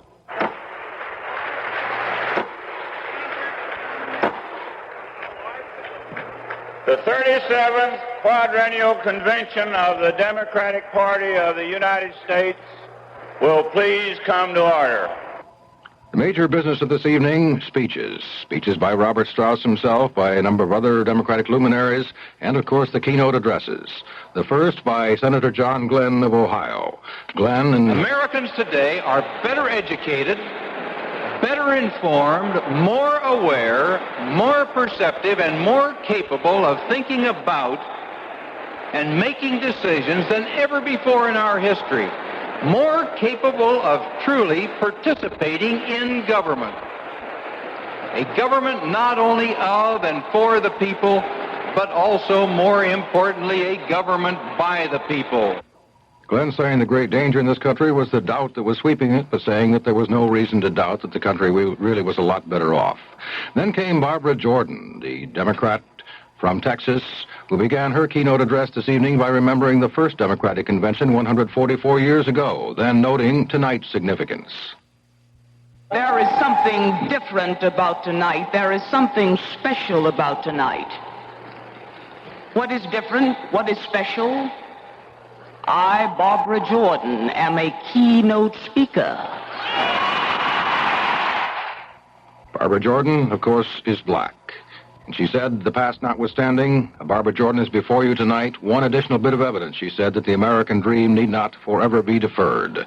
And there was long applause and quite a demonstration compared to the applause given to Senator John Glenn after his speech. And then came the end. The chair will now entertain a motion to recess 2 minutes early until 3:30 p.m. tomorrow afternoon. The chair hears a motion. The chair hears a second. The chair declares the first session recess. Thank you very much for a wonderful evening. George? Thank you, Neil. Most of the business, outside of the ceremonious business of listening to the speeches and looking at the movies, most of the real business, I suppose you could call it, of the convention took place off the floor today. As is usual in the tradition of these things, Jimmy Carter did not attend the convention, although his family did. He finished his conferences with his vice presidential possibilities. One of them, Peter Rodino, the oldest of the 7 on his list, 67 years old, withdrew, pleading poor health. But there are still 6 men, 6 senators in the running for Jimmy Carter's vice presidential nomination. Jerry Landay reviews the men and how they stand. Perhaps none of the 6 potential running mates on Jimmy Carter's list has received quite the public buildup that former astronaut, now senator from Ohio, John Glenn did. A film of his spectacular career as the first American to orbit the Earth, then the first of 2 keynote speakers before this convention and the nation. Clearly, one of the most interested onlookers was Jimmy Carter himself. Professionals have raised questions as to whether Glenn can hold up the running mate's end of the campaign on the stump. And there is that cliche about the mentality of military men. Jimmy Carter himself today gave evidence that Glenn may well be one of those uppermost on his mind. He said a private poll of his own showed Glenn, Senator Edmund Muskie, and Senator Frank Church as the strongest of his candidates in terms of name identification. The 2 names one hears most in random discussions with professionals are Muskie and Senator Mondale of Minnesota, the young, attractive politician who pulled out of the primary picture, declaring he was not about to endure the rigors of a campaign. Carter officials indicate that would not be held against him now. Mondale, too, is one of the staunch defenders of Jimmy Carter's job interview technique. The governor has done what a presidential nominee should do. He's used a great deal of his personal time, of his staff time, to find about each of us, find out about all about us, so that he can really know who would make the best candidate. That takes time. Being in the limelight's the part of the public process. And some choose to say cynically that it's just part of PR. I don't think so. As for Muskie, professional supporters cite 4 advantages: ties to the old establishment, which Carter needs, his Catholicism, his experience in fiscal matters as chairman of the Senate Budget Committee, and his down east origins. As one labor official told me today, it's about time a cracker shook hands with Abe Lincoln. Then there are Church and Stevenson. Carter saw them last, today. One got the feeling both of those performances were pro forma. But who's to say? Jerry Landay, CBS News, Convention Headquarters. One further vice presidential note, some black delegates have said that they may try to nominate their own black candidate. They tried to get Mayor Tom Bradley of Los Angeles to accept it. He declined.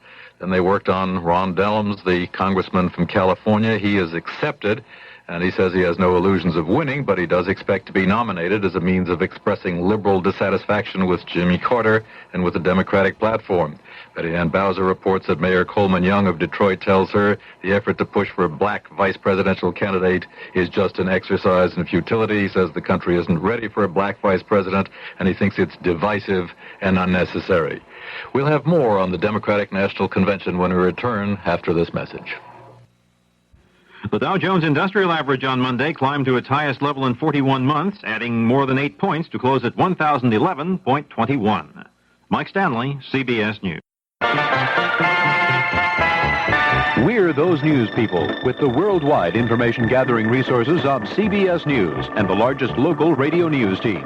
News Radio 78, WBBM, Chicago.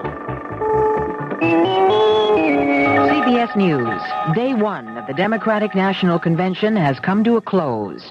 It was an evening of political speeches and speculation about who Jimmy Carter wants for a running mate. I'm Rita Sands reporting on the CBS radio network. There were 7 possible vice presidential candidates on Carter's list. Now there are 6. Representative Peter Rodino of New Jersey has withdrawn, citing a chronic eye ailment.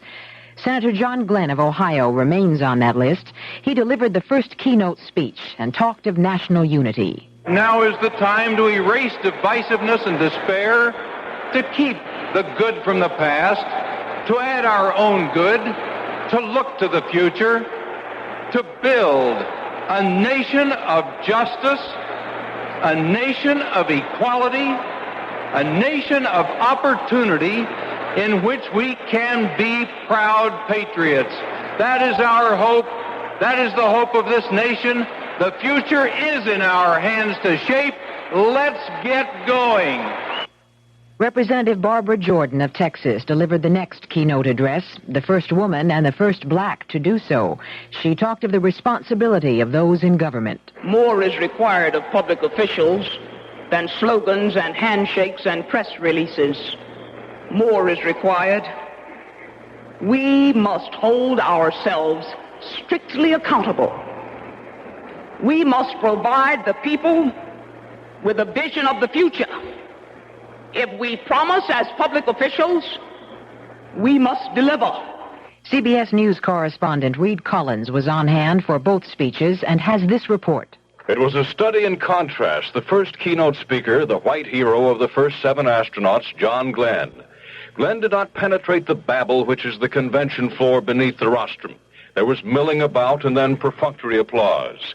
But the second keynoter was more unique even than an astronaut. She was a black and a woman who had established her credentials by being elected to Congress from Texas and by winning the plaudits of her fellows by performance. The convention for these moments of the Barbara Jordan speech became truly a convention. Sustained applause, rapt attention, another standing ovation at the end. Many wondered in that moment if Jimmy Carter had spoken too soon by saying the time was not yet for Barbara Jordan's and the vice presidential considerations. But the time this year apparently has passed the party by. This is Reed Collins, CBS News, Madison Square Garden. When the gavel sounds again Tuesday afternoon, there will be a Credentials Committee report, a Rules Committee report, and a Platform Committee report. The actual nomination